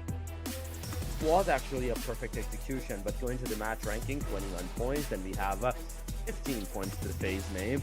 Hale Esports getting 13 of Empire Esports with 8, 7 for YOODO Alliance, ISC, 5 for HORAA, United and BTR with a 4, 2 for Leo, T2K and Sem9 boom with 1. And still there are 3 more Donuts team that are gonna just eat the donuts into the final match as well. And shout outs to Red Queen for coming up with that. The box of donuts right there, folks. But at the end of it all, it still wasn't up to par with the utilities that we could have seen more of today. Nevertheless, much love to all those players who had their amazing eliminations care of the nades, right? Some mollies as well. We saw that a little earlier on. You know what? For lack of better term, I felt that today was such an interesting day number 2.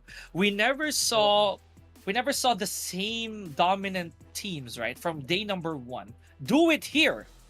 Right, if you notice, there's not really a lot of those teams from the first day that were able to replicate the same results here today. I like it. So we're really looking at an even playing field here, Torrens.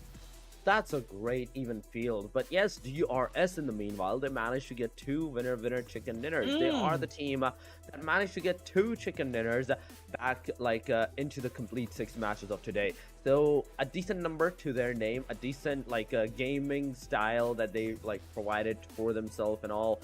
Will it be going to be on the 3rd day as well? But right now it is the overall MVP time, guys, and going to the overall MVP of completed 2 days action, it is none other than HORAA Esports. There we have 22 eliminations, 5,327 damage with 17 minutes of survival time, almost 18 minutes, 30% of the contribution going to his name, meaning that the rest of his team actually manages to secure maybe 20, maybe 18 or 19 eliminations. And you know, I like this. There's a reason why Sky has been I'd say our chart celebrity, as I told you earlier, Torres, because of this, the work that he puts in, right? Look at that amount of damage, and I think one of the better factors for Sky is that he's very consistent, right? So for previous parts of our Clash of Giants Season 4, say preliminaries and playoffs, Sky's been there. While he's not always top 1, he's always stayed relevant. I'd say the same for Malik. And honestly, Godless, I'm really actually happy that he's here too. Ruthless and Doc, these are given, right? For Miracle Vibes, they stayed within the at least top 3 at the end of the day. So this is no shocker to me. But we gotta be happy for at least for Sky, right? The overall MVP so far. Let's not forget that title is still up for grabs. Title is still up for the grabs. The overall MVPs, if we are talking about the finishes, at the Doc, 28 finishes. Whoa. He is in fact on the top right now after the post 12 matches. It was of the day number 2 that Sky HORAA was the one of the MVP, but Malik HORAA with 24 finishes and Sky HORAA with 22 for the 4 Miracle Vibes as well. I had Seol with the 20s as well, 20 markers as well. But going to the overall ranking, it is HORAA that's gonna take that throne for themselves with 2 points of a difference than the 4 Miracle Vibes. 112 points to their name, then 110 for 4 Miracle Vibes. IC Esports with 95, 91 for the Hail, 86 for ERS, DEWA United 73, 72 for the SEM9, and T2K with the 67. I have to say, DEWA United and DRS, they really performed really well today. Yeah, let's wait until tomorrow. Hopefully, so they continue that streak, right? It could be a boost of momentum moving forward. Falcons Force again. I did say that if not for that victory, it would have been still pretty bad, pretty downhill from where they were earlier on. That one winner chicken dinner made them the only team on page number 2 to score such point, right? Such winner chicken dinner. So again, let's see if tomorrow somebody's gonna be stepping up. Meanwhile, for Esports and 4 Miracle Vibes, just look at these stats, folks. Not really very far. And this is what I found very interesting, because this small gap in points could change at any given game, right? So tomorrow, as early as SANHOK, 4 Miracle Vibes might be able to retake that throne. Just realized HORAA Esports and 4 Miracle Vibes, the only difference of the 2 points that they have, that's only on the elimination side. Exactly. Aside from that, they're on the complete par with the positioning, with the the survival and everything. Ouch! Oh my god! But going to the head-to-head into the post-match number 12, it is 4 Miracle Vibes Apex versus Himsenza HORAA. Average elimination of 1 for Apex, 1.17 for Himsenza HORAA. Going to the 3-1-15 average damage to 309, then 1 assist to 2 assists. Slowly and steadily, we are seeing that graph right now at this time with IHC and Hale. It is going kind of in the favor at the starting because of the consistency that they had. Hale had the upper edge, but look at the jump after the 8th match that IHC took. Yeah, that's a very significant one. I feel that right there was the difference maker. So let's see if this sizable graph will still be the same tomorrow, or if there's going to be another team that contests these two teams, at least, you know, for being top dog. Now, team trajectory, for those of you unaware, this means that these are the differences between their jumps and the biggest improvement thus far, I would say. So, or just one of these categories. So from day 1 at number 6, IHC had a very good leap at number 3. So more than what we thought that IHC would do, not gonna lie. Even an increase in their damage. Overall performance for IHC was definitely improved. Yeah, it definitely did improve a lot. But going to the match day summary, we are seeing HORAA Esports with the first pick and then DRS with the second, where I actually got my first point. But after that, IHC comes in. DRS once again comes in when I not select them. DEWA United comes in on the match number 5, and match number 6 goes to the name of the team Falcon Force. Talking about the damage, the most damage done in the entirety of today's game is through IHC Esports on the match number 3 in the second ERANGEL map. 3,600 of a damage. It's straight up amazing. Wow, look at that. DEWA United tied them up with when it comes to utilities, right? But that's besides the point. Maybe that can change tomorrow, ladies and gentlemen. So what a day 2 it has been for the grand finals here, folks. Let's not forget, there is a whopping prize pool for the grand finals, and that doesn't just go for the teams who are gonna make it within, I feel like, the top 4 to top 5, because if memory serves, those are the only spots that have monetary prizes. And then there's also such for the most headshot eliminations, right? Then there's also for the, I think, MVP, of course. And yeah, then there's more. There are more, ladies and gentlemen. We're gonna recap that tomorrow. But it has been a pleasure here. I am virtually handshaking Torix here for being my partner for today. Thank you so much for those of you as well who watched. Thank you to Enebe.com and Ruthless Hype Esports for making the entire tournament this day possible. Please do not forget our socials over here. So that's for me and that's for Torix right there. So we're calling it a night. We'll see you guys for day number 3 of Clash of Giants Season 4 Grand Finals. It has been a wonderful, wonderful evening. Peace out. Have a good night.